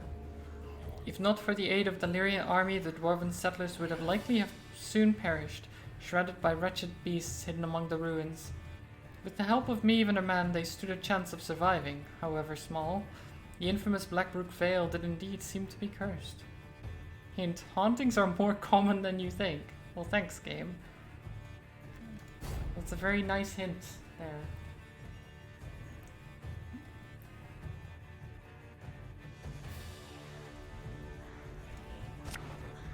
Okay, we don't want the Alchemist. We don't want the Field Medic. Or the Infiltrator. We do want Barnabas. Don't want the Cavalry. Yeah, this is good. Makes you want to jump into War Tales. It's come out of early access. Oh, it has? Nice. I haven't really played it, but I heard it is quite good.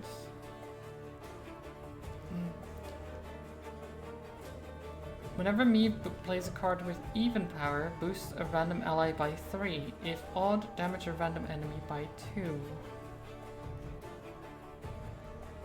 Okay, well this is summon, not play. We'll catch 'em all! You must sweat like a swine in that jacket.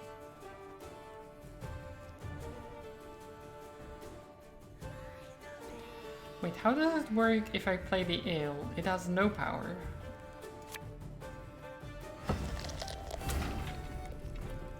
Nothing, okay. We can hurt it.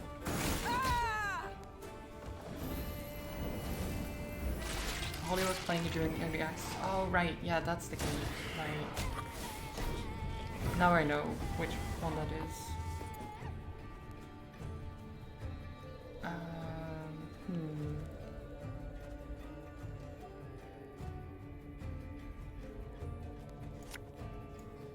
You sure about that?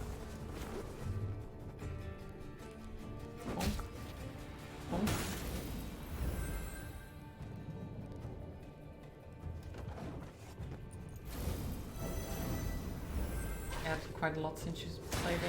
I'll have to start from the beginning. One of the things they added was relationships between characters. Oh, that is nice.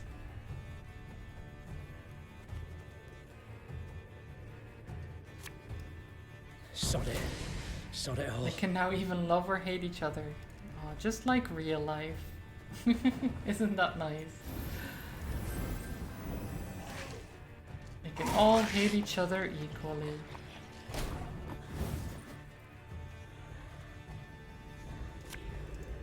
Catch!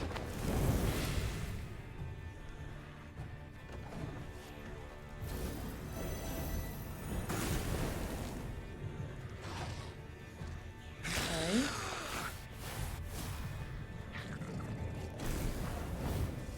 Alright. Zappers? Seems like a good one. It's just then hitting this. And then next turn I'll play the Northern Wind.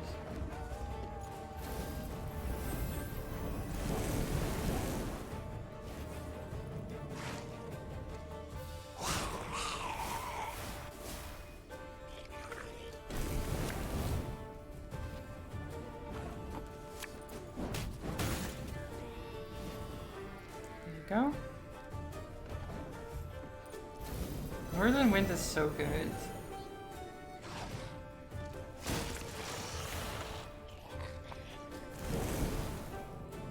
Those rock fiends need to go. Let's The chase is target them. on!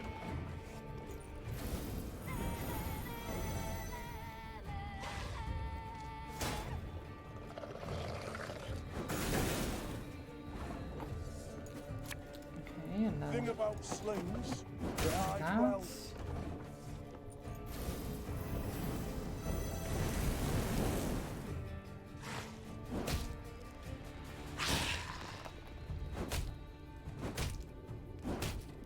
Okay.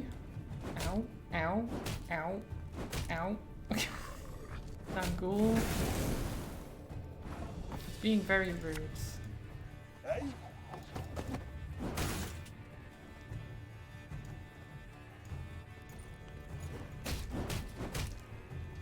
Nice. We're all burning. Burn.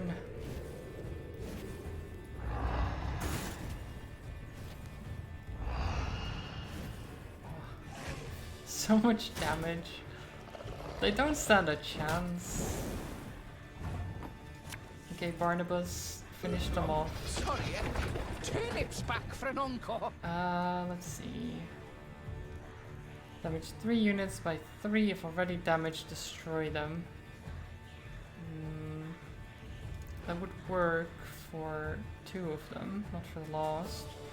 Move 6 random enemies, damage them by 2, draw 2 units, set our power to 1. We can get the Wolfsbane, why not?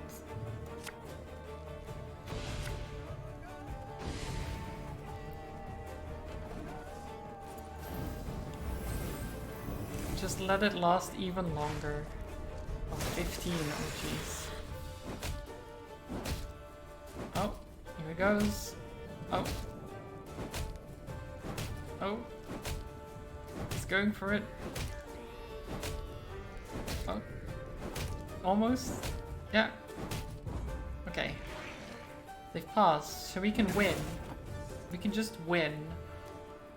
But what if I win more? What if I win more, though? Ever have a storm knock out one of your team? Can I win more?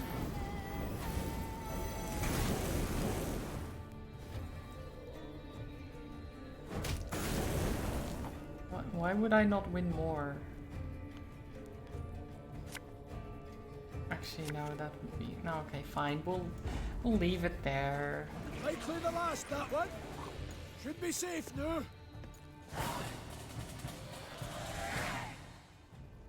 Following the victory, the settlers' hopes seemed Lurk. renewed. Have a good lurk, Zelda. Could the I'm beasts glad they you feel felled better. have killed the previous lot of colonists?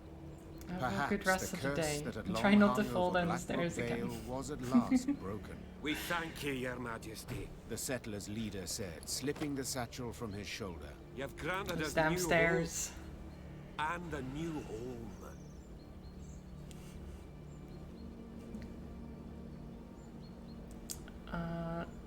We've got this new hope and a new home. Nice, yeah. And hopefully they don't get murdered like Dwarves the had last rolled up their expeditions. sleeves, were prepared to go at the huts to repair them, when one of their number cried out. Hold! There's something here.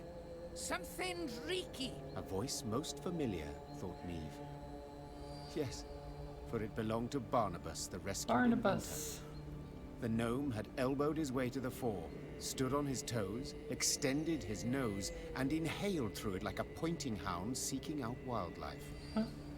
Okay, what? Ignoring all queries, Barnabas had then sat down on the brook bank, filled a glass flask with water, and was now holding it up against the sunlight, dipping into it the tip of his tongue and some strange scraps of paper extracted from the depths of the pockets of his patched coat. What are you doing? Finally, Barnabas stood, brushed his backside clean, and announced his findings. Well, we know with some certainty the reason for the settlers' demise. 'Twere not beasts, no. They prowled in later, drawn by fresh graves. 'Twas the water. Oh, roll Water? your eyes and whirl your fingers all you want, and then peer at the brook. Nary a fish. All poisoned by subterranean fumes. The dwarves hemmed, hawed, and grumbled, and were a heartbeat from abandoning the Vale for good. Then Barnabas reached into his satchel and extracted a device of his own making he termed an aqua purificator. That is to say, a water cleaner, as odd as it may seem. You need but siphon water through this straw. Then drink up, worry-free. Thus Meve rode out of Blackbrook Vale, deep satisfaction in her heart. I'm actually really glad I The picked him up. dwarves extolled her for being I bold, wonder what happens if shrewd, you and haven't. wise. Do you just leave and they While die? Gabor ensured this praise would likewise reach Like the all the meaty other ears ones? of Elder Hoog. Because you could just have the gnome perish. He could just not be with you. So how would this wouldn't happen? Interesting. We're the dwarves of Mount Carpon. Hoo-hoo-ha! Hoo-hoo-ha. Two hammers is our sign, is our sign. Nice. Hoo-hoo-ha. Do I have enough for the upgrades? Was this one, right? Yeah. Boom. And we can also gain all units gain 1 armor at the start of battle, which is quite nice. It is a lot of wood. I don't need to increase the recruit cap necessarily. Yeah, you know what? Build a palisade.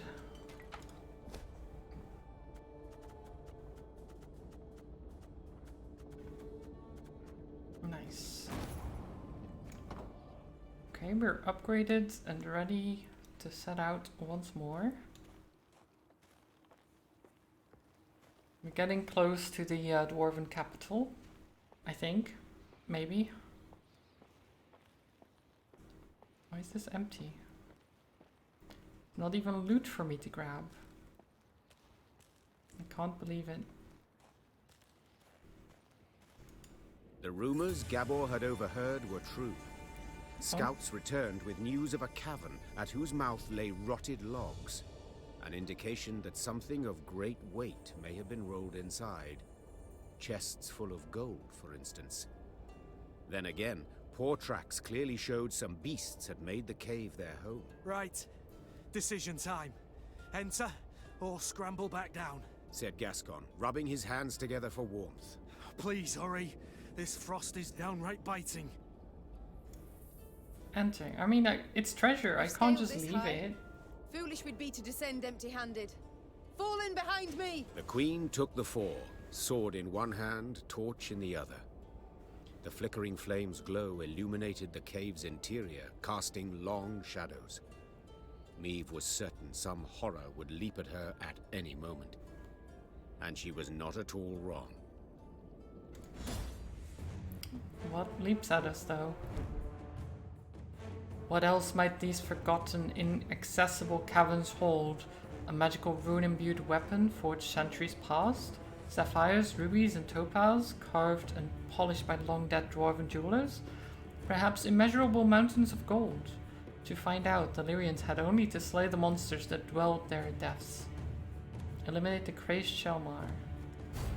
Wait, why is it crazed? Why is it... What makes it crazed? How do we know it is? Ooh, that is not bad at all. Oh, the Stray Slinger Plus is an order. It's not even... Oh, that's actually really good. I need to add people back to my deck then. I need to add the order cards back to my deck. Because these can actually make use of it again.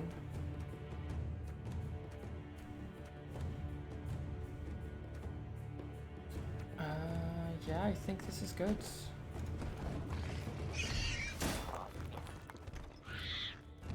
Follow me! Together now! Together. Anyone here struggle with strong reservations when entering monster-infested pits? Asking for a friend. The chase is on! I mean, I understand why you would have reservations. It makes sense.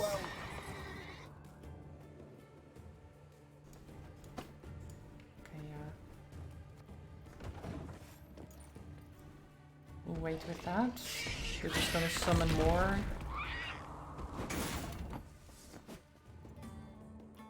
Shalmar, every 3 turns on turn start, randomly damage enemies by a portion of Shalmar's current armor. Okay. So what we do is we play another slinger. And we do boop boop boop. Boop boop boop. No armor for you. Oh. There's a troll. Consume an ally and damage an enemy by its power. Where did the troll come from? Whenever an ally is destroyed, reduce this unit's timer by 1, then play a random unit from your deck and damage it by 2. If this unit's timer ends, Meave wins the battle. Oh, okay. I see. I see. There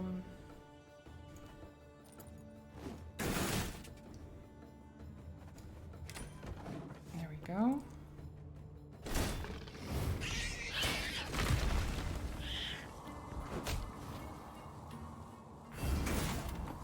God, more of them.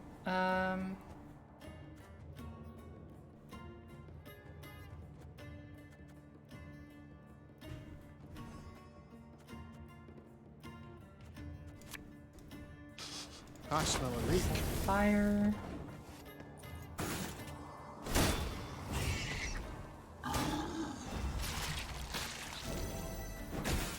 Okay.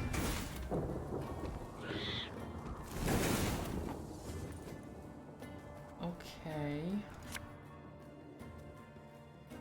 Ever have a storm knock out one of your teeth?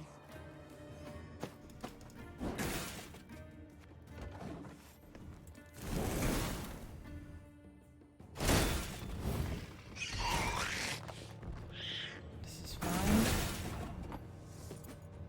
This is fine. Cursed traitors. Just keep burning them. They keep summoning more. That's fine. Jeez. Oh god. This is fine. Don't worry about it. You mad? Don't say that. Don't worry about a thing.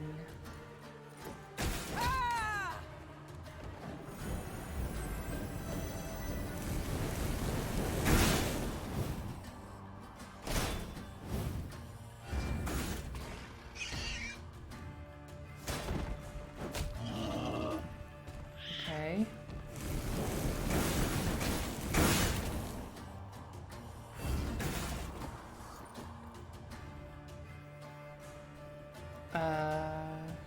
Jeez, okay. Bronze card.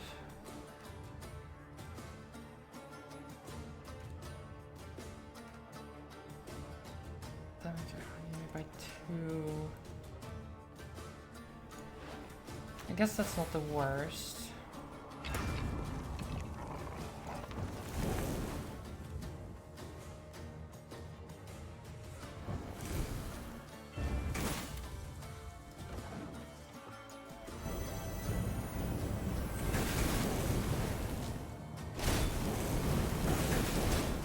Okay.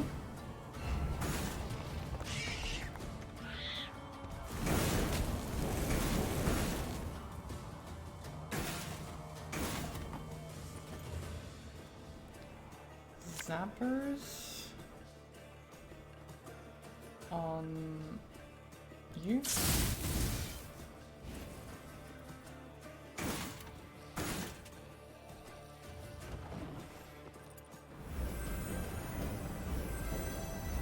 Oh, the fire is doing work though.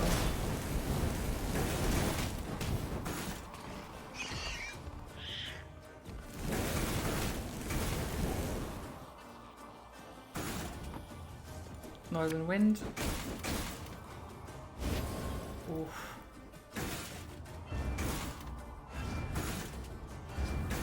Two, 1, 0. Treasure trove ought to be close now. Come on.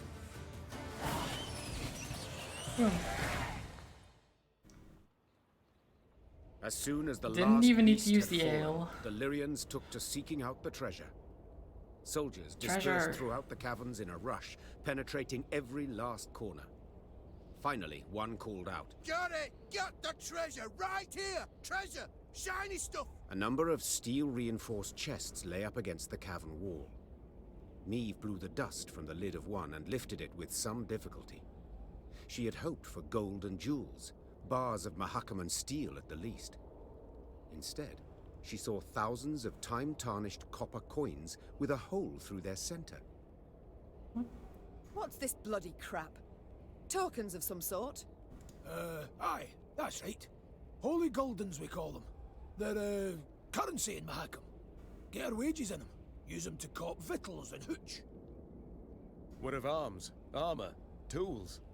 Nah, all that's given to us. Clan provides it. Is that what you need? Weapons? Oh, feel the agent now. Brought you here for no reason. Yet these tokens, they can be exchanged for other coin, can they not? Temerian orans or Novigrad crowns? Aye, doable in theory, but not at all clever. Rates are crap. See, the elders keep them low to make life difficult for Dwarven folk. Discourage them from leaving Mahakam. So common dwarves don't use gold. What's this? Common dwarves use no gold. You cannot be serious. Yet I am. What good's gold to them? Clan gives them all they need. And victuals and hooch beyond need, they get for tokens. I mean, that's fair, yeah. Yet you trade with humans. Gold coin you take for your goods, the coin must serve a purpose. What is it? We hoard it all. In vaults. Great piles. Down bottom lie ducats dating from the reign of that dozy ham-shanker King Dagrid. Just hoard the gold, yeah. I mean, fair. And you do not put it to use? Acquire anything for it? Then it's true what folks say, that you love gold too much to part with it. Hoard it for pleasure, as dragons do. Point of fact. That there's pure drivel. Gold's a metal like any other, just yellow. We hoard it for our safety. Your safety? I fear again, I simply don't follow. Couldn't it be simpler? Soon as human folk get it in their heads we's a thorn in their side, we'll spend it. All of it, in a jiffy. Excess coin supply, that's called. Matter of days, gold will be worth less than sawdust. And you're tossing banks and economies, bam, on their arses. There'll be nothing left of them. They'll cave in faster than a mine shaft with rotten props. I mean, actually not a terrible plan. Like, if you just suddenly flood... Like, if someone gets it into their heads that they're gonna attack the dwarves and they just flood your economy with so much gold that any gold you already have is worthless. It's like... you don't have... you can't actually go to war with someone who can just pay off anyone. They have so much gold that you can't really do anything about it. Why are you all ogling me? With human folk for neighbours, we dwarves got to be damn vigilant, as sheep round wolves. Economic sabotage, clever, yeah, exactly. And especially if they have no need for it, because they just give the dwarves, the common folk, right? They just get what they need. Like, they have housing, they get weapons, they get food, all that stuff. And they have, like, tokens that they can get extra booze or food from if necessary, if wanted. Or, like, other things, but not extra weapons and things. It's actually a pretty clever system. I like that. What am I supposed to do with them? So how can these tokens serve me? Is a universal basic income? Is a universal income basic? Not quite, because they just get the stuff. I guess in the end it's the same, but they don't get the money to... universal income, generally you would get money to buy the things you need, right? And here they just get what they need. They skip the step of money. It's not exactly the same, but I guess in the end it happens just the same. It's similar. We must trade them. Even should we get a pittance, it will be something. The soldiers demand their pay. Ah, your bums out the windy. Fighting men want full dixies and tankards of hooch. Coins but a means to that end. I mean, he's not wrong. Like, if we can get food and tankards full of ale and stuff like that for these tokens, we can just keep our soldiers fed from that instead of spending gold. That's, I mean, pretty good. What do you suggest then? As I've been saying, the tokens we use to purchase nourishment and mead, and what you've got in those chests, why, that'll do to fund a feast the likes of which Mahakam's not seen since Bruver was sworn in as Elder-in-Chief. The fighting men'll eat and drink their fill, carouse about and forget their due and pay right quick. And invite the local dwarves to feast with you, and the clans'll look kinder on you too. Yeah. What's our feast? Yeah, why would we exchange it for gold if it's not... Like, if what he says is true, the exchange rate is really bad, why would we do that? It's much better to throw a feast than to get, like, what, 500 gold? 1,000 gold? I don't even know. Like, you probably can't buy or pay for a feast with the amount of gold that we'd get in exchange, so... Caution be damned. Just do this. Your Grace, I feel obliged to remind you we are at war with Nilfgaard, and every copper... Should go to building our army, I know. But we live but once, Reynard. I mean, I feel like this is helping build our army, though. Just not in the literal sense. It's making morale better. It's making the dwarves like us more. It's like, all those things are important. Not just the, like, we have coin for soldiers. That is actually not that important.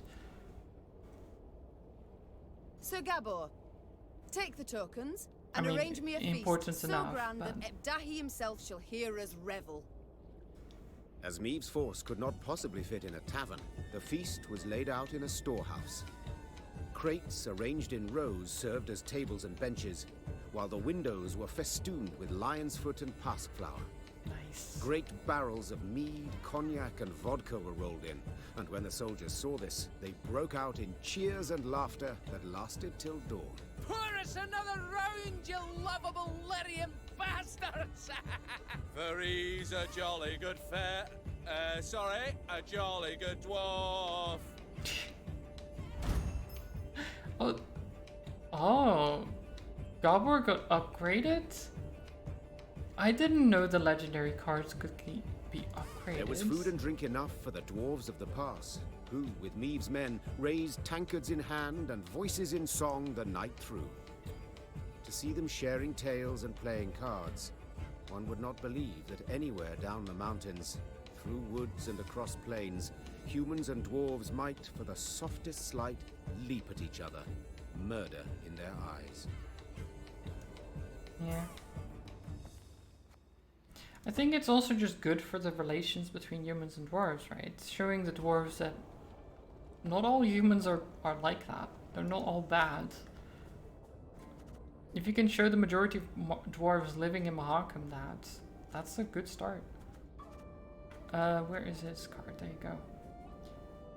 Spawn and play Gabor left hook plus or Gabor bottomless pockets plus. Damage unit by 15, so instead of 10.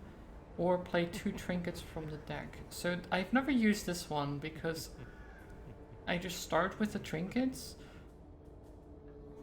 So I don't know why I would have this generally. I guess if you have a lot of trinkets and you don't have them in your starting hand, maybe.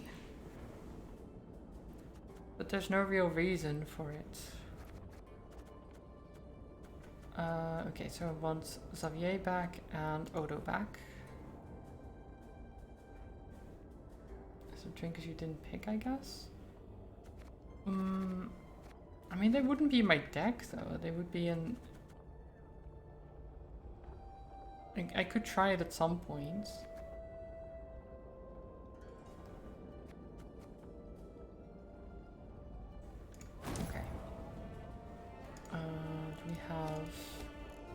we don't have a lot of resources. But morale is good, people feasted, we're all very happy. And okay, I guess we have to go through here.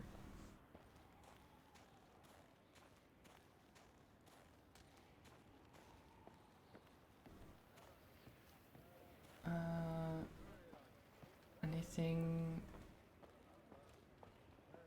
Oh, there's a notes board. What's this? This building houses the Bank of Clan Zigrin. The bankers claim that should we invest now, in a few months' time, its worth will increase threefold. It sounds too good to be true. Should we invest in anything? I would do this. But let's do a modest sum. That's all I have, really. I will invest, though. Might as well. Okay. A feast is good for the calories to deal with the cold. True. I would, Your Majesty, but my arse is frozen to the ground. Riding past a mine, Neve noticed a group of miners gathered around the entrance to a shaft. Frost had settled on their moustaches and beards, suggesting they had been there for some time. The Queen summoned Gabor and asked him to determine the reason for this sit-in. He returned after a few minutes and announced the most curious thing. They're waiting for the knocking to stop. What? For the knocking to stop? Neve's frown prompted Gabor to explain in greater detail. According to our laws, dwarves can't go into a mine if there's knocking coming from inside. We're obliged to wait for the ruckus to quieten down. Ah, yes. Our own miners share this superstition. Reynard interjected. They say the knocking is that of a treasure unknown, a kind of mine ghost. What? A treasure? What is this? With all due respect, your miners are dimwits. Gabor said, patting Reynard on the shoulder. Knocking means an imminent and abrupt discharge of the potential pliable energy of rock formations. In other words, you can, a rock burst. Except usually it's all done in a day or two, whereas these lads have been waiting going on 2 weeks. Foreman's grown impatient. He'd like to send someone down the shaft, have them see what's at issue, but, well, the code forbids us from doing anything of the sort. Yeah, Dwarven law and all that. Okay. I mean, we can go in. We're not bound by Dwarven law. If in this manner I can gain favor among your brethren, sighed the Queen, dismounting. So be it. I shall descend and see what the problem is. The shaft was too narrow to fit an entire army. So Neve and a small unit of men entered the mine, miners' lamps in hand and hearts in their mouths. The rhythmic knocking coming from the bowels of the mountains, distorted and multiplied, was unnerving. Soon the company arrived at the place that seemed the source of the knocking. Gabor put his ear to the rock and listened for several moments in silence, then struck the wall with all his might. The wall crumbled with a crash, opening a passage into another corridor, from which sprang numerous foes. What? What foes, though? Like monsters?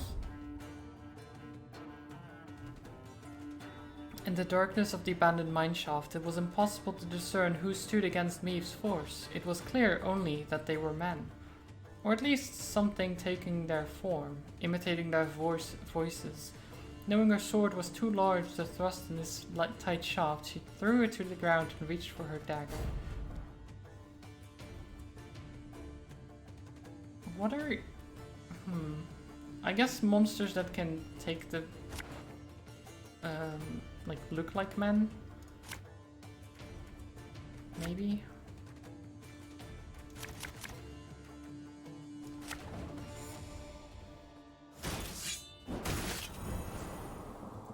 Did you hear something? What was that? My gnome senses are telling me. Those definitely aren't ghosts. As ordered. Ooh, that's pretty fancy.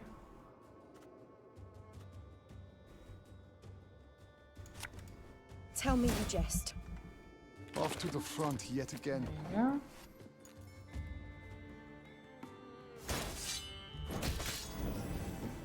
Okay, he got killed twice. Poor Drop lad. your weapons.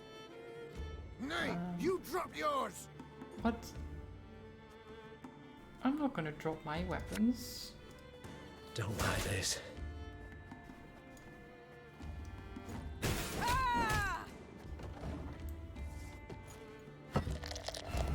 Wait, they have ale? What? You can't just have ale as well.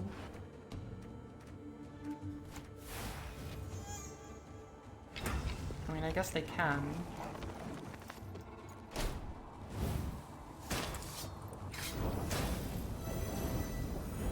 Who just grabbed me?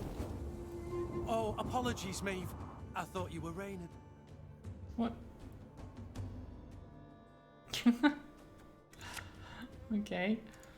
Have it the white of an eye from half a league away. Nice, we got that infiltrator buff. These guys are buffing themselves quite a lot though. But bigger they are, easier they are should to be tap. fine. Oop. Oop.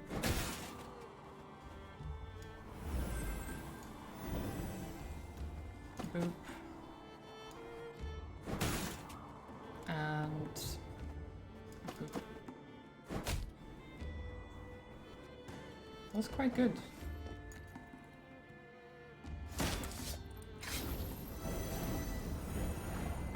Okay. And then I'll get another slinger in there. Thing about slings, they hide well.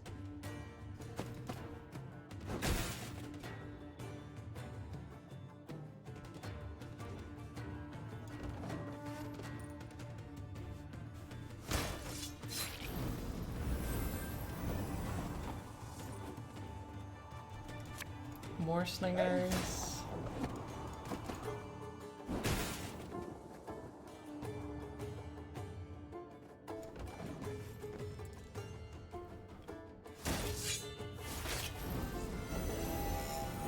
Reynard, are we winning?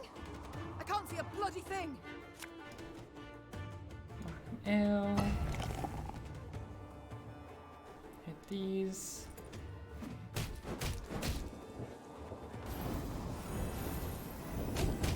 Next turn is gonna be a big one. Oh, they paused. I mean, I might as well do what I was going to do. Which is this. Her Majesty is exceptional.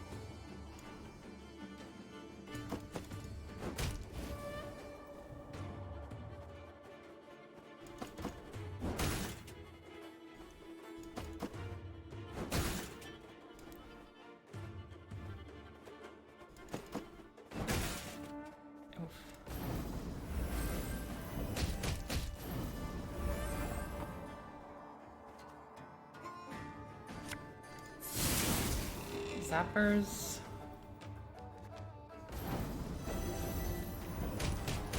This is a shortened battle, right? Yeah, okay.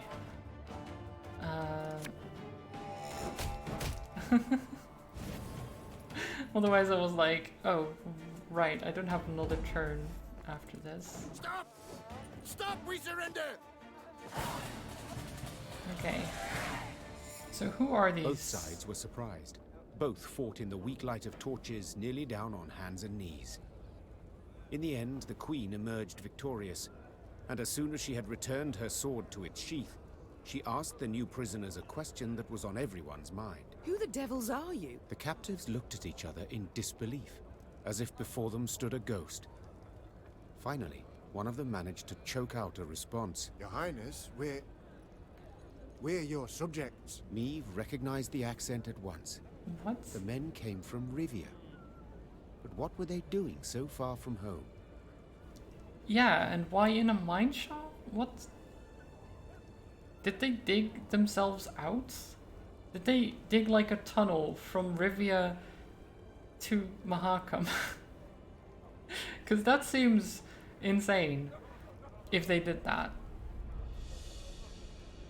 I doubt it as well, but like, how else? According to the prisoner's account, after the Nilfgaardians' invasion of their kingdom, terrible poverty gripped the land.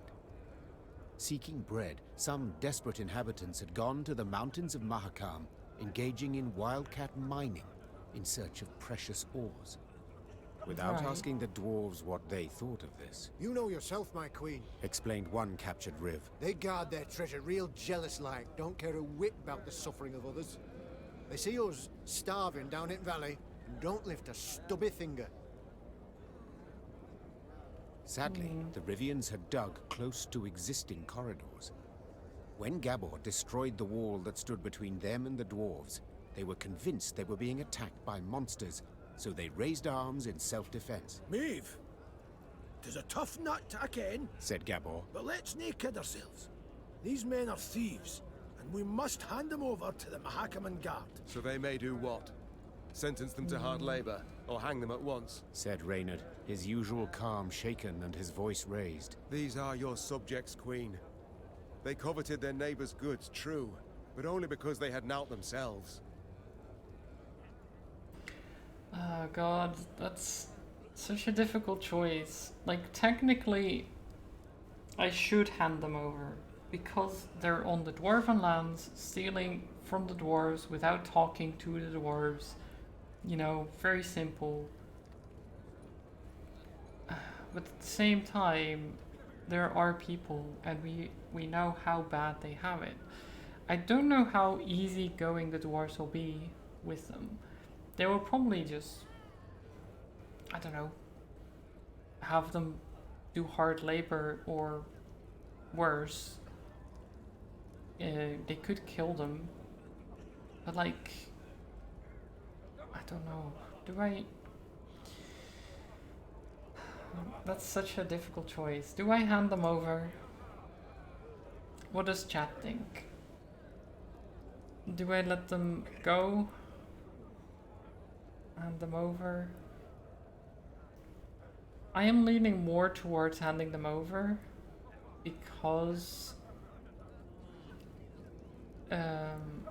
they're still like thieves technically, right? Make them whistle? Oh no. Don't make it worse, trolls. Like, for thievery, I don't know if they will give them the death sentence. For whistling, though, 100%. Don't whistle in the mines. You will die.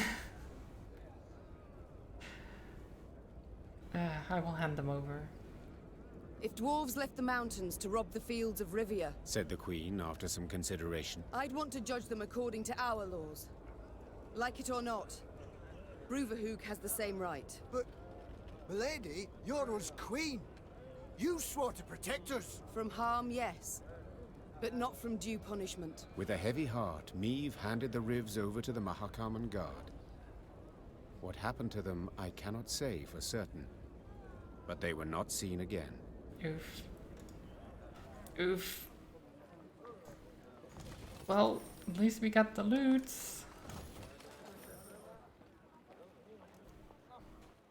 Yeah, I was hoping they would be, you know, somewhat the sound nice. of approaching hoofbeats made Meve turn to see Reynard spurring on his panting horse, galloping at a breakneck speed towards her. Okay. Ill tidings I bring, your grace. Clearly. Glad tidings never arrive with such urgency. Our scouts captured a Nilfgaardian messenger. He was traveling in disguise, and by night. When he realized his capture was imminent, he strove to destroy the letters he carried. We were able to salvage some, in parts. Anything of interest? Yes, there is, I fear. Your Majesty, you must listen. Consider your offer accepted. Direct Meve and her force to the agreed site. We await their arrival. Your reward shall be as agreed. Hail, Keritza. A traitor. We might have expected as much. Nilfgaard has shown amply that it abides only by the rules it sets. Since they have not proved able to defeat me in the field, in open battle, they seek other means. I suppose the scroll bears no name. It does not, your grace. Have you interrogated the captain? The messenger. They probably don't know. Have you questioned him? Naturally, Your Grace. Alas, he knows not to whom the letter is directed. He was to leave it in an agreed spot. I take it tidings of the whole affair have spread throughout the force? Yes, Your Majesty. The witnesses were too many to keep this fact a secret. We must thus assume the traitor in our ranks knows it as well, and will make no attempt to retrieve the scroll. A dead end. Have you any other clues? Have we any other leads or clues? None, I fear, Your Majesty. We must be alert. Keep a keen eye on events as they unfold, and exercise great caution in forging new acquaintances. Very well. Eyes wide open, all senses attuned. Yours in particular, Reynard. Of course, my liege. Okay. Traitor in our midst. Okay, I don't think there's anything else around here, so we just keep going. We can at least improve our morale again over here.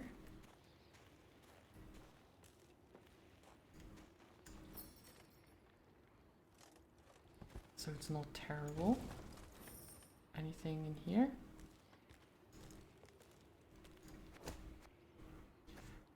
Something dwells in this house, a beast with burning red eyes and frightening growl. Perhaps it guards something worth finding. Not only a brave few but only if few brave souls would be able to fit inside. And all might return. Ike of Tettensley. I wish I had Ike. He has some of the options have him just deal with it. But to get him, I had to do something that I didn't want to do at the time. I kind of regret it though. I was hoping I would have another chance. Or that he would come with me after his quest or something like that, but no. Oh, tainted ale. Tainted.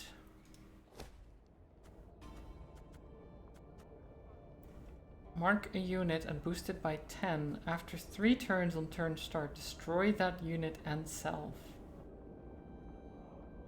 Interesting. So it could be used to boost one of your own units, as long as you win before the 3 turns are over. It can't be used on bosses, so it's not like an easy win necessarily. Okay, that's the letter we read. Interesting. Okay.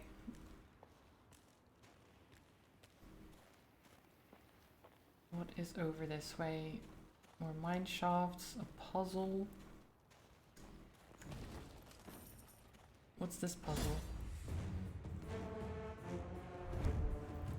Lyrian winters are mild, frosts are rare, and snow, should any fall at all, melts the moment it lands.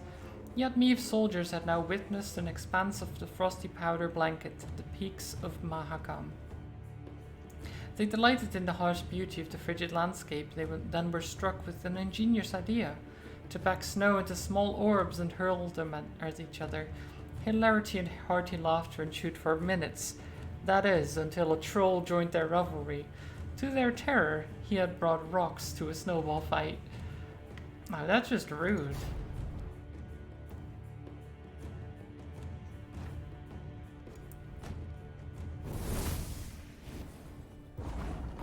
Troll's snowball. If it lands on a row, damage all units on it by 2 and force the 3 highest units to swap rows on their side. There's Meave. Do not let Meave die. Okay.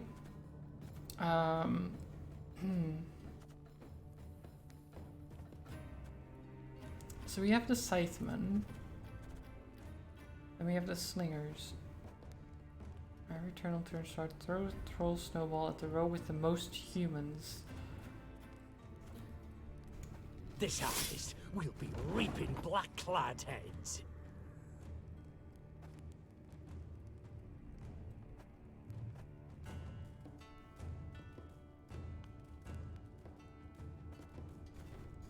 My spirit's willing and how, but these damn things are killing me. So how do we...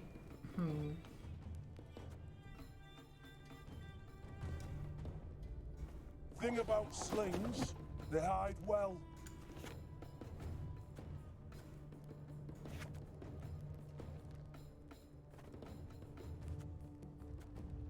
There's a time to reap, a time to sow, and a time to die. Hey?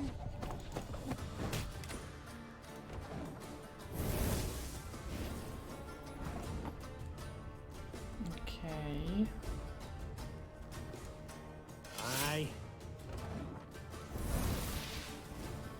Oh, jeez. Never have a storm knock out one of your seat.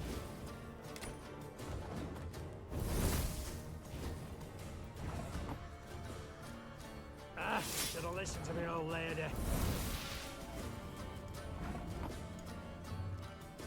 I've hit the white of an eye from half a league away. Well, we win. Lots of people died though. Considering it was just a snowball fight, not the best.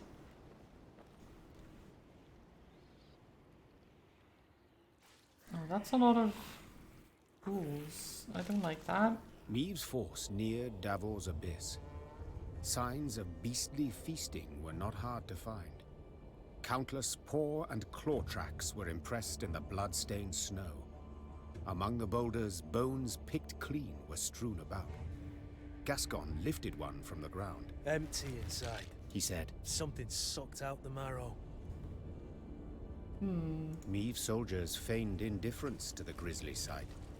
They marched on, their stepped rhythm unwavering, a song on their lips.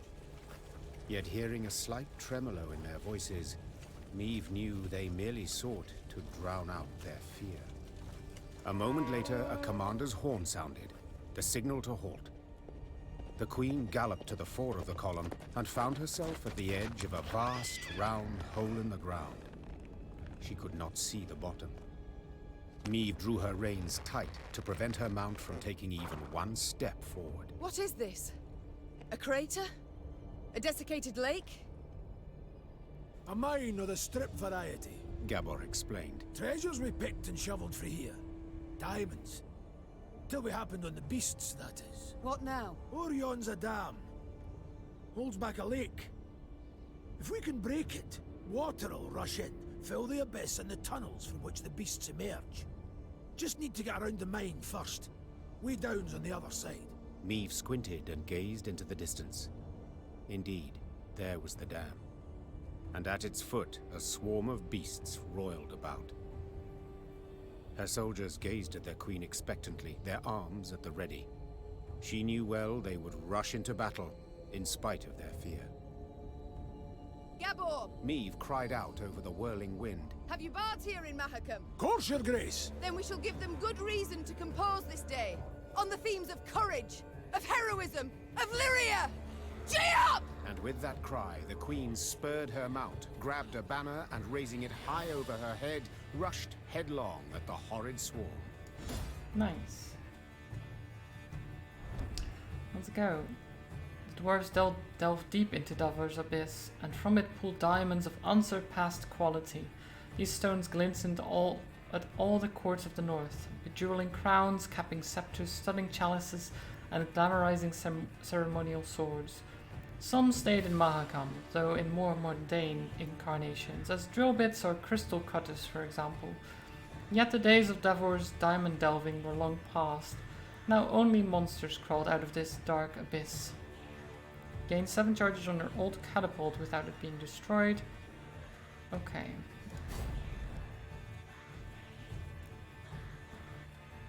Catapults.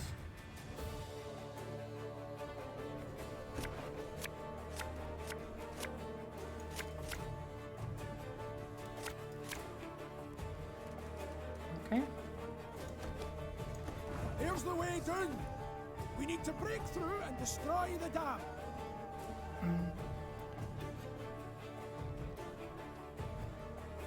Every turn on turn start, if there are units adjacent to this one, gain 1 charge, then damage a random enemy by 5, and all other units on its row by 2. If this unit's charge count reaches 7, Meve wins the battle. Okay.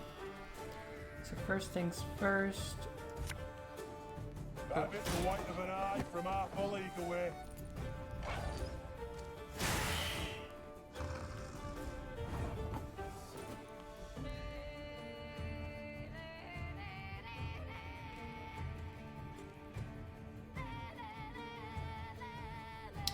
Wait, does it not count the banner as a unit? I guess not. Okay. Another Bigger stinger they are, then? easier they are to target.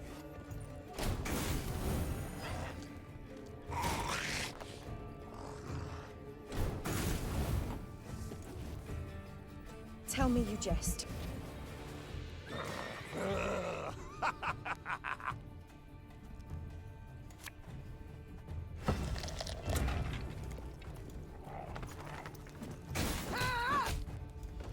Nice.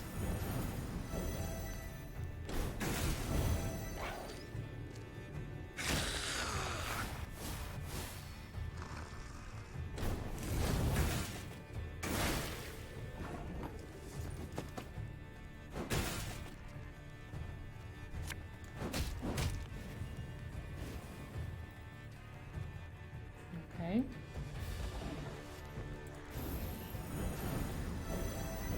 Your Grace, monsters approach from all sides. It's fine, Renard. It's fine.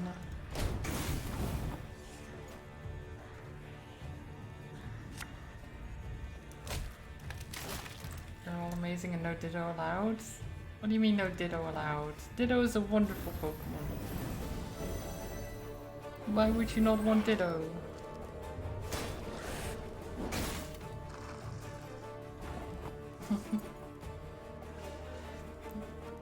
Then have a good one, Charles. Enjoy your dinner and enjoy D&D after. Thank you for being around, as always. Well, not always, but yeah. It's always good to have you here.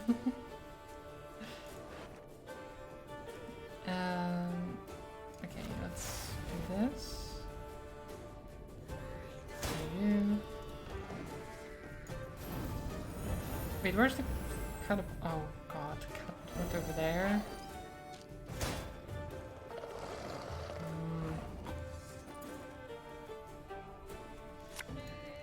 Cursed traitors.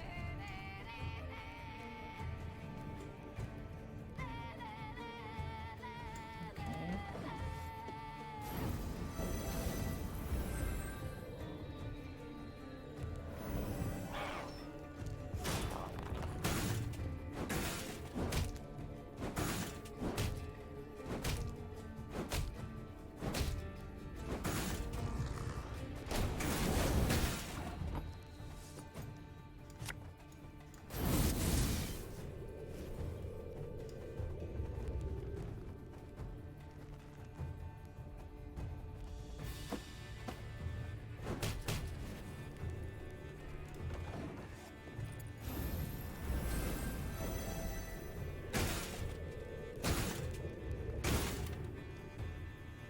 Okay.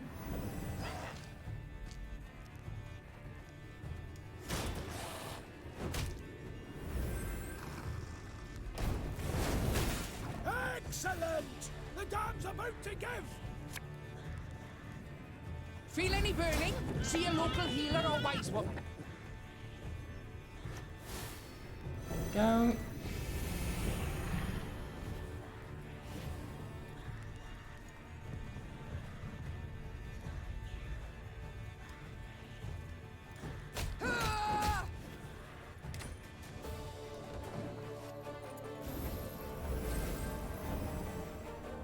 Oh, the catapult's not surrounded. Shit.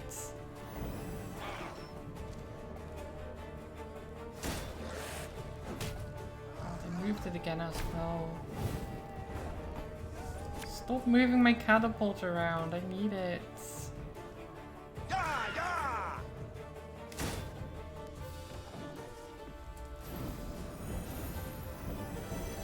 I don't know if it's gonna reach 7.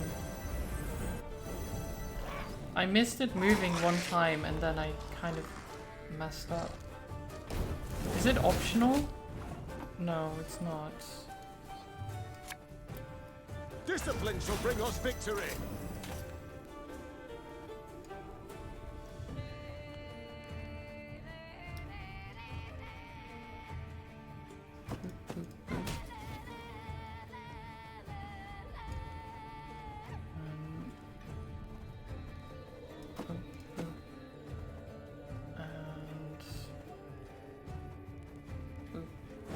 Doesn't really matter because we fail.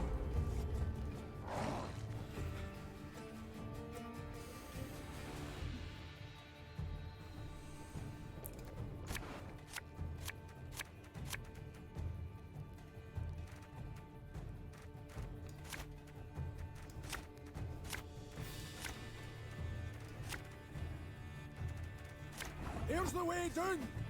We need to break through and destroy the dam. Okay, so let's start like this instead. Now that I know how it works, it should be fine.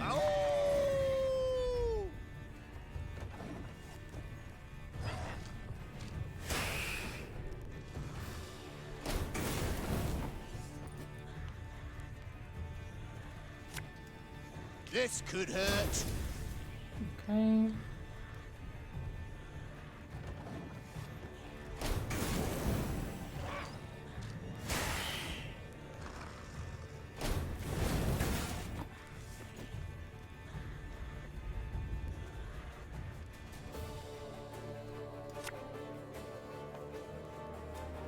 Don't like this.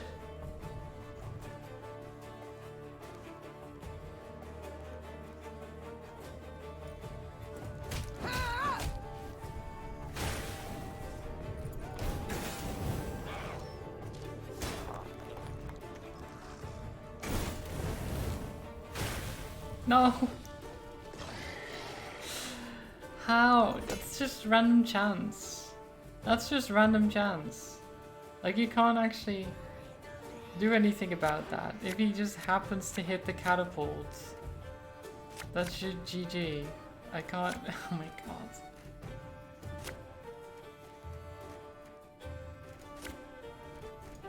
Here's the way down.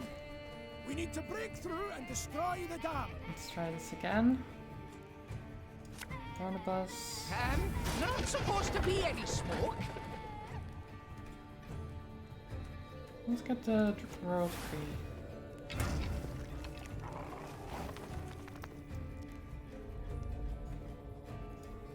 Discipline shall bring us victory.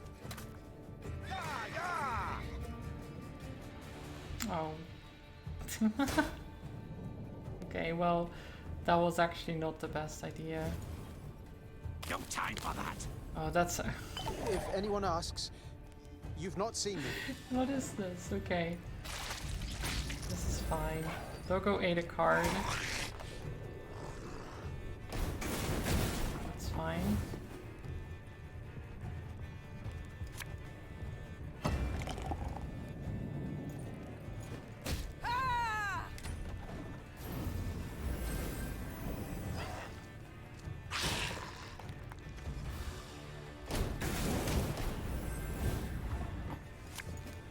Sod it.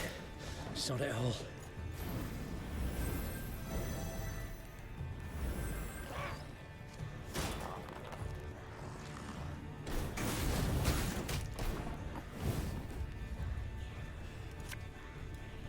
You mad? Don't say that!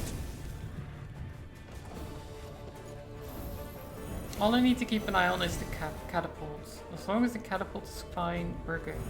Your Grace, monsters approach from all sides.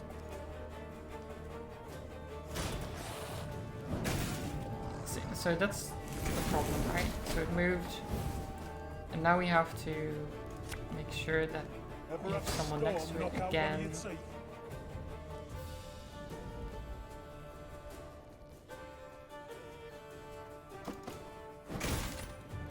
you guys.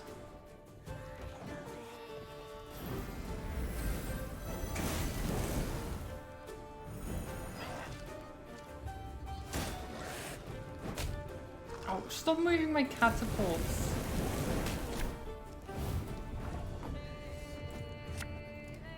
Let's catch 'em all!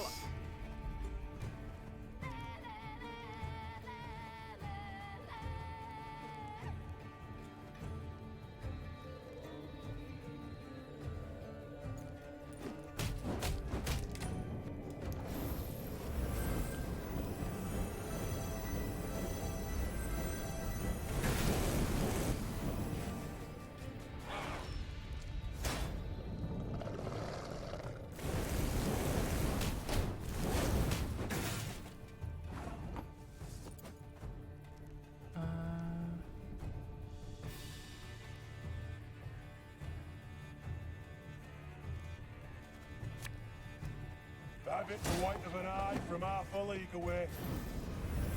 Okay.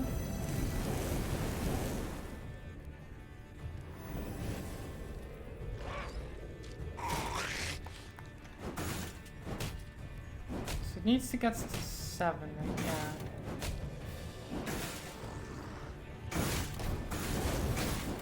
Excellent! The dam's about 2 to more. give! So we should be able to make it unless they do something annoying again.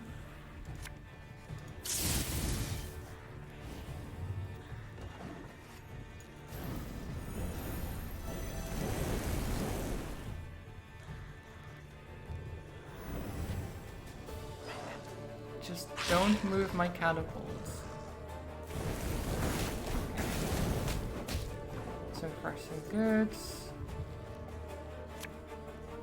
The chase is on!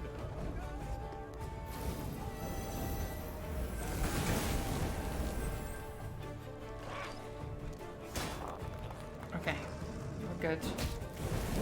GG. It worked! Look at those stunners flounder! Excellent work!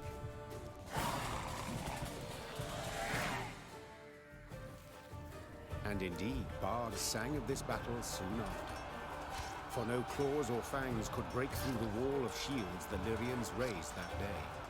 And no scales could protect the beasts from the Lyrians' stinging arrows and blades. Fight! Do not relent! Let us show these beasts! It is they who should fear us! The Queen shouted. In the end, the beasts turned to flee, yet Meave's force cut off any chance of escape. A solid wall of men began to push the monsters ever closer to the edge of Davor's abyss. Pressed from all sides, the horrors began slipping over the precipice, screeching terribly as they fell. Oh, okay. Blood. Yes. Silence we have a came at card. last. It's blood. The Queen stood at the edge of the precipice, breathing Right. heavily, leaning on her sword. From the depths of the mine came muted growls and groans. Let's flood the damn hole, Hissed Gabor. before any other shite crawls out of it. A rush of icy water suddenly rose, then just as abruptly plunged into the mine, flooding the pit. And where once lay Davor's abyss, now lay Davor's pond. Meave descended back into the pass, exhausted and I covered in would beastly call it a blood, pond. yet also exceedingly pleased. She was one step closer to Dwarven support It's a in the pond war that's against Nilfgaard. like a kilometer deep, which is not. I wouldn't call that a pond. Once the Lyrians had put some distance between themselves and the now destroyed monster lair, Meave ordered her men to pitch camp.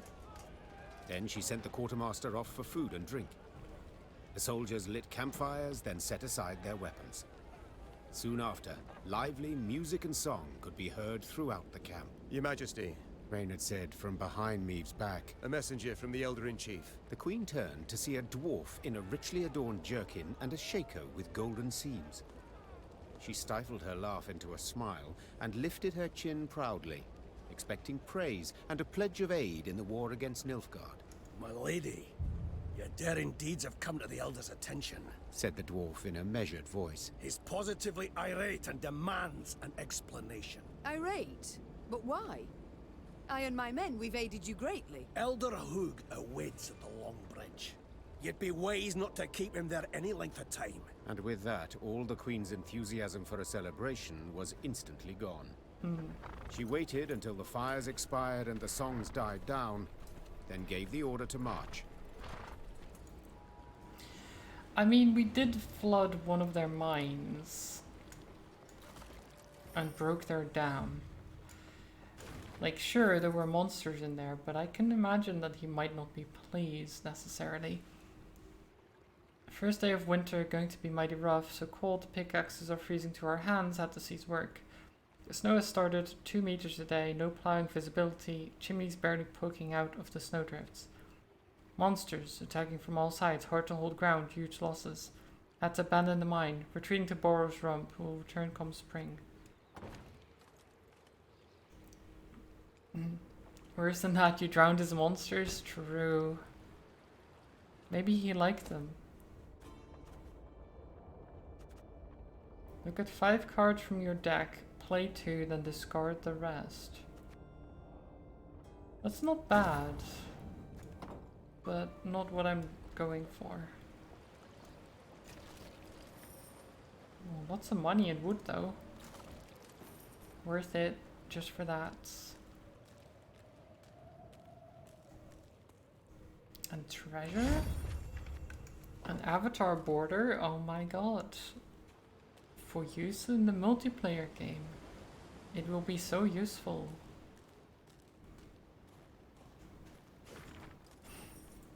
Petrit, I agree, the mine must be evacuated. Carry as much as possible of what you've excavated so far and raise a red banner so our scouts can spot you in the snow.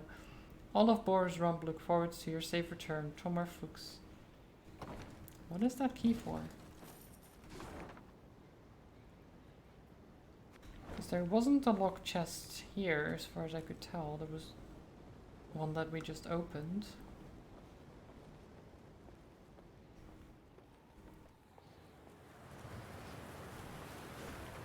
Welcome to the lands of Clan Vidmar. You share a tale, we share the ale. Nice. Though I don't know how much more ale we'll need, considering we had a giant feast and all.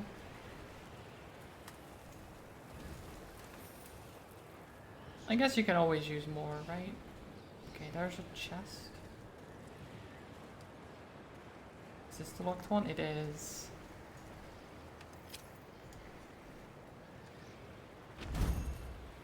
Oh, Barnabas in the multiplayer game, nice.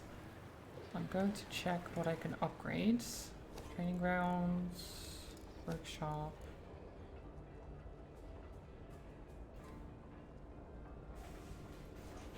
I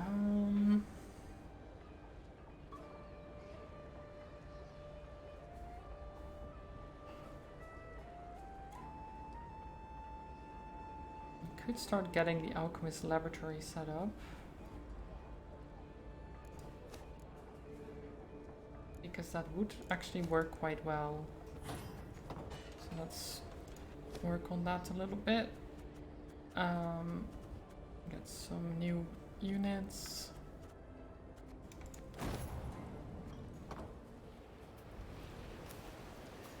Frozen, all. Only the banner moves, blown by the wind. Downright poetic.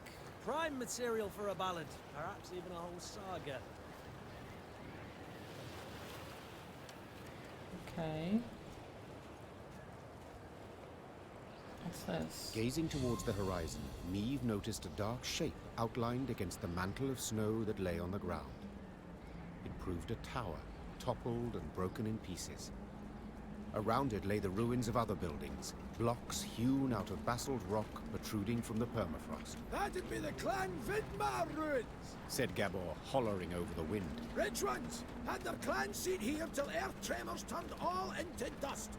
Hundreds of dwarves lived here once, and now, not a living soul. Help! Well, Save me! On the contrary, there was someone amidst apparently the there ruins, is someone. and said someone was clearly in trouble. Neve ordered her men to find the unfortunate soul. They returned moments later, leading a dwarf whose teeth chattered. They had found him in a ruined building where he'd sought shelter from ghouls.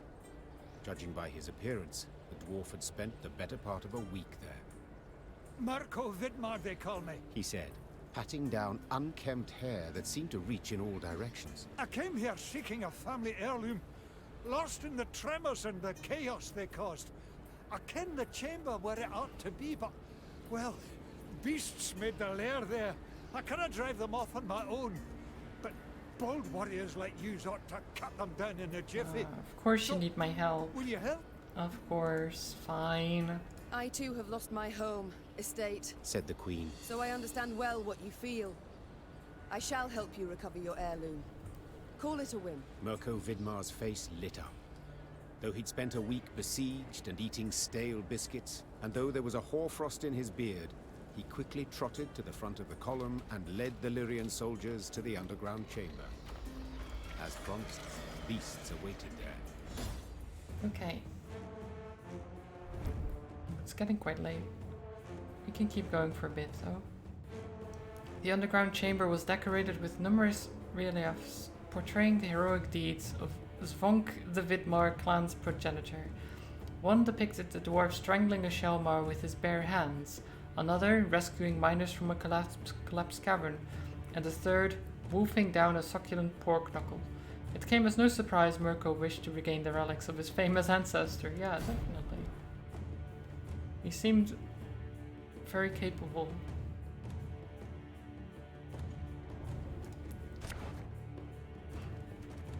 Ooh, that's a good hand to start with. Oh. Ah, yes. The Hand of Order. The ruins! From there they come! Drive them back! Whenever a unit is played, it may be seized by this card. When a seized unit takes damage, move it back to its original position. Interesting. You must Succulent sweat like a pork swine in knuckle. that jacket. Yes. I don't know what that is, but I'm sure pork knuckle is tasty. I don't know.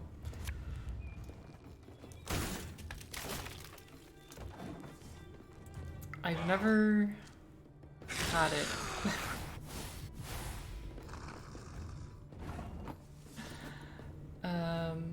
And maybe it's a good thing that I haven't.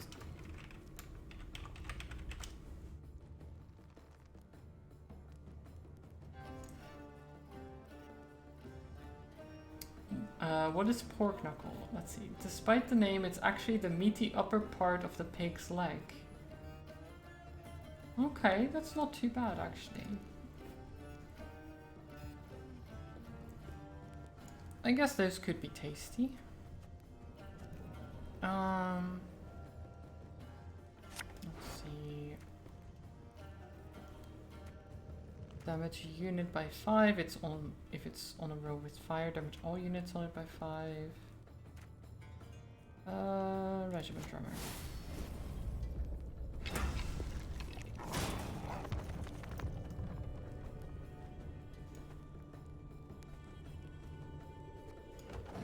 Just a series of words you didn't expect to hear together. I mean, same. I wasn't sure what it was.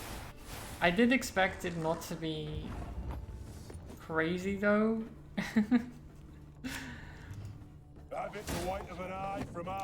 Like I expected it to be an actual thing, but I wasn't sure like if it was tasty at all. Guess it could be though. Can you do this If on anyone yourself? asks, No, you can't. You've not seen me. Great. I mean, you can get an extra 2. Oh, Alchemist, come back here. You. No. Damn it. You can't just do that. You can't just switch teams. You will die.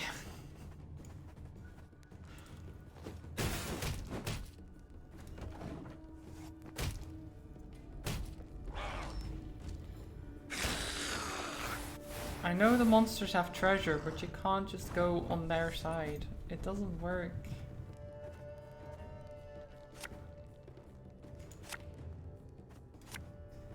My scars? No, they don't hurt. Huh?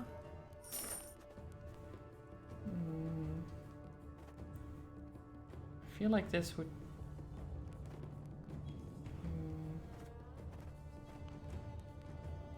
Like, we could get the alchemist back, but honestly, He's not that useful to us. It actually feels really bad to say that.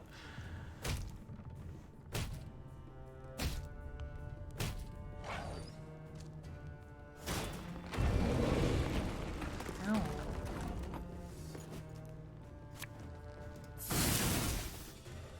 Oh, he's back. Look, he's fine.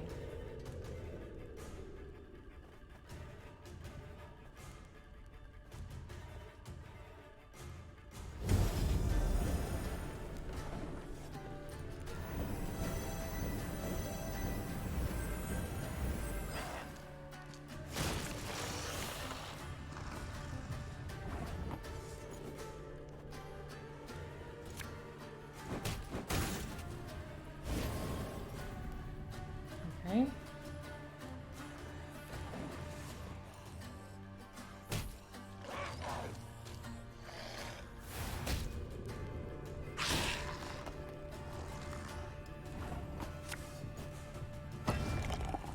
Oh, don't take my ale.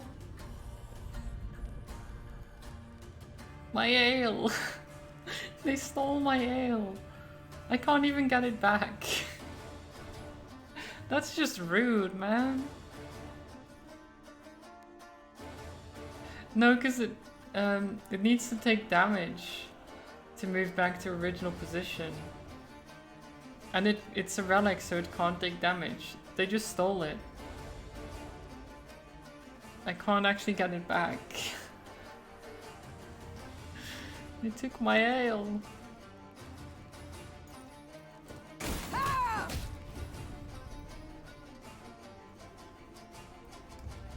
I can't believe you've done this.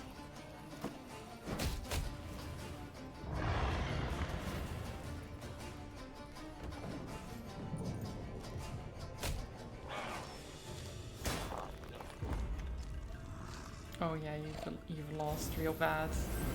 You can drink my ale for now, but you will choke on it before long. Oh, damn it! Don't take my oh. Okay, we need to actually give this slinger a charge, 'cause that we don't want that slinger to do anything.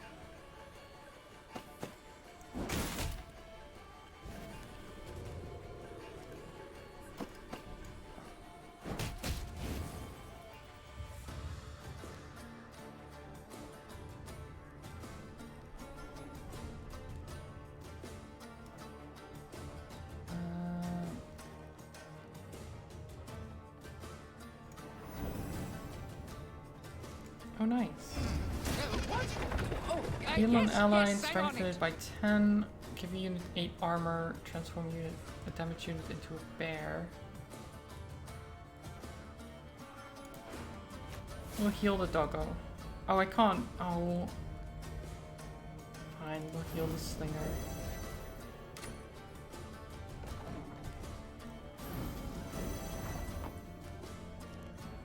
So wait, this is a shortened battle, yeah, okay. Company, forward march!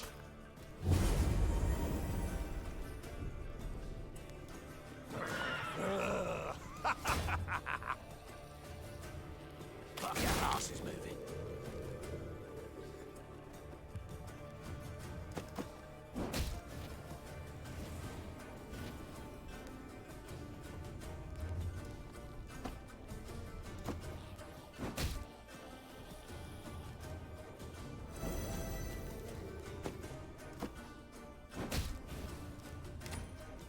There. All clear. I don't know why I did that. I had already won. I just won more. I like winning by more. As soon as the fight was done, Mirko Vidmar ran towards a crate that stood on a pedestal, slipping on the now bloody floor. When the dwarf lifted the lid, precious stones spilled out. Your heirloom? This? Asked the queen, rather puzzled. I thought a pipe that belonged to your grandfather more likely. Golden froth. Ooh. Seems to me Brother Mirko wasn't wholly candid with us. This here's no heirloom, no family souvenir. It's the treasure trove of Clan Vidmar. We thought it gone for good. Pressed for the truth, Mirko admitted no family sentiment had prompted this expedition. The dwarf had planned to leave Mahakam and start a new life among humans. Yet he did not wish to do so without sizable capital. Fair. I can't stand to stay here a moment longer. The days, all of them, they're identical. Rise with the first cockscrow, march in double file to the latrine, crap on command, 12 hours down the shaft and home to sleep. Mirko complained. Want a wifey? Put in an application. In triplicate. Care to snip your beard? Elders got to approve it. You want to add buttermilk, not cream, to your mushroom soup?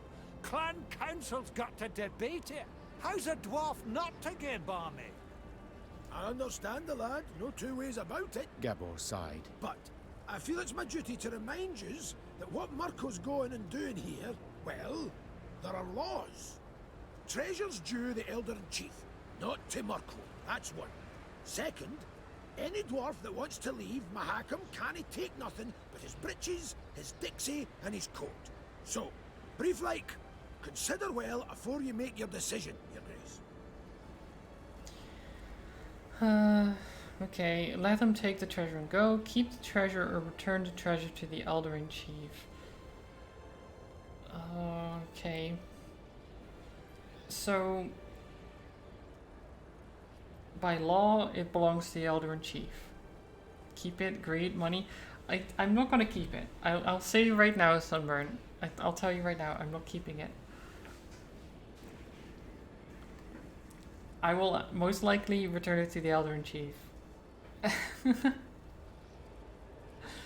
Who am I? I don't know. I just...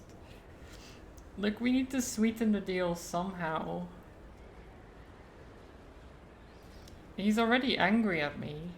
So if we give him some money, maybe the anger will go away. But money... I know. I can't... Look. Money is not everything.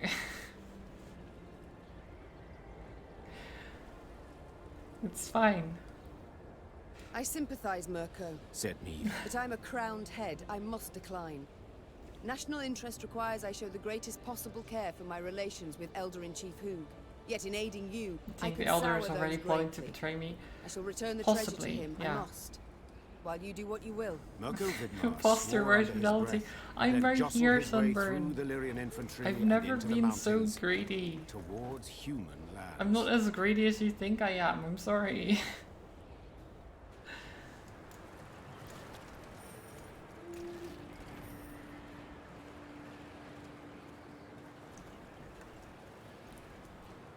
It wasn't me.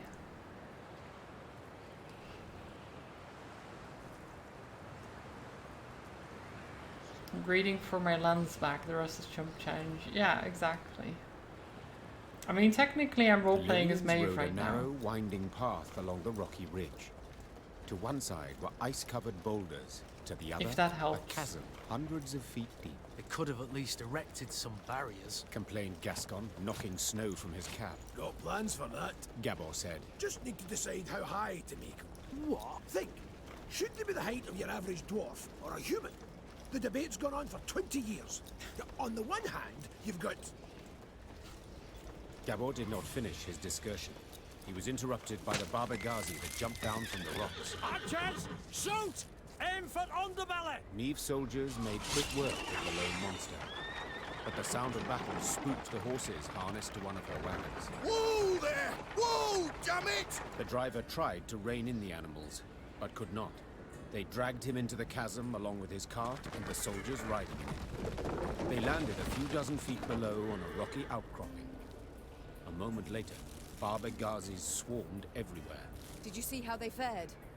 Anyone left alive? Asked Neve, leaning over the cliff edge. Worry more about their cargo. Gascon replied. They were also carrying chests of gold. Blast.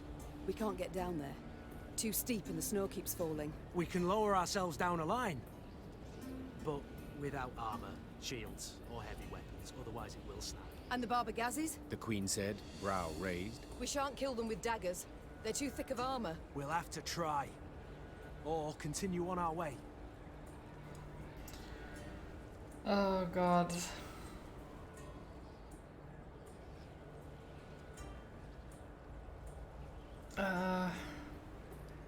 We're gonna have to try. You only live once. Neve sighed. Gascon, round up some volunteers and let us move out. Moments later, the Queen was lowering herself down a line straight towards the gaping maw of a Barbegazi. Her only armor, a woolen shirt. This is fine. We don't need armor. Maeve's parents long refused their noble-born daughter lessons in the art of the sword, yet nevertheless did she train in secret, wearing a blouse instead of armor, a kitchen knife in place of a sword, imitating the maneuvers she witnessed at knightly tournaments. Now forced to fight without proper equipment, her childhood exercises would prove more useful to her than she could have ever imagined. Words. Okay. Shortened battle.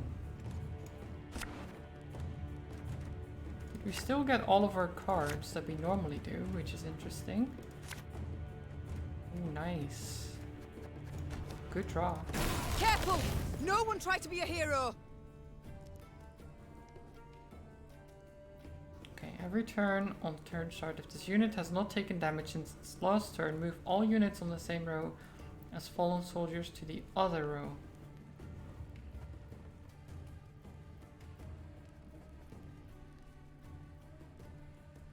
If there is unit on the right, gain 1 charge, otherwise remove 1 charge.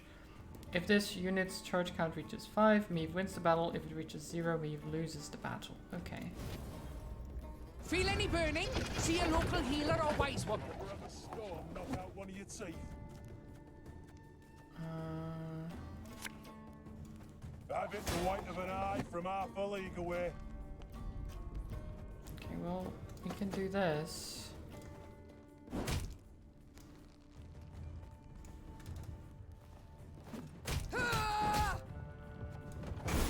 They will die very quick. I promise them that.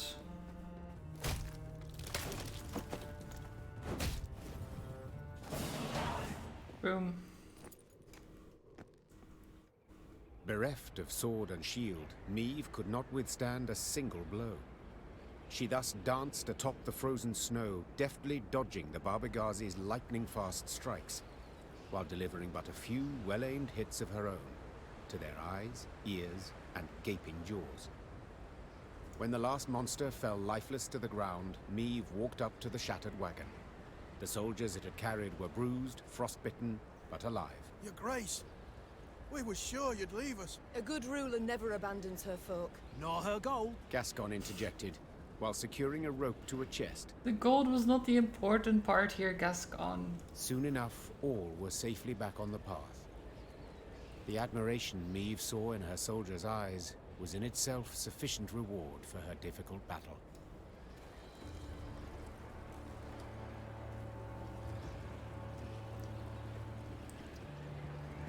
Okay.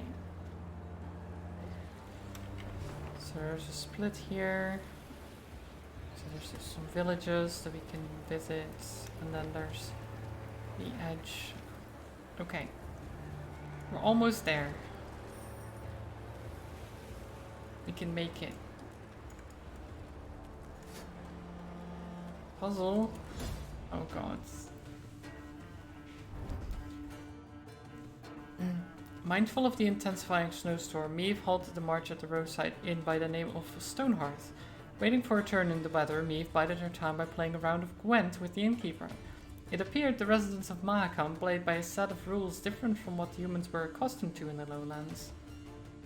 Destroy the Stonehearth's resident hero, Garth Rockstew. Units whose armor is reduced to 0 are destroyed. Every turn, draw a card.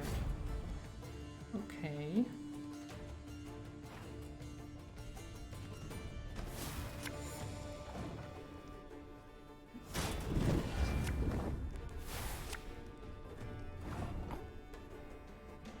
Oh my god. It's... oh my god.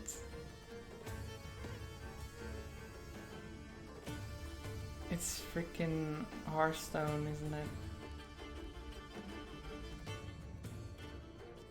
Mana cost 1. Yeah, okay. So I can play the Parrot Field Marshal. Void, draw a pirate from your deck. Either damage the enemy hero by paired field marshal's power, or force paired field marshal and an enemy to damage each other once by their own power. Well, let's place you here. Reckon right! Either damage the enemy hero by Great Sea Cabin's power, Cabin Boy's power, or force Great Sea Cabin Boy and an enemy to damage each other once by their own power. Okay.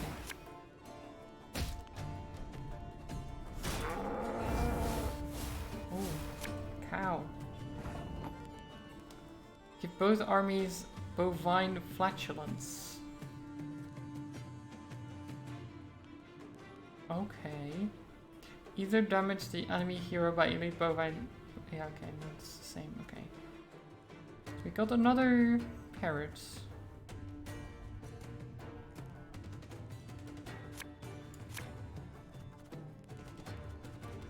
We have 2 mana.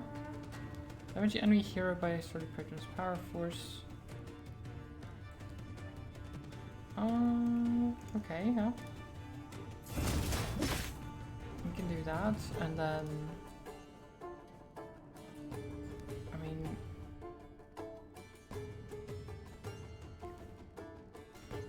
we can't actually damage them with parrots really. Oh, they killed it. F.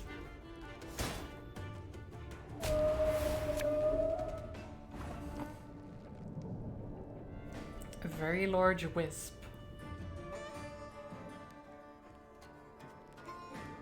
Okay. There. And then we have 3 mana, so we can do... Boost this unit by the amount of damage taken by the hero on your side of the battlefield. Okay, so we want to play this later when we take more damage.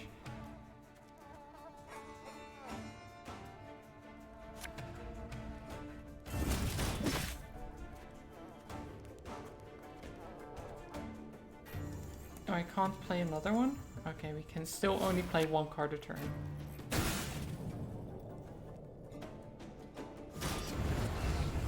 Oh jeez. Drognaros. Okay.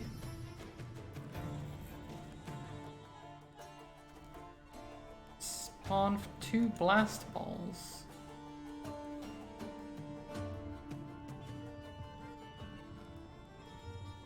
Okay, the blast balls are quite nice actually. As you command.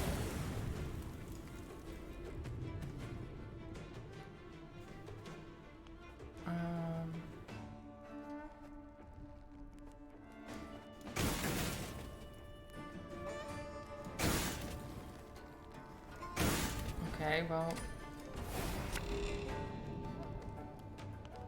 I'll try it.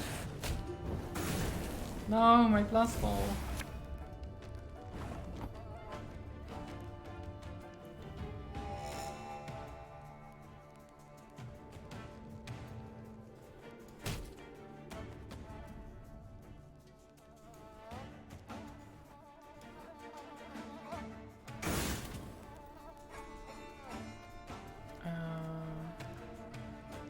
More blast balls.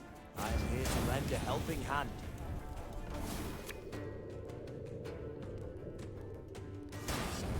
We've got this. Maybe.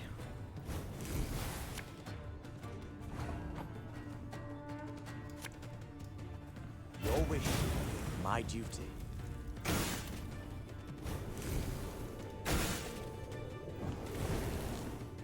Okay.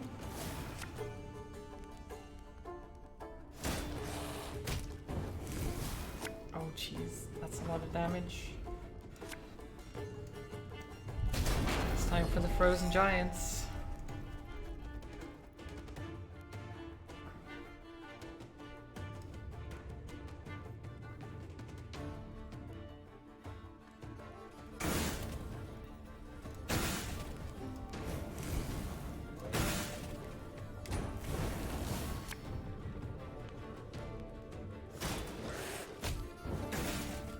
Ow.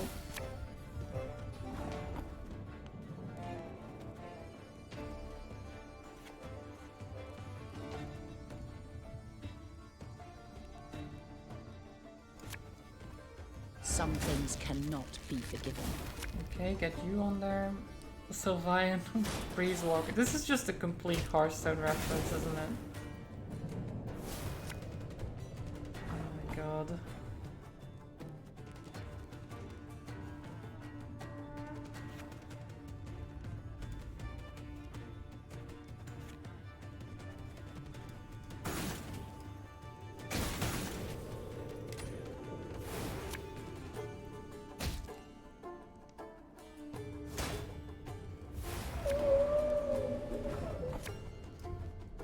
Really winning.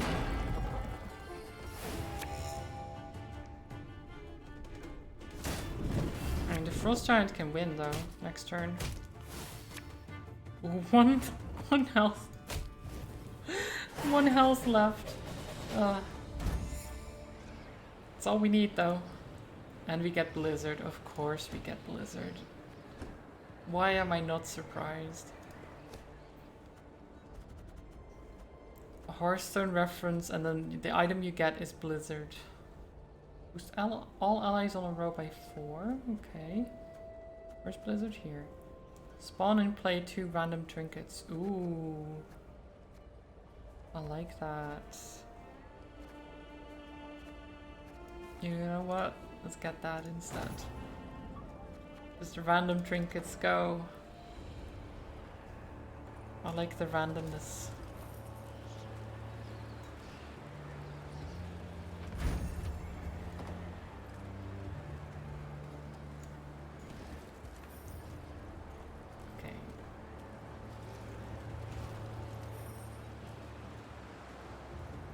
Off to the next town.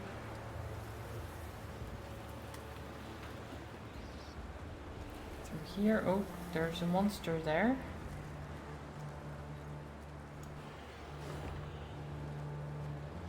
Oh, there's quite a lot actually before the last quest. Okay. Puzzle time. Don't we love puzzles?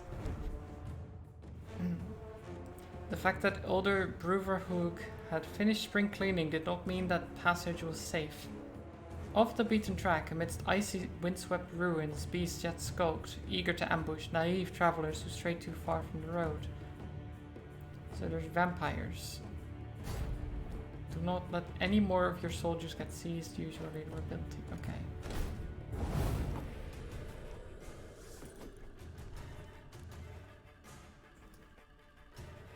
Every 2 turns and turn start, seize the lowest unit on the opposite row and move it to your allied ranged row in the rightmost position. If there are already 4 units there, return the leftmost allied unit to the enemy's side. Interesting.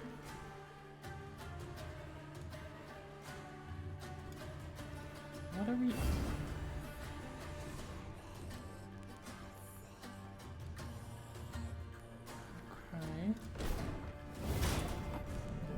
So we want the Wagenburg back, is basically the plan here.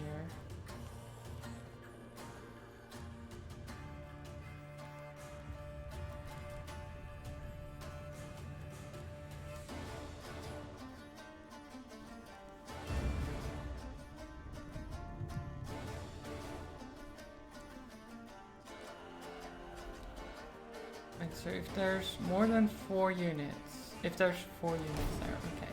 Wait, what? Why did it take the other one?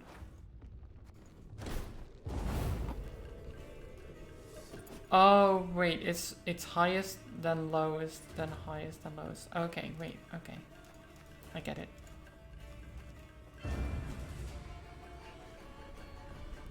So, this is fine. Then do this.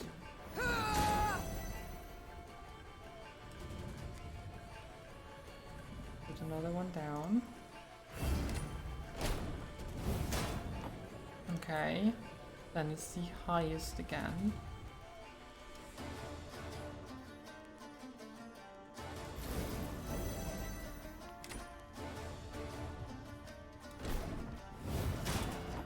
then the lowest again.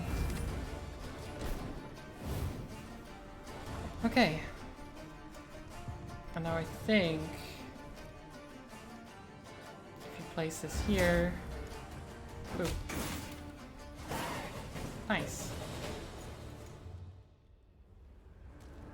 But I say I think, I know.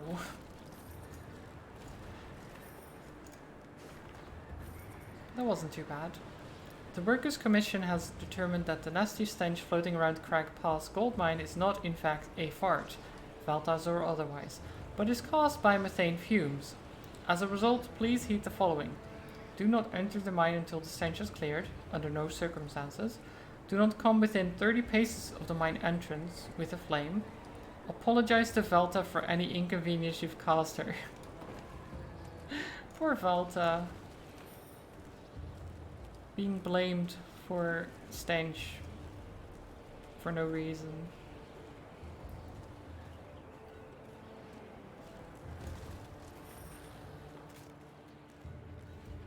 No? What are these guys doing? Oh, there's treasure over there as well. But let's talk to them first. Meve now witnessed a sorry sight. A mass funeral for miners killed due to a tragic convergence of events. Their lead caskets lay upon the snow, wreaths of hop cones laid upon them in turn. The mourners waited for the diggers to finish. The digging was tough, for the ground was frozen. As the crunch and thud of picks and shovels continued, the dead miner's foreman scrambled onto a boulder to make a speech. Angry shouts and loud booing stopped him. I am still here, Zelda, yeah. Probably not for much longer, but I wanted to finish this chapter. Let's see. Why did they use lead caskets though? It seems like it would be just heavy. Can't they just make them out of stone? You knew it! You knew they'd smell vapors, but you ordered them to keep digging till it blew up in their faces! Make the daily quota whatever the cost, eh? You've blood on your mitts, whoreson! A mourner then picked up a chunk of frozen ground and threw it at the foreman. Blood spurted from the gash that appeared on his forehead. The first dirt chunk was followed by another, then by a rock, a brick. Meve realized that if she did not intervene, the foreman stood to be stoned to death. Yeah. I mean, even if he did this, right? He still doesn't deserve to die for it. Something had to be done quickly. Meve saw this clearly. She spurred her mount and rode into the cemetery, pushing through the throng, then stopping before the foreman, the horse shielding him from further blows. Calm yourselves! Silence! His guilt cannot be decided here. It must! Before Meve could finish her plea, a large rock thrown from the crowd struck her bosom, nearly knocking her from her saddle. Upon seeing this, her Lyrian escort lowered spears and drew swords and rushed at the angry mourners. Oh, Shino Kren! Isbel cried out. Her hands began to radiate a fierce light that blinded both dwarves and Lyrians alike. Have you lost your minds, all of you together? Not had your fill of misfortune yet? Lower your arms at once. Whether the power of Isbel's magic or the force of her appeal had the greater effect is difficult to say for certain. Either way, both sides suddenly lost the desire to fight. Meve breathed a sigh of relief, aware that if not for Isbel's intervention, a great amount of blood would have been spilled at that cemetery. Yeah, so there's actually a decent chunk of events that have different outcomes based on who you have with you at the time. Like if you don't recruit these characters, they wouldn't be able to intervene. It's interesting. Well, that was that. Dear son, if you've opened the family tomb, it can only mean your father has passed and now rests in peace beside me. Please do not grieve, for this is the way of life. Always has been, always will be. You're the head of this family now. It won't be an easy undertaking, but fret not. I set aside a sizable sum for this very day. You'll find it where we used to watch the sunset. May your future be long and bright. I feel like we shouldn't take that. I feel like even if we can find that treasure, we shouldn't just take someone's like family savings. Suddenly a piercing shriek came from above, giving no chance to react. A large creature swooped down, blah blah, yeah. Standard battle, we'll just beat it up. Just beat it up, easy.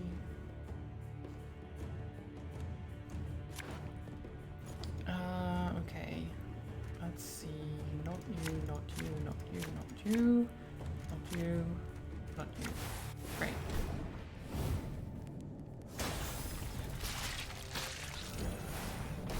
Okay. One.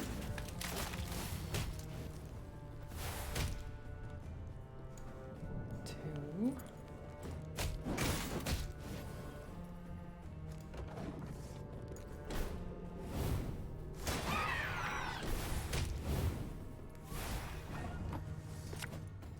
Okay. I smell a leak. Fire. I think you'll really like this one. What do you want? Okay, that's not great, but that works.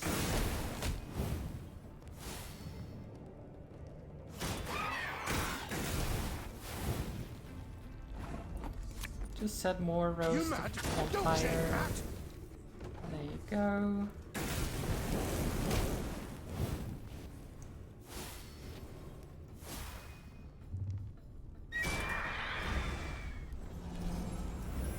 No.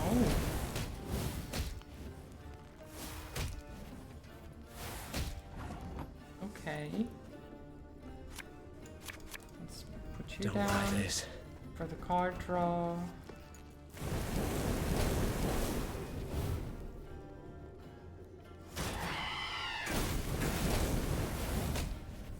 So much fire.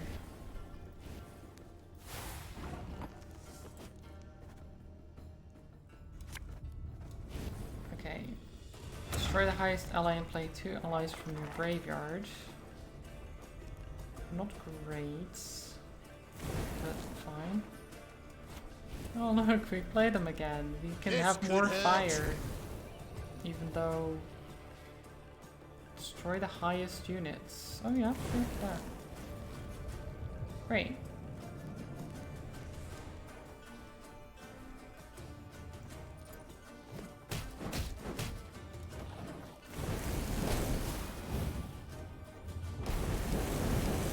They've paused, huh? Okay. Does any of this permanent resilience? Yeah, no. No resilience for you. Oh, Doggo, you ate my card. I mean, that's fine. You can have it. You're a good boy.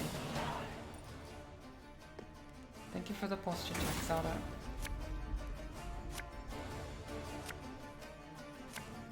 Ooh, that's a lot of slingers. You must sweat like a swine in that jacket.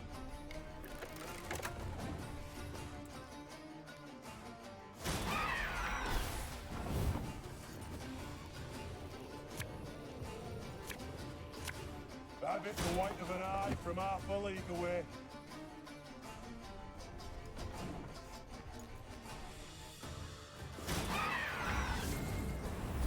Okay. Zappers.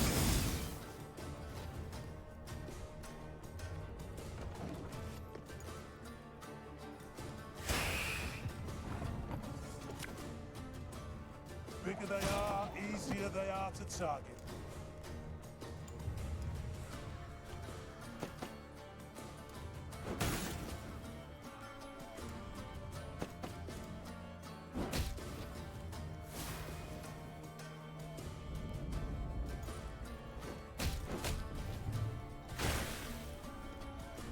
Okay.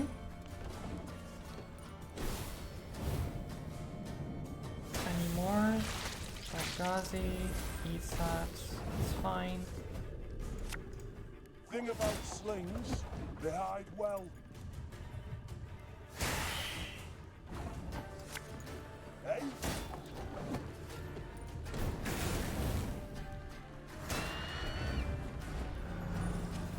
Okay. Getting to work. Okay, so how can I do the most damage here? Probably... So it's 4 damage each.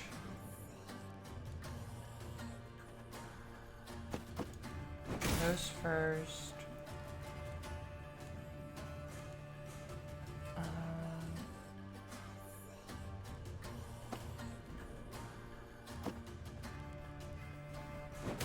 That, and you give charges back.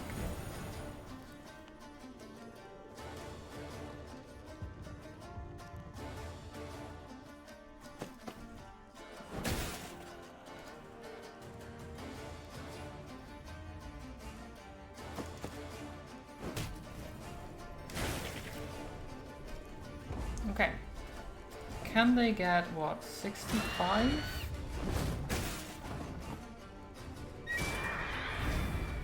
No, they can't gain that much. Okay. Great. Beautiful. I think my deck is pretty good. I haven't really had any issues with the standard battles in a while now. Ever since I got here and changed my deck slightly, I've had no issues.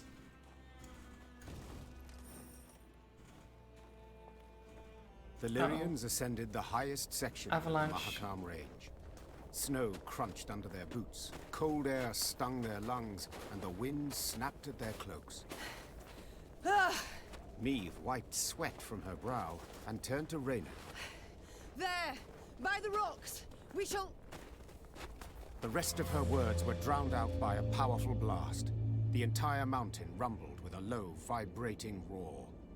The sound grew louder, echoing off the rocks, splitting their ears. The Lyrians looked around, disoriented. Few heard Gabor's warning. Dinna just stand there! Get behind the rock! Quick! Hurry! Meve followed the dwarf's gaze and cried out in terror. The snow stuck to the mountainside had started to slide down the slope, sending up mists of icy dust. Before she could react, the white torrent knocked her to her knees, crushing her and smothering her into the ground. All she felt after that was all-encompassing cold and fear. Well, GG guys, game over. No, probably Meve not. survived. The dwarves Oh no, who my ran to the money! Lyrians' rescue dug her out of the snow in time. My money! Some of her soldiers were not No, so lucky. F.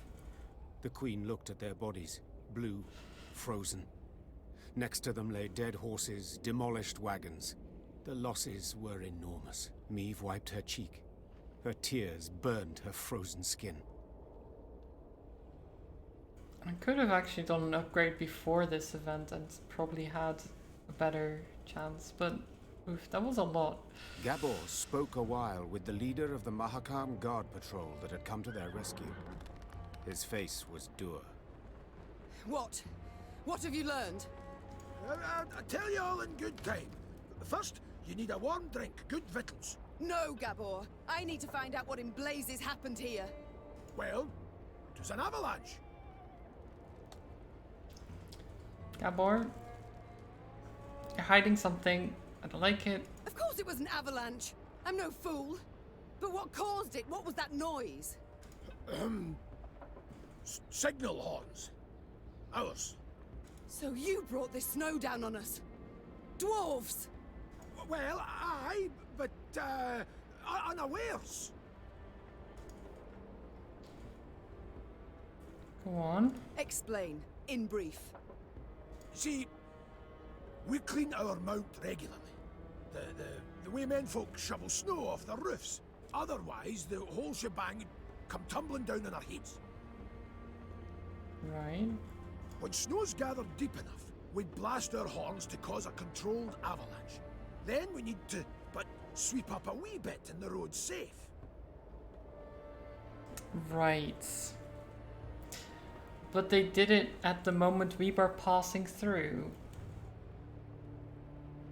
They caused a controlled avalanche at the moment we were passing through, and you don't find this suspicious, Gabor, at all. No? Accident? I think not. I think not. There's traitors in our midst. Hi Andy, how are you doing?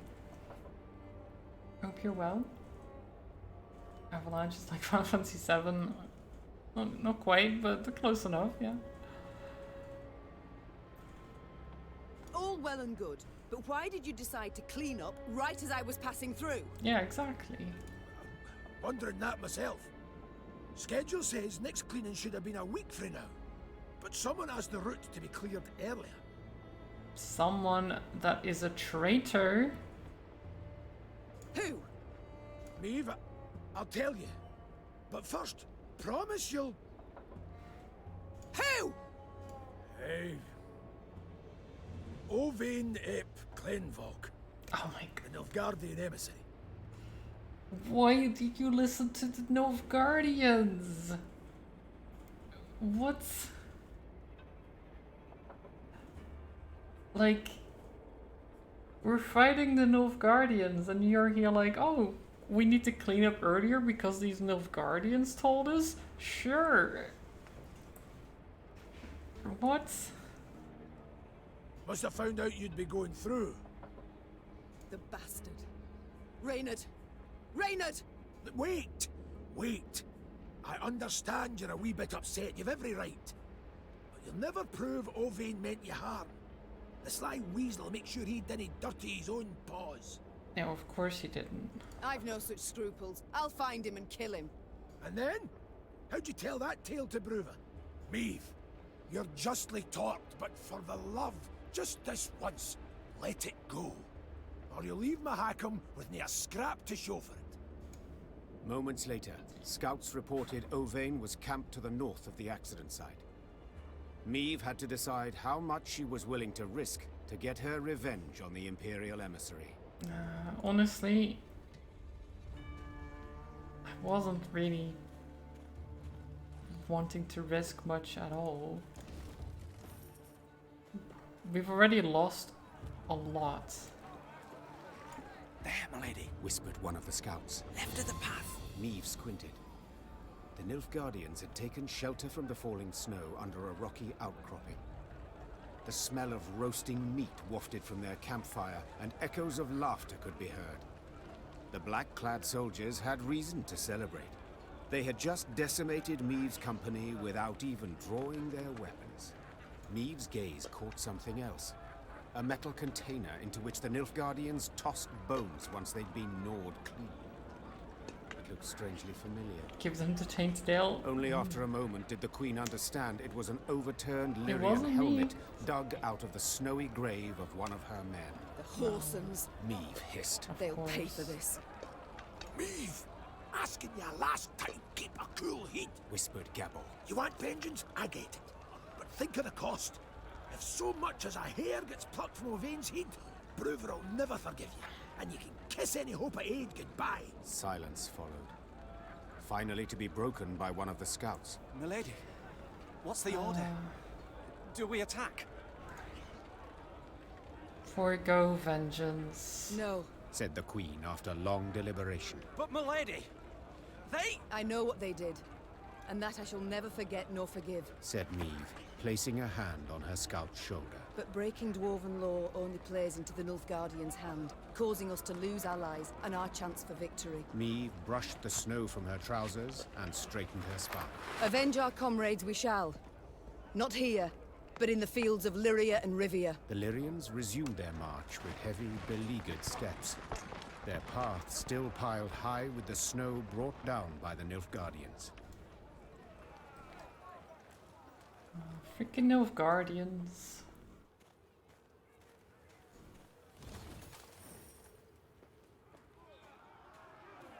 While passing What's the going on mining here? settlement of Kolstock, Maeve heard the sounds of battle. Hey-ho!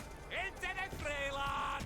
Expecting she would see monsters swarming dwarves, the Queen set off at a gallop to the rescue. Her braid blew about in the wind like a banner, showing her men in which direction to attack. The dwarves she saw, however, were not engaged in a battle against Shaelmars and Barbigazes.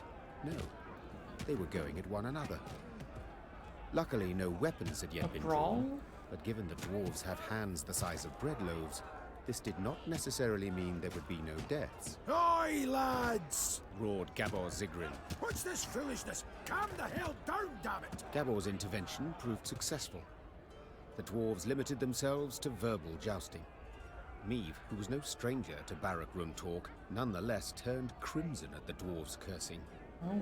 Piecing together the obscenities, Meve concluded they were debating an old quarrel about the height of a certain mountain, or rather of the twin peaks atop it. One of them lay in the territory of Clan Dahlberg, while the other in the Hoogsland. Each family felt their peak was the highest, all measurements indicating the contrary being total fabrications. Queen? Started Gabor, nervously chewing his moustache. They're asking if you, as yin impartial and a fair-minded wench to boot, wouldn't you wish to settle their Egypt squabble once and for all? Oh no. Meve knew well that this type of age-old quarrel could easily end in bloodshed, so she resolved to help. Representatives of the two clans gave her a strange mechanism she was to use to measure elevation. Right. All that was left was for the Queen to button her coat up to the neck and scale the twin peaks. Ah yes, to scale the mountain. Time to end this delicate food. It's fine. I guess up here? Sure. We'll go measure them.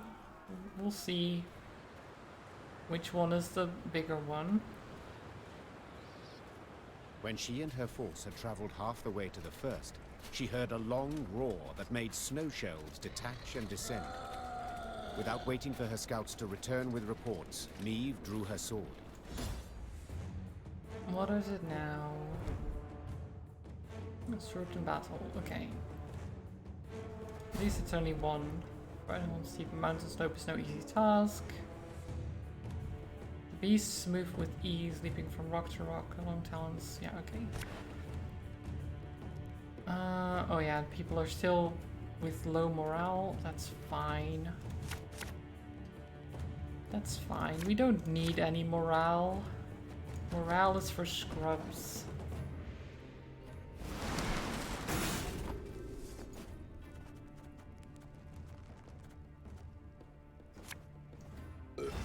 Sorry, turnips back for an encore.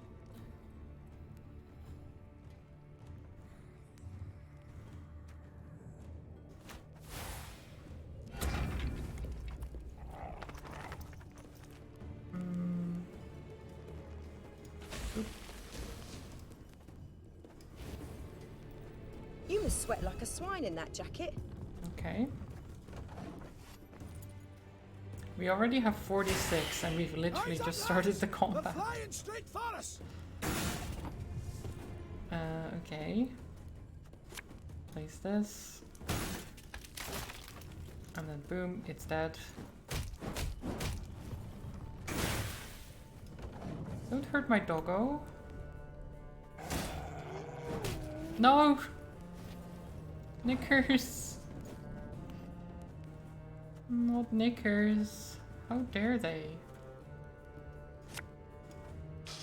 I smell a leak. Those wolves hurt my dog. Can't just do that. Quite the clever little contraption they gave us. Work of a gnome, of course.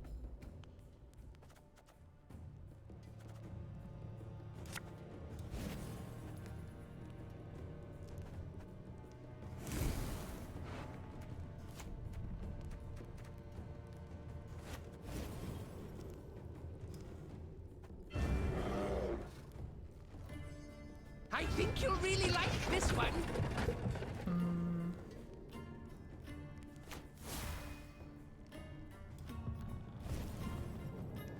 Strays cavalry. We'll catch 'em all! Damage 3 units by 3.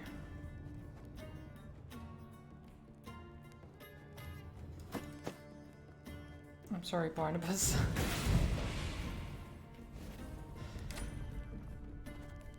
Okay. Good turn though.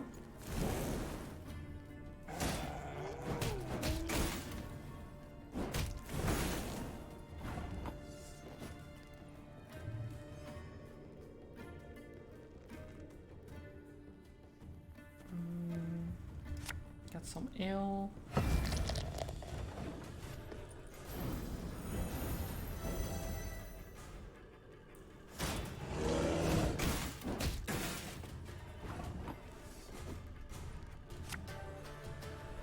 Cursed traders. Okay. Fighting Frost's gone. Hit you.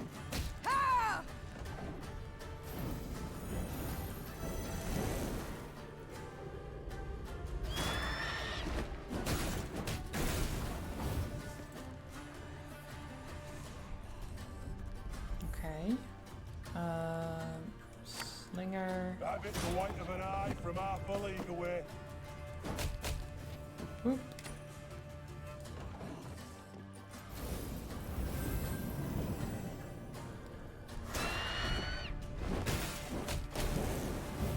I feel like they don't stand a chance at this point.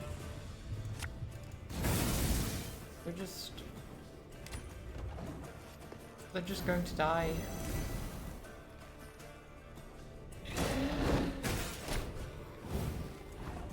Okay. Nice carve? No, they don't hurt.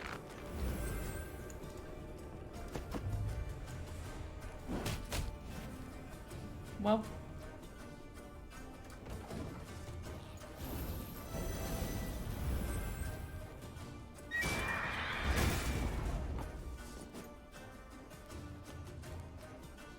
I don't.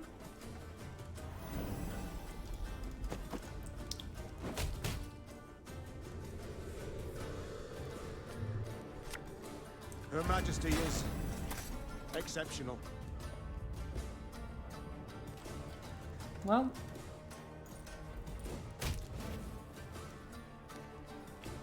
There's really not much they can do. They have 0. What are they gonna do? Take those measurements and let's be gone from this Lose, place. that's what.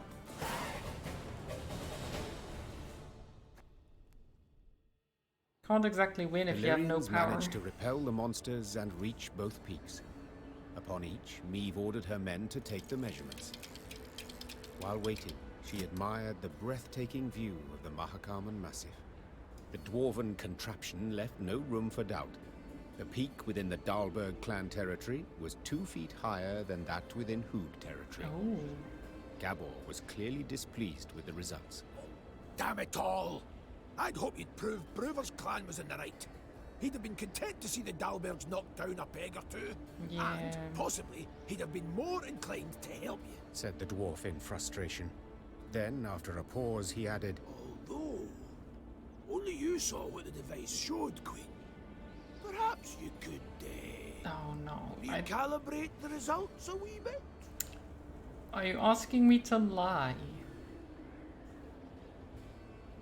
No, I'm gonna give the true measurements.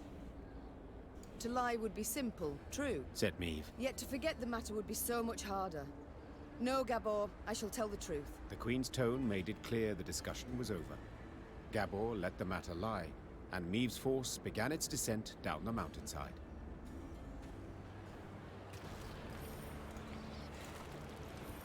I have no idea what Hoog is going to say to me once we actually get to the capital. I think he's going to be more pissed than anything. The dwarves of both clans had been waiting with bated breath for the expedition's return and report. I guess we'll find out. As soon as Meve announced the results, the Dalbergs rolled barrels of beer out into the square and began to celebrate. Naturally, the Hoogs were disappointed, yet they accepted Meve's results as final. At last, they had come to trust her. Yeah, I do think, like, why would I lie that the other ones won when Hoog is the elder and is the one that could help me? So I'm sure that they would be like, well, it's trustworthy because if they wanted to lie, they As would have Mead done it the neared other land, way. She ordered her bugler to announce her arrival, then retired to her tent to freshen up. Gascon was already inside, awaiting her. I do not seem to recall summoning you. In that case, I must tell you to fret not. Nothing wrong with your memory. I've come with no agenda. Spontaneously, call it, to chat. Okay. Chat about Then what? I propose you leave. Just as spontaneously, call it.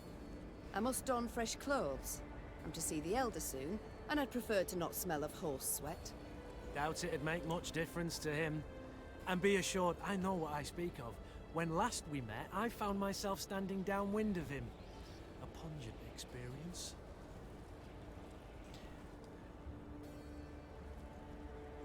Okay, so you can say you test my patience, or I do admit I was reminded of an old goat in more ways than one.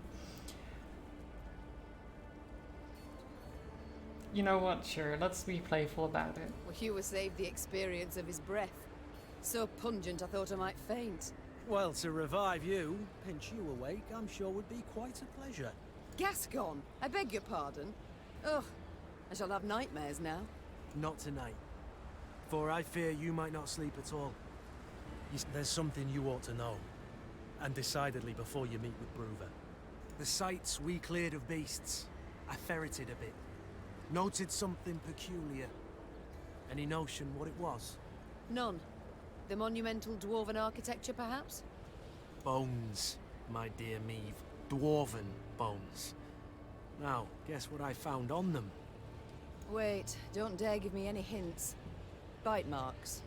Of course. After all, they'd been gnawed clean of all flesh by monsters, incidentally making it quite easy to spot other markings. Ones made by axes and swords. To be certain, I showed the bones to our medics, and they confirmed my conclusion. Yeah, so they probably used the monsters to dispose. So they didn't clear the monsters, not because they didn't want to, but because it made it easier for them to have accidents happen and have dwarves they don't like vanish, and then oh well, they were eaten by monsters, right? Meaning what? That the entire clan, the Fuchses, did not perish due to an invasion of beasts from the depths. The monsters merely ate the bodies and You told occupied that the empty monster homes. is. Yeah, you did say that. It's true. Now, I shared my discovery with Gabor, and guess what he did? He panicked. He started to squirm, babble nonsense. I wager my right arm, he's hiding something. blast. Overly eager to aid us from the start he was. I might have sent something. I shall have him summoned at once. Oh, but I like And I thank you, Gabor. Gascon. I won't forget this. Minutes later, Gabor stood before the Queen. At first, he tried to mislead her with evasive answers, but as her pointed questions demolished one clumsy excuse after another, he had to give in. Oi. As King Desmond I said will after a remember hefty to eat squirt in his that. hose, Don't worry. you can't sweep this under the rug.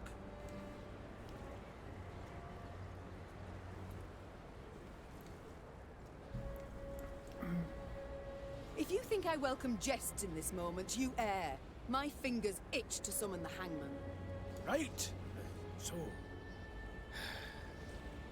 'Tis true. I misled you. On our clan elder's orders, supposed to make sure you destroyed Burr's Rump and Davor's Abyss thoroughly enough to leave nae a trace. What? Why? What did they wish to hide? They was home to the Fuchses, our mortal enemies. They'd been a-boiling our heinies for ages, thumbing their noses, taking what they want when they want, and the Elder-in-Chief didn't gie a ploughing whit. So to stop them, our clan, we did the unpardonable. The Ziggurin Elders saw their chance and they... Gods. So you were responsible for the deaths of all those dwarves? Me? I didn't raise a finger, tried to stop them in fact. How did they do it? No witnesses survived, meaning you must have murdered the entire clan. How? Queen, you sure you... I am. And you should be sure to answer in full, omitting no detail. A few years back, we got pummeled by a horrendous winter. Stone-breaking frosts, whiteout storms, avalanches. Made travelling a painful form of suicide. Hunger drove beasts out of their dens. Pass was covered in the filth. Got to where they paced rout outside the walls. Fuchses fought a hard, bloody fight to keep the critters out of Davar's abyss. Lost near every axe-wielding dwarf they had. Only survivors had to winter at Burr's Rump. Our elders felt such an opportunity wouldn't knock again. After killing the town's meagre guard, they set fire to it and barricaded the gates. They didn't stand a chance. Bastards. No one investigated? How in the world did the truth go undiscovered? Once it were over, our dwarves opened the gates. Before they'd lit their pipes, starving beasts came crawling out of the pass. The stank of dead flesh was strong. Zigrins who came back from that never were the same. If you'd only gandered their gaze when they had us all take a vow of silence. And then... You invented that blarney about primeval monstrosities the Fuchses had awoken by mining too deep. A riveting tale, and one with a moral to boot. Aye. But the elders worried Bruver would suspect something all the same. That's why they wanted you to destroy all the evidence. Repugnant. Could you truly not stop this massacre? I mean, he's one dwarf, probably not. You claim not to have taken part, but neither did you do anything to stop the massacre. What was I to do exactly? The elders had decided. No dwarf would listen to me. You might have informed the Elder-in-Chief. The guilty would have been punished. The guilty? You didn't ken Bruver. He'd punish the whole clan. Women, children. Yeah. No exceptions. Maeve, Queen, I'm begging you. He canna ever learn of this. Aye, I want a hack flame too when I think what the Elder's done. But other way it'd bring but more pain and death. Oh god. What are these decisions I have to make? Oh no.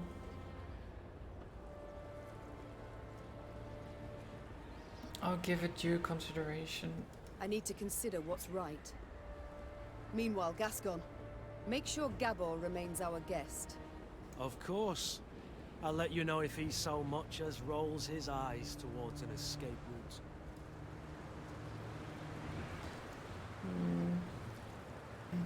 Okay. Important moment in our journey. Let's do Bruver stood this. by the bridge like a statue, arms crossed, eyes squinting. Meve sighed inside. She stood little chance of having a pleasant chat. Elder-in-Chief, sir. No sharing and gracing here, lass. Plowing humans. Always out to fix things, always end up cocking them up. You think you're due glory, do you? Monster Slayer Meve? Patroness of dwarves? Blasted. What do you think? Why didn't I exterminate those beasts myself, eh? Go on! For you. For I didn't want to. For something didn't fit, damn it. So I resolved to not destroy their nests and evidence till I learned the truth of who done it. Postponed it all those years expressly. Though your subjects were dying. I didn't need no lectures from the likes of you. Justice must be served. That's worth any price. And I was close. Had leads. And now, it's all gone to hell. You flooded Devor's abyss. You brought Burrow's rump down on itself. And I'll never ken who killed the Fuchses. Understand? Never!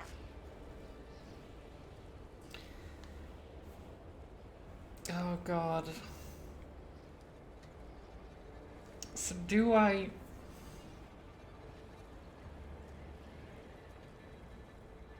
I feel like the right thing to do is to actually tell him the truth. That it was the Zigrins. Just saying sorry, he's not gonna... Like, he doesn't care. He's not gonna be like, oh, you're sorry? Great, have my troops. I really feel bad for Gabor, because it's not his fault.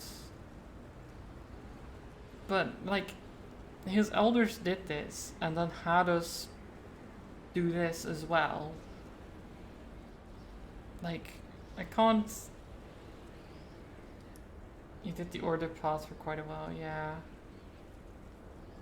I would not be so sure. Sure a bloody what? That you shall never learn the truth. For I learnt it just moments ago. 'Twas the Zigrins who killed the Fuchses. The Sikrans? But... Oh no. Aye, explain a lot, that. Ah, the snakes, worms, rogues! Why, I'll show 'em. All right. Got to admit you've more in that pretty heat of yours than I expected, but dinna you start thinking we'll be toasting a new friendship. You want our aid? You'll have to answer our questions. My questions. Lots of them. And they're all hard, so dinna you go smiling at me yet. Why, I wouldn't dare. Better not. I mean, she's smiling right now. Time we moved on. Kind of a smug smile too. Bruver set off at a brisk pace, paying Meve nor anyone else heed. The Elder's bodyguards rushed after him, then came the Lyrian force, and at its end trudged Gabor Zigrin, hands and feet in shackles. Oh. No, Gabor. I mean, I knew that would happen. And, like, it was a good card, but I have decent cards anyway. He's not necessary in our army. I hope they don't, like, get too punished, though. On Langbridge, it's forbidden to stomp, jump, lean up over the edge, stop for a rest, carve runes in the handrails. Okay. That's a long bridge for sure. Well, let's go. Attend the audience. Dwarves demonstrate innovative thinking in many domains. Metallurgy, engineering, architecture. Yet there is one in which they could not be bothered. Naming. For this reason, the bridge that linked the Mahakam Pass with Mount Carbon was simply named Langbridge. Meve learned it was a thoroughly fitting name. Having stopped for a breath halfway across the road suspended over a deep chasm, the Queen could see neither end of the bridge, both concealed by thick clouds. Amazing, whispered the Queen. I feel as though we traversed the very sky. The Queen and her retinue were nearing Mount Carbon when Meve heard a cry. It was Xavier. Hold! Hold! Meve drew in her reins abruptly. Her mare neighed and reared, lifting the Queen above her formation of men. From that height, she saw the last pier of the bridge crumbling. The dwarves at the head of the procession were unable to stop in time and plummeted, screaming into the abyss. What's the meaning of this, God damn it? Bruver roared. Fetch the engineers! No! The Queen was striving to calm her spooked mount when she sensed something Scoia'tael, no. Out of nowhere, a Scoia'tael band had appeared at the rear of the column. Before anyone could react, elven archers had felled the rear guard. The soldiers lay on the bridge's stone surface with arrows in their backs. Meve was trapped. In one direction lay the chasm, in the other, a fierce foe. She had no choice but to stand and fight. Well.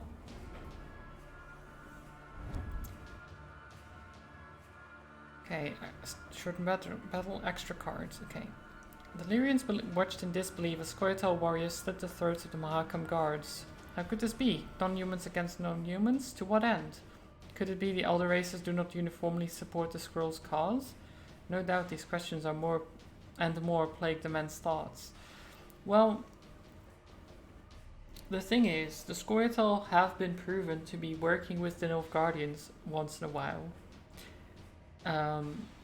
Because the Nilfgaardians have been, you know, destroying humans as well.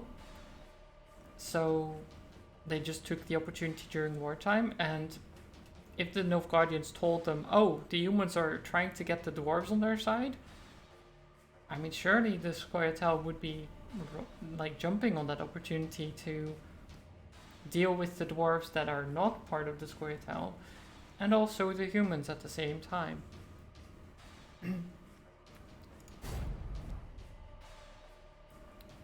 It makes sense.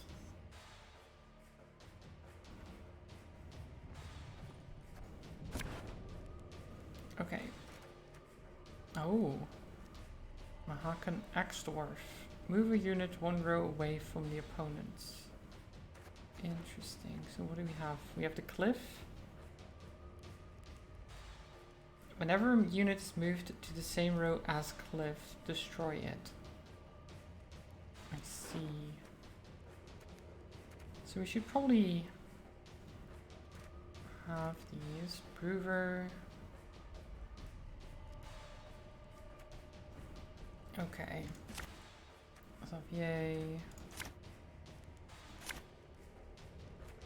Right. At last, That's Rena! fine. You are mine! We trapped your grace, but we can try and fight our way through. Me. Dwarven camest. Okay.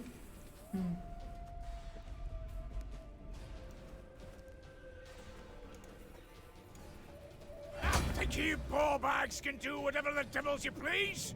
This is Mahakam!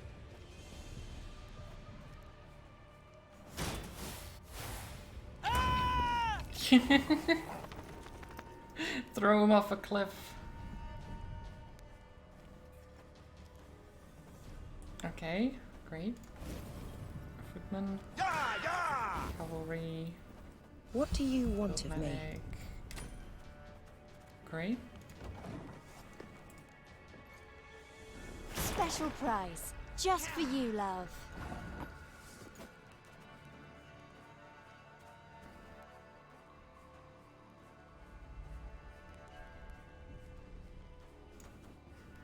For Mahakam!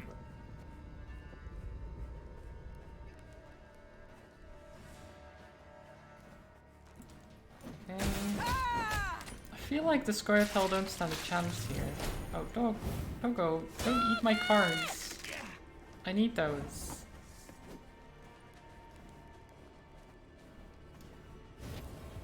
I guess it's no real problem though.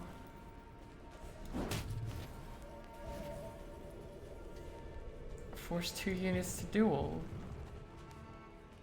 Fine.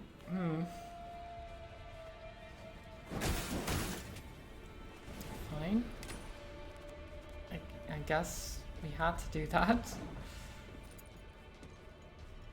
Show me the coin or sod off.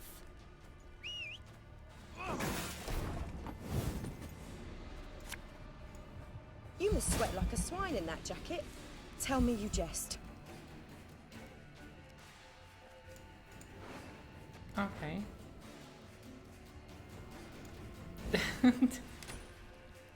We just keep throwing them off the cliff. I love it.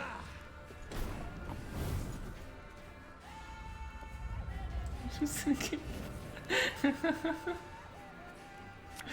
Not supposed to be any smoke.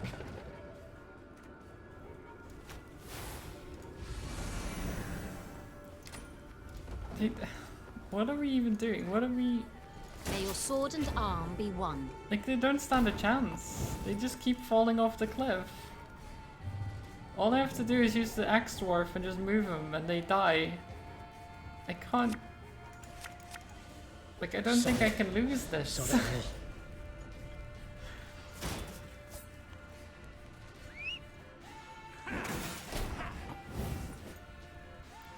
Can I... No, I can't do that. Okay.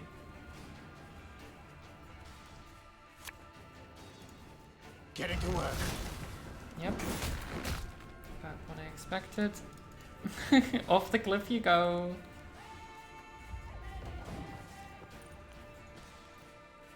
Riot! Oh. There's a bunch of you. Well, zappers. And then off the cliff you go. Do, do, do, do, do, do, do.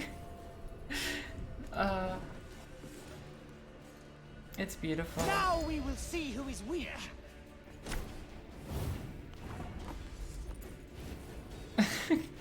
Now we'll see who's weak. Falls off cliff immediately.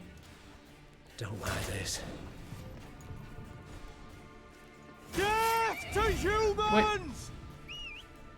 Did you just play it? You played it next. What?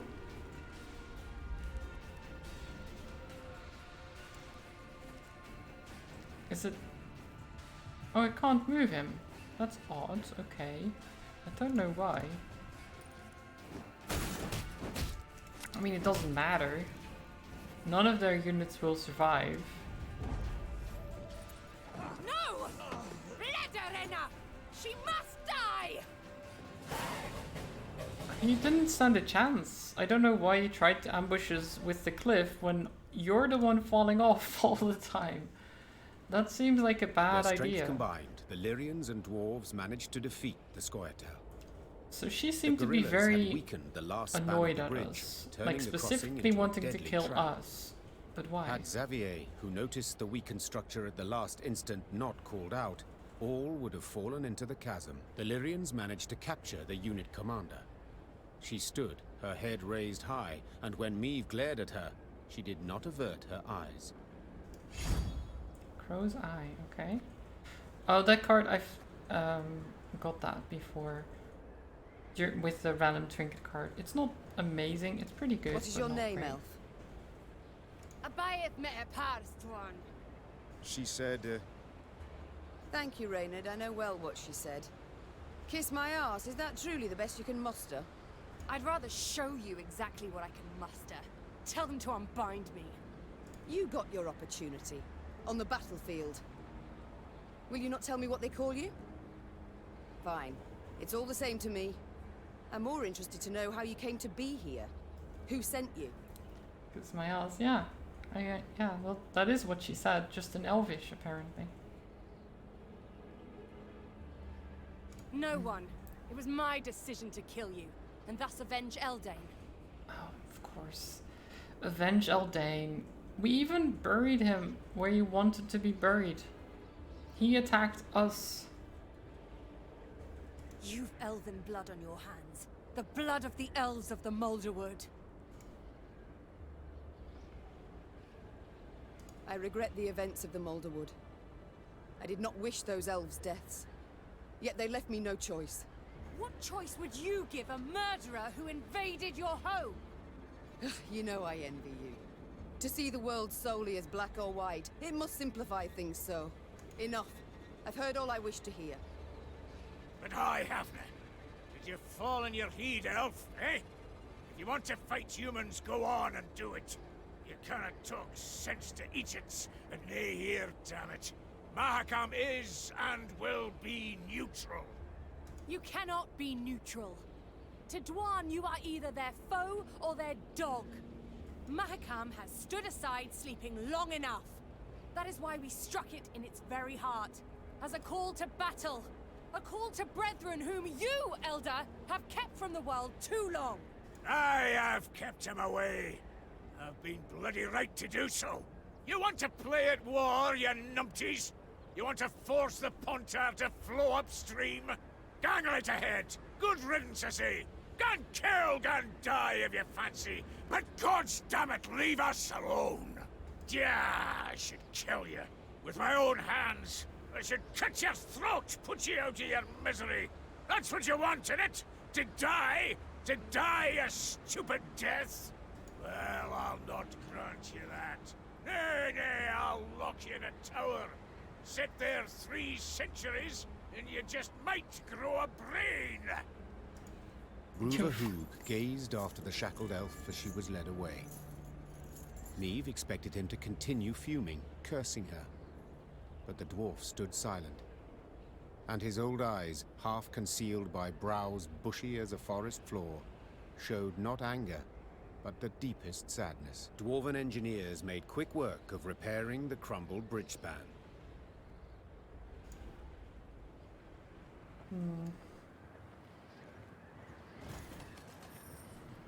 I mean, repair...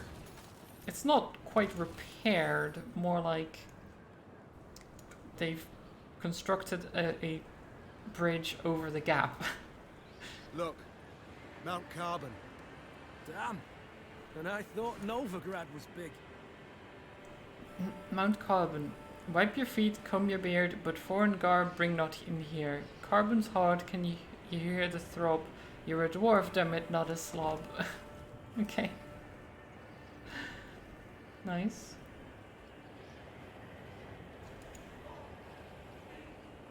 The Lyrians stepped inside Mount Carbon's bowels. Neve rode while looking upwards, admiring the intricately carved ceiling, gilded walls, monumental bas-reliefs carved from basalt. Yet this was no time to admire the sights. Bruverhoog had summoned her to speak. I thank you for your invitation, Elder. My invitation? Choice term, lass. You wangled your way in here. Long I've lived, but ne'er have I seen a wench so stubborn. With all due respect, do you not feel like a pot conversing with a kettle? True enough. Changes of mind didn't come easy to me, but they do come at times. Human wars concern me not at all. For so many they are, who could count them? A year goes by without one wanking king invading another's realm. A dog with scabies is less restless. That's why this morning I aimed to send you off with nothing. Mattered not what the clans were saying. Rivia, Schmivia, who gives a sheep's fart? But that was this morn, before that daft wench and her pups attacked. Nilfgaard supports the Scoia'tael, it's common knowledge. Nilfgaard uses them. Well, I'm nae worse, and I choose to use Queen Meve. You must have conceived a plan. So what use would you make of me, if I might ask? You've a plan? Aye, the kind dwarves like best. Simple, but sneaky. Like to give Nilfgaard a warning, you ken. If you're going to rile my dwarves, throw 'em into the Scoia'tael ranks, you'll regret it, aye? But I'd like to issue the warning without declaring war. All clear to you so far? So, when you march out to Mahakam, you'll find a company of our foot dwarves waiting out with the gate. Officially, volunteers enlisting with you against my will. Okay, And yeah. you're to put them at the fore next time you face Nilfgaard. Want the Blackclads to break their teeth on our bucklers, get a taste of our axe blades. After that, dare say they'll think twice before they send more Scoia'tael into these hells. I do not... Thank you, Elder. You restore my hope that I shall have my home back in the end. A week back I'd have laughed you down the mountain. Plus, you're a plucky wench. And with summit in that heat of yours. To talk so many clans over to your side, dead easy. Okay, so he's giving us some soldiers, but officially they're like against his orders, even though they're not. So they don't have war with Nilfgaard, but they do help us against Nilfgaard. It's a weird one, but it makes sense. Who kens? It just might be the end to drive Nilfgaard back across the Yaruga. I shall. You will see. Before the year is up. You've my word. Reaching for the stars. You shan't get there without resources. I'll see to it you want for nout. I shall be in your debt to my dying day. Psh, meaning what? For another 15 years? Dinna bother. Oh, okay. Volunteer Corps. Nice. Mahakam Mangler. Oof. Mahakam Shieldbearer. I would like to march at once. Nice. So by your leave... Nay, not granted. At once? What's that mean? Our laws are clear. Guests are to be sent off with a thundering feast. Even the humans. Bruver, as was Bruver's wont, insisted. So the Queen accepted the invitation. You see my message? Yeah, I saw the as test. was her wont, Question mark. set a condition. The feast was to last but one night, and not, as was the wont of local custom, an entire week. I wasn't sure if you were testing for yourself or if I was meant to respond.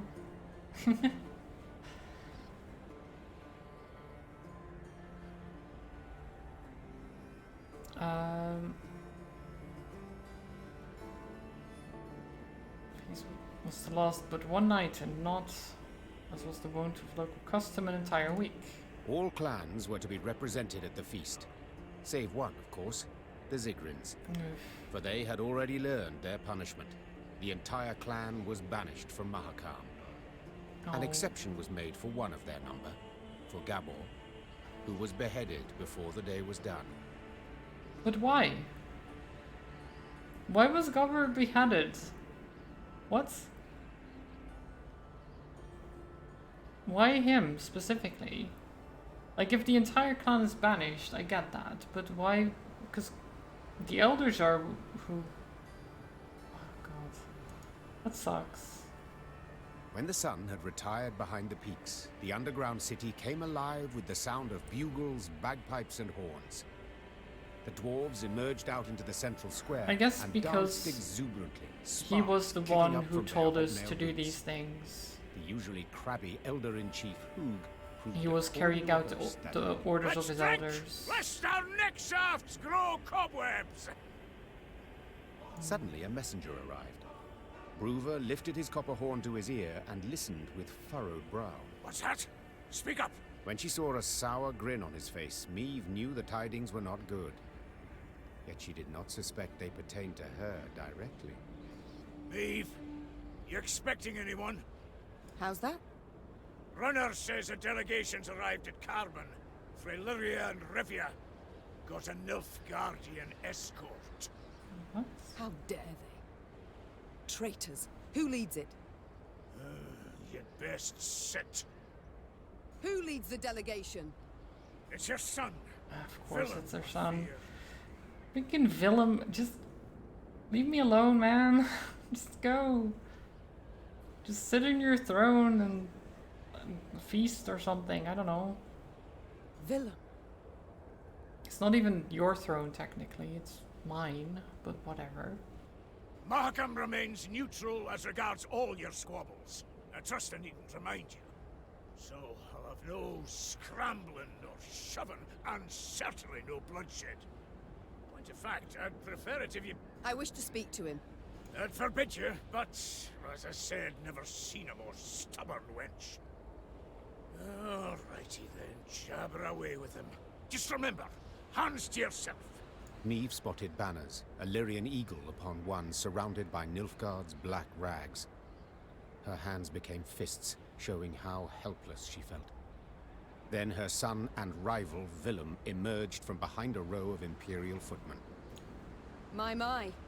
I should apologize. It seems I missed the coronation. Congratulations, my son. Who was it who placed the crown? General Epdahi? Count Caldwell. Of course, fucking Caldwell. Caldwell, you... God. Ah, yes. The bastard. Our elder statesman. Why have you come here, of all places? To acquire arms for Nilfgaard? As my official mission, yes. Yet unofficially, I wish to speak with you. I trust you've had tidings from the field. Edirn turned to ash and dust. Vizimir murdered Redania in chaos. Faltus forced to strike a pact by his vassals betrayed, Henselt the same.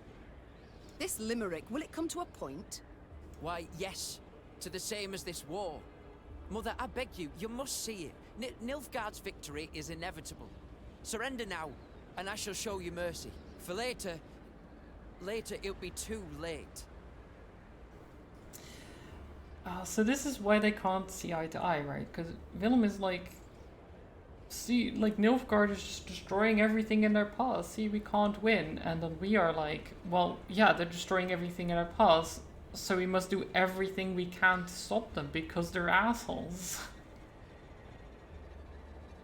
Like, we can't let them win, because no matter if they take us over, they will just kill you anyway, eventually. If you don't do exactly what they say, they will kill you. Like, that type of stuff. You can't just give in. Because no matter what, it's a loss. So the only way to go is to just give it your all and just leave them with nothing. Like when they win, they've got no lands, nothing, because they had to fight so hard for it. That's really the only way to go about it. Give them more losses than anything. There will be no later. We shall repel them, drive them south at the points of our pikes. This we, Mother? Who precisely do you mean? You stand alone.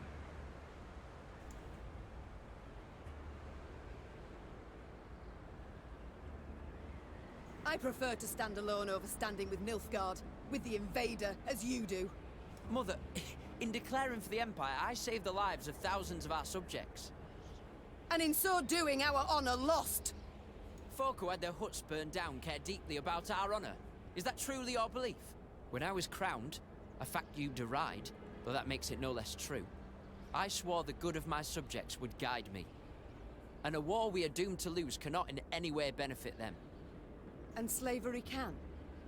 You know well the Blackclads put peasants in chains, like cattle. Reprehensible, I agree, but... And resettlement? Forced labor? Cruel laws that make death the punishment for the slightest offenses? Are those benefits? Well, answer me! I see I will not sway you, Mother. A shame, though I take comfort in the fact I tried. And now, it's you. Oh no. I, not you, will decide when this conversation is over. Oh, have we anything else to discuss? Did you hear the Nilfgaardians tried to kill me? I'm pretty sure who would know that they would have tried to kill her. I'm pretty sure who would know, maybe not specifics, but we'll talk. Are you perhaps aware that the about Nilfgaardians tried to kill me? What? No, Oh, okay, he wasn't aware. I heard only about an avalanche. Which tumbled down through no small effort of an Imperial envoy. Never would I have agreed to such a heinous act. I believe you. I'm heartened that, despite all we... I believe you because I believe the Nilfgaardians wouldn't ever have asked your opinion. Think on it, son. Are you their ally or their tool? Can you ever be sure? I am the King of Lyria and Rivia. To serve my subjects' best interests, I am prepared to make even the most painful concessions. But again, they're not giving you the information. They're just using you and pointing you in the right direction with limited information. You're not a ruler, you're just a puppet state, at best. You're being used. Might I leave now? Or is there more? Naturally. How did you know you would find me here? I received Nilfgaardian reports to the effect that you've been seen in the pass. Oh, roses are red and so are your cheeks, my son. As ever when you're caught in a lie. Lyria is 2 weeks' travel hence. Had you received word only once I was here, we'd have been long gone from Mahakam by the time you assembled a force and completed the march. No. You were forewarned of our intended route. It means I've a traitor in my ranks. Another one. Get out of my sight, villain. And pray we only ever face one another on neutral ground. Meve struggled inside not to turn and gaze once more at her son. He'd changed since they'd last faced each other, grown manlier, and he wore the crown well. The Queen returned to the banquet hall. Too bad he wasn't Her better at advisors decision shot her making. questioning but- glances, curious what she had discussed with Bruver. But Meve decided to keep the details to herself. One of them wore a Nilfgaardian lead around his neck. Until she knew who, she would have to remain vigilant. Feasting's done, Reynard. We must consider our next move. I've thought on it, Your Grace. We've strength enough to hit the foe, but still not the numbers to face him in open battle. So what do you propose? This war we cannot win alone, nor even with the dwarves at our side. But if we secure a victory, small yet symbolic, we shall show the other realms of the north all is not yet lost. Thus, I propose we attack behind the front lines, somewhere well clear of any major Imperial force. Where would you suggest? I'm considering Angren. To begin with, a thickly wooded marshy land, always helpful in clandestine operations. Secondly, The land's strategically important, as it's the chief source of building material for Nilfgaard's fleets. All too little, I fear. Since we require a victory that would be symbolic, we must strike where it shall hurt. And Angren... Just recently welcomed a new regent, in the person of Count Caldwell. My third argument. Naturally, if your majesty wishes, I'm prepared to present alternatives to this. No need. We march at dawn. Yeah, knowing Caldwell is there... Meve had toiled, cajoled, persuaded, and gained the dwarves' support. She left Mahakam strengthened, markedly. Even so, the queen was in a foul mood. For it was clear a traitor, a viper, nested among the Lyrians. Someone who had conveyed the queen's plans to her foe. From this moment on, Meve would need to weigh every word she uttered, even in the presence of her closest associates. Your Grace, we must plot our course forward. Shall we take the western passage into Angren, or... Not now. When, then? Dawn approaches, yet we know nothing of where... I will not repeat myself. The queen knew she would learn the traitor's identity in the end. If need be, she would tear the name from the throat of another turncoat, Count Caldwell. Meve drooled at the prospect of seeing Caldwell in chains, then passing him to the hangman. Saddle the horses. I shall take the fore. I mean, I'm just thinking, like, who The could the time for traitor diplomacy, be? for preparations and I guess it negotiations could be any of had them, gone. right? Meve was to attack her foe at last, and she could not wait to do so. I doubt it's Gascon or... I mean, I guess it could be Gascon, but... I don't know, it seems... At long last, Meve's force reached Angren's marshy woods. Ever been? No? Count yourselves lucky. Are you certain we haven't lost our way? Alas, here there is no way. We continue south, that's all. South meaning the bottom.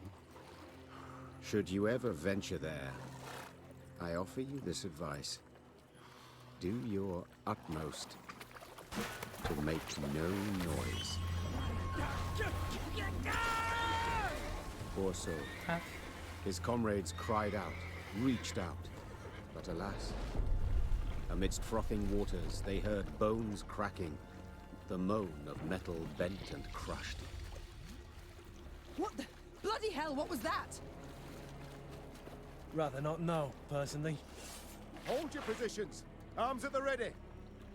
It was a glusty war. One of many the Lyrians would Glusty encounter war? along their path. Is that the name? A But glusty let's not warp? get ahead of ourselves. It doesn't sound At very last, dangerous. Meve and her force stood upon the Yaruga's bank.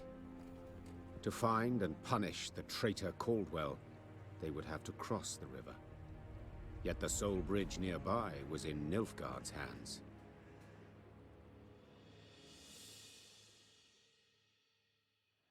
Okay. Your Majesty, some new reports require your attention. Let's look at the reports and then I'll leave it there for today, I think. Your Majesty, surely you surely know already Count Caldwell's been handed control of Angren. Your son Willem seized this chance to assert his independence. When General Abde is absent from the capital, the young prince pushes his own decrees through the Council of Peers. It's not for me to judge whether this all isn't according to some plan of the invaders. Yesterday, emissaries from Temeria and Cadwin came to court. I'm afraid they seek to cut a deal with the Nilfgaardians. If Redania joins them, the war will end and the enemy shall triumph. My lady, the North needs a victory. You must know your fight is of the utmost importance. We need you now more than ever before. Captain Tobias. Bruverhoog. Leave. Remember, the volunteers from Mahakam aren't to go without victuals, bevies or brawls. Don't be stingy, I'm paying. And make sure they don't chum around with your other troops more than the absolute minimum. Keep them segregated. I don't want any of your idiotic human fashions depraving my decent dwarves and defecting the mountains when they get back. P.S. If you fight the Blackclads with the same mule-headedness you showed me, they're in for a solid beating. Don't give up. I love him. Angren partly under Nilfgaardian control. Black-clad troops hold key fortresses and transportation arteries, but little beyond that. Swampy wilds remain uncharted, untamed. Count Caldwell rules Angren on behalf of the Emperor, commands small division at Tuzla Castle south of swamps. Nilfgaardian troops also supervise log-cutting operations, supplying their fleet. Further danger presented by monster attacks. Foul beasts present in Angren's wetlands in numbers far exceeding those found anywhere else. Great. So I'll have to look at getting the dwarves in my army next time as well.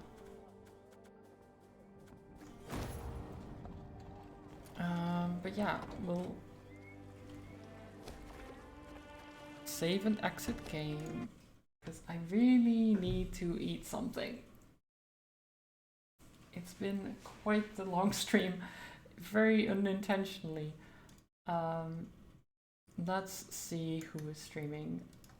Oh, Tam is streaming. Yes, okay. Let's go say hi to Tam. How long has she been going for? An hour, okay. We can go say hi. Tam, Alam, there you go. She's playing Graveyard Keeper, very chill, very nice game. So go say hi, Tam is lovely. Maybe give a follow as well if you're so inclined. I hope you all had a good time. I will go have some food and everything, and I'll see you tomorrow with the wheel. So yeah, have a good one. And yeah, I don't have much else to say actually. Have a good one. Bye bye. Love you. Bye bye bye.